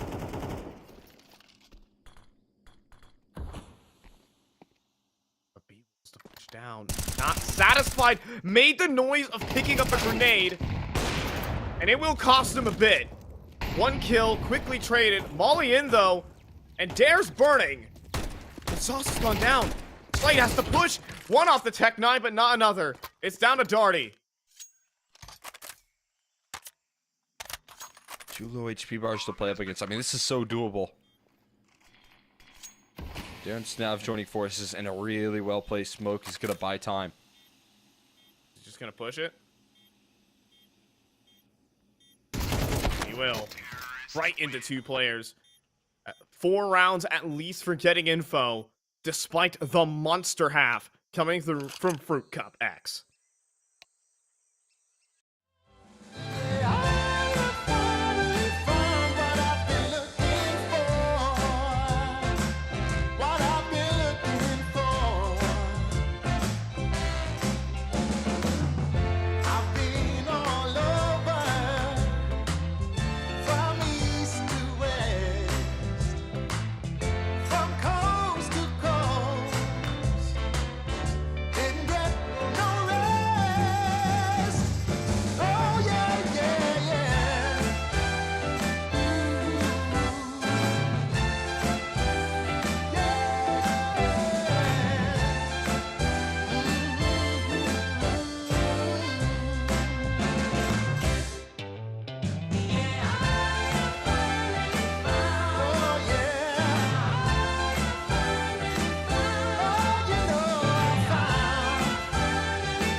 First, a stunning map from Sauce that wasn't enough to put it across the line. But now, a monster half from Fruit Cup. 20-6 in 12 rounds. Honestly, potentially record-breaking performance if he keeps it up. Yeah, I mean, at this rate, if he keeps it up, there won't be a lot more rounds left to play here. Just looking to try and close this one out quickly, but pistol rounds have been a bit of a challenge. And it looks like getting info have the same idea. A lot of stacking towards middle. An early fight from Slump. Pluck Sauce out of the server early, but it's Fruit Cup to lift off for the first T-side kill. He doesn't last too long, though. Dare's quick on the trade. 3v4, but there's some extra damage downrange, but the smokes are placed for deep square control. Once those fades, Darty's in trouble, but a re-smoke onto the teammate is a big question mark. We'll see if that pays off, as Shane just hits 2 headshots anyways, and that leaves Slight. I think the Smalley's gonna be enough. That defuse is quite fast with the kit, and Snap will be able to stick it for the full way. Players just didn't survive for long enough. Yeah, I mean, I was interested to see how that smoke would work there. Obviously, it maybe presents an element of surprise, but the players scaling through long get there so quickly. That is one of the challenges of this B site, that you always have to do a little bit more if you want it, and being cut off in cave and long leaves you so limited in post plants. Cup still landing some kills in the second half is a good sign, though. Still goes awry, but Force Spy's back in play. They want to walk their way out middle here. Walking through the smoke, in fact, here. Calling the bluff of getting info, and they're right in doing so. He is watching, though. Jiggle P gets dinged through the wall. Dare traded out quickly. Marky, though, what else can he do? Not the double. 3 versus 3, but Slight wins his duel on the site. Slump overwhelmed. Slight, that would be an overstep. Stay out towards the big box. Staff goes in for the swing. Shane picks another. Both players seen. Slight needs the cover, and that he does. 1 kill from the back. This comes down to Shane, though. Close range 1v1, but he doesn't get it. B-Wills with the Mac 10 bends the bullet, and it's 9-5.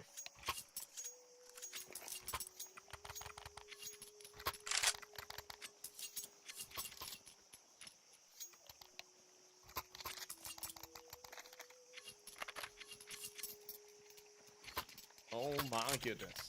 We've got a game. Force Spy back coming through from getting info.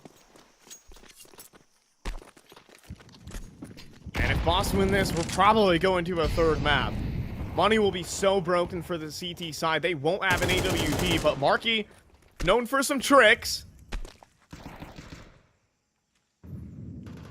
But nothing gives. Out of utility, just a couple smokes remaining here for these pistols. Trying their best to delay this round as long as possible. Hold on to those smokes for a little bit longer. It's probably going to be the game plan. Double up on the smokes, and Donut as well is very valuable. They can utilize him here. Nice HE, does half the HP of Dare here. No one crossing towards Red Room. That's at least information contained. Finally, that smoke goes down. That's going to force some repositions here. And they are repositioning. Slump and Dare joining forces, rotating a bit of a gamble towards that B side of the map. So Lurk Smoke goes in to further commit them into this position. The rest of Boss manipulating this defense to put the weight on one man's shoulders in that Donut, who's going to be a little bit far removed. Dare does commit back, but he's only got a Deagle on half HP. Ooh, then this positioning. Oh, he saw a shadow, though. He gets to tuck out towards the big box, but will be hard cleared by Darty. Slump just thread one in. There's no CT smoke. 5-7 is good for a 2nd kill. Oh, boy. Oh, this is so messy. Multiple pistols swinging at once. It's a 2 versus 3. 10 seconds on the clock as well. They have to dry fight their way into a bomb plant, and they might not be able to do that. Panic plant here from Fruit Cup. Prayers that he protects, and he does. Sauce doing it. Protecting the president. Fruit Cup up to 23 kills. Boss to 10. Wow. What a closer right there. in the chaos, they do exactly what they're hoping. Catch Boss in a panic to try and plant that bomb with no utility, no smokes, anything of that nature. You just have to put so much faith that your teammate has your back while you're punching in the digits, providing some chance to win the round.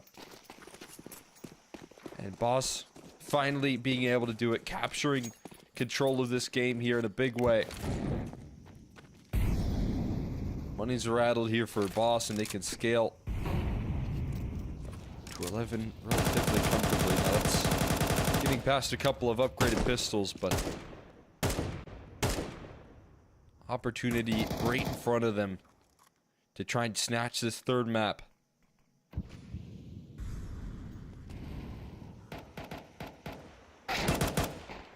Oh boy. The 6 damage tank. Many have told this story.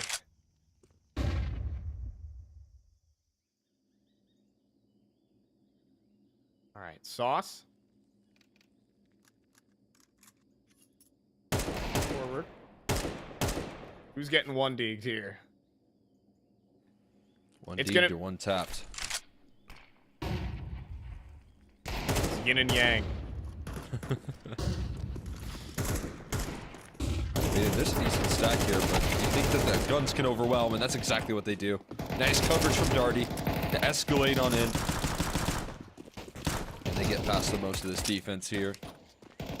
Absolute tragedy as Fruit Cup goes down and can't keep farming more kills. This is his Why'd it chance have to to be shine. him? I mean, Why'd that's it have how to be him? that's how the records are broken. Is they go for like anti-eco 4Ks. In my time, I've watched all like the top 5 record-breaking maps, and there's a rating record set by World Edit for big events, and he was actually getting like UMP quad kills against 2016 Echo And- Fox, man. And when that was the case, right, it was the old money. So if you got full reset, you Yeah, had yeah. double eco. And they were just full resetting the Yeah. CT side over and over again. And he's just getting UMP 4Ks every single round. It was an absolute travesty. That does not deserve the record, but alas. As Marky full blind, helped out by Slumpy. Sauce advancing, not ready for the low peak. Fruit Cup, of course, betrayed. But eventually he'll go down with just a meager 1 kill. Snap, Yeah. praying for his life, and will not escape the grenade. So back to the 2v2. We have a winnable round for Boss. But Shane holds the smoke. Headshot delivered. Bomb on the ground. And Darty needs a miracle.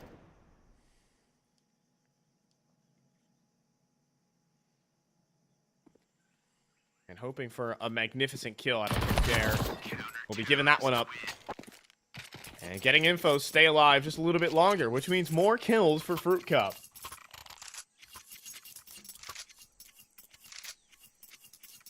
I like the way you put a positive spin on that one. More opportunities for him to count it up. What was the, there's Nikodos that hit a pretty big high, right? That was the Majors as well. highest rating at majors ever Okay. set. That was 3.08. It tied the big event record. Funny as Wow. that is. World Edit also had a 3.08. Oh, God. What a shot from Sauce. Get pieced. And Fruit Cup. No, he falls. But Sauce the same. And Getting Info are clawing back into this game. Slate's gonna go for the swing, but Shane covering. Yeah, good coverage right there. Nice bait and switch right there between Snav and Shane. Gonna force their hand here. Footsteps should be heard from Dare. Might be arriving just a tad late for them to scale out, but gonna keep control of Donut. Again, it's about trying to plant the bomb. That's the last smoke that they have available, so fighting through Donut is something they have to do.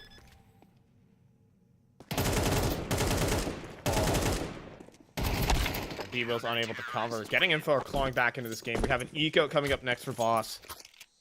Momentum on their side. Despite Sauce hitting a nice shot on a Marky.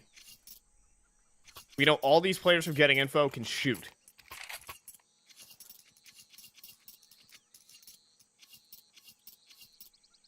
They're landing some nice shots. They're also backing it up with some good coordination on the aggression rate there as well.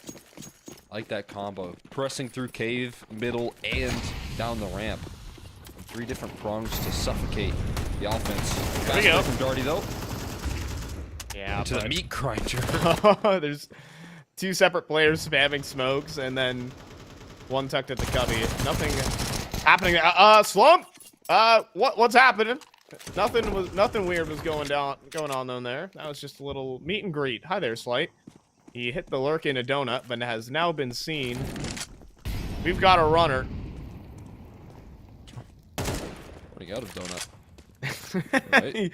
Oh my god, the great escape there for Slight. This is all just one big ploy to get Fruit Cup some more kills. Everything's like a little con artist. It's all a sham. Alright, Fruit Cup hit the Deeg shot on the slump. I think I'd lose it. Either way, back into this one. Oh! Ugh. Come on! No! Now, B-Wills. Bomb plant. Oh, he knows. Tough luck, though. That will be 8 rounds for getting info. Back in the game, I will say, money's not great for Boss either. Because they did buy some Desert Eagles in the previous round. So, it's going to be Galils for basically everybody.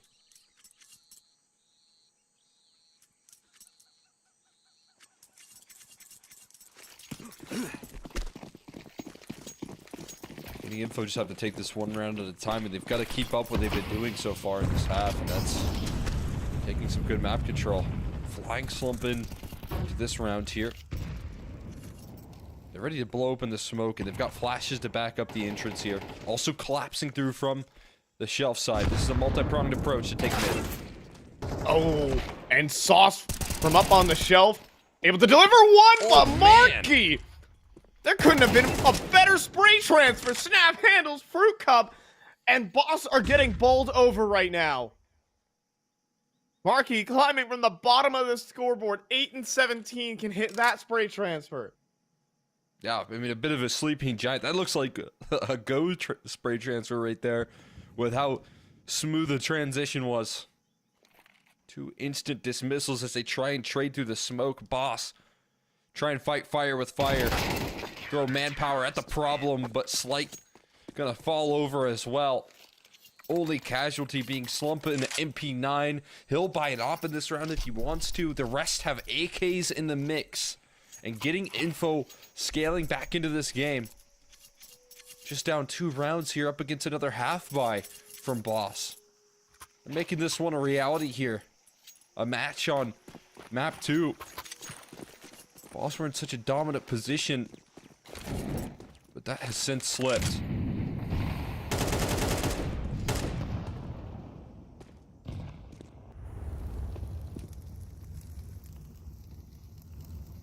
All right. Fruit Cup, I don't think the record was cool.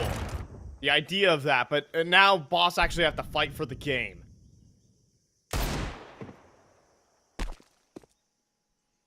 I missed He Eagle was kind of headshot. the jet fuel of this CT side with how many multi-kills he was getting, how many opening picks he was providing, but without that influence, you can kind of see how things can go awry quickly.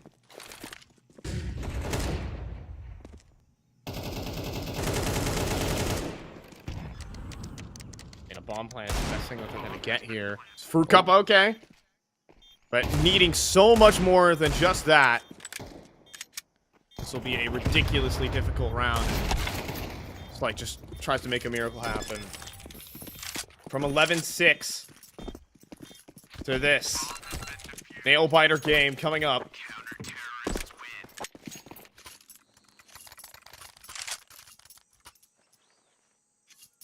Slate making the decision. Is it an op or is it?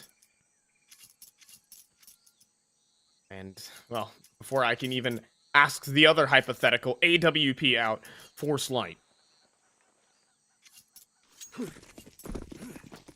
Absolutely willing to bring that into the mix. So that could be a big piece of the puzzle. Still a lot of struggles on what they do to deal with the pressure on this mid control, but this is a changeup, getting info, stacking more resources on A. This is a good read right now. 2 players starting it over, and Sauce falls to slump on one side of the map. Dare spots out another. It's going to be a chase down here, but they don't expect Marky elevated. Yeah, and oh, Slight doesn't even fire a shot. Marky's owning them. And Boss, they just lost the will in this game. They're just not hitting. B-Will's got 2 through the smoke, but even tracing for the 3rd. There's just no way. He has the bomb on his back. Yes. Time to think about it. Dropped his gun. Smoke faded. It's a bit unfortunate right there. Has to turn around and pick up some sort of weaponry, but that leaves him to an instant dismissal right there. 11-11. It's all tied up, and as you said, they lost their ways. They're getting read like a book right now, getting info. Now just a map off of taking series point first here in map 2. Ripping away any idea that Boss could claim map point here for themselves. And it's another all-in buy. Still have money to afford that luxury at least. We gotta make something work here. Sauce just going all in for the play. Jeez.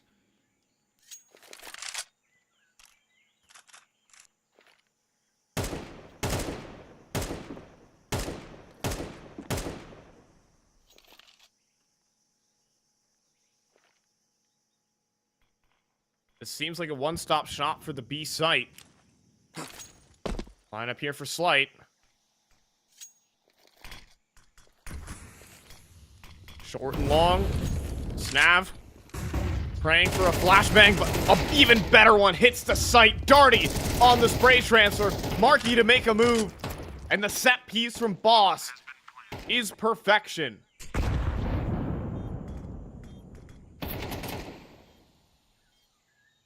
Learn your flashbang. Hold on. It's not over. Oh my goodness. A 2 versus 4 retake here. Molly for Darty. Forces into the op, but a missed shot from Slump. It's down to Dare. The flashbang's good though. Running out of ammo. He's got it. He's pulled off the clutch. 2 versus 4 for getting info. Series point. Oh my god, he got lost in the gray screen there for a second, throwing his aim off, but Dare recovers, lands on his feet. And getting info, claim 12 here first. Boss had it in the bag. They had a monster first half. Fruit Cup with 20 kills in it.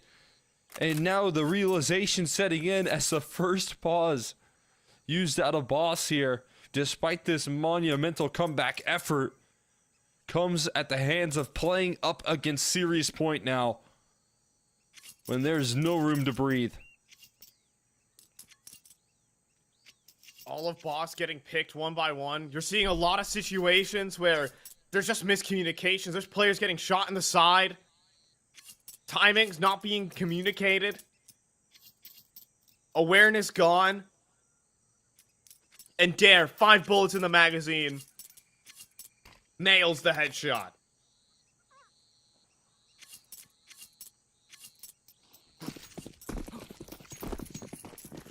So here it is.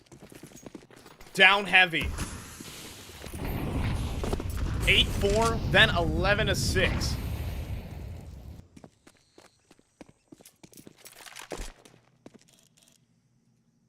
Pardon me, 11-5. And they're putting it down to just a one-stop shop A play this time. And the shadow scene, Slump knows. Slump's calling back in for help, but that shot somehow misses. Goes in for the re-swing and delivers. Then hits the net. Slump up for a highlight, not to be. B-Wills will shut him down. But Snav's got a pick. CT smoke is missed. 2 versus 3, and a smoke spam connects. It's down to Slight. 1 bullet in this AWP. That shouldn't be enough. Slight walking forward. Shane does not seem aware of this possibility, though. Shadow seen. Slight up close. No scopes him. Oh my god. Out of ammo. Picks up the M4, but can't deliver on the low HP Snav. An 11-5 comeback for getting info. It's 7 rounds straight to lock it up 2-0. What a finish right there, man. What a show of resiliency here for this Getting Info squad. Running a little bit out of steam heading into that second half, winning the pistol, losing the follow-up like they did. Thought that was going to call curtains up on them with Fruit Cup playing with that massive first half, but still being able to hang in there, pull rounds back and forth, being able to then meet the side of Boss consistently on the next call. The adjustments that they would try and land mid-map, it always felt like Getting Info were a step ahead in that comeback effort. And that has to be such a frustrating reality, getting closed out when you had map 3 in the palm of your hands. Man, and despite the performance from Fruit Cup X, like it actually like record-breaking half, on pace for that, then goes completely missing in the second half, only scores 5 more kills afterwards. Even Sauce was delivering some good headshots, right? I think Boss kind of lost as a team in this game. There weren't any, egregious misses. It just seems like a team that is a bit inexperienced together, that didn't have the same level as calling as a team, like Getting Info. I think they got beaten as a team here, even though their individuals are just so strong. Yeah, I mean, that's a really good point there, right? I think you do look at the supercharged first half there that gave them a big lead, and you see how, much it was influenced by Fruit Cup's performance there, getting those opening picks, finding multi-kills.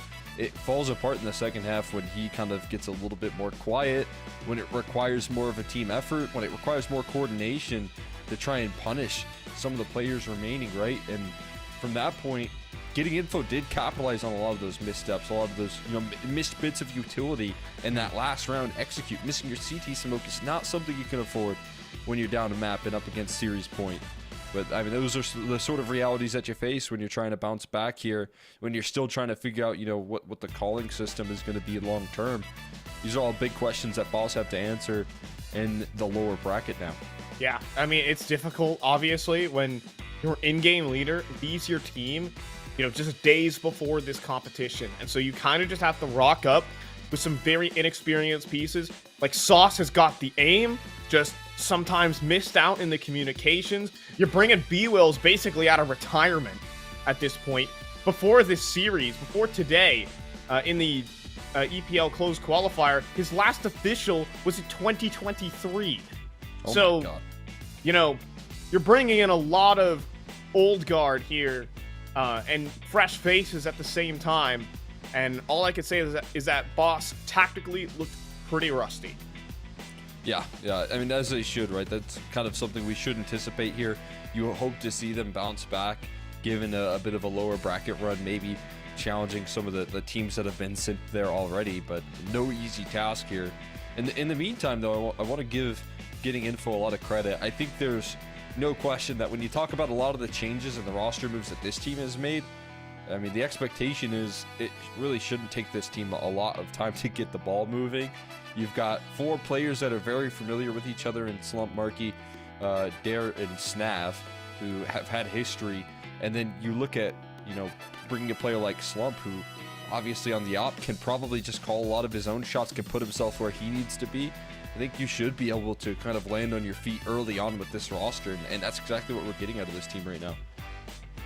Yeah, I mean, Getting Info, you take, this magnet core and you fill them with players who know how to play in this kind of, rotating door of players environment. Slump has played with so many different teams. Same goes for Marky, and this system kind of just works. It plugs and plays itself. So Getting Info matching up versus, well, undecided, of course, because M80 and Blue Jays looks like it'll be going the distance. Blue Jays took map number 1. We were kind of anticipating that possibility, and it all happened because Laxi's going beast mode over there. So do check out the mainstream.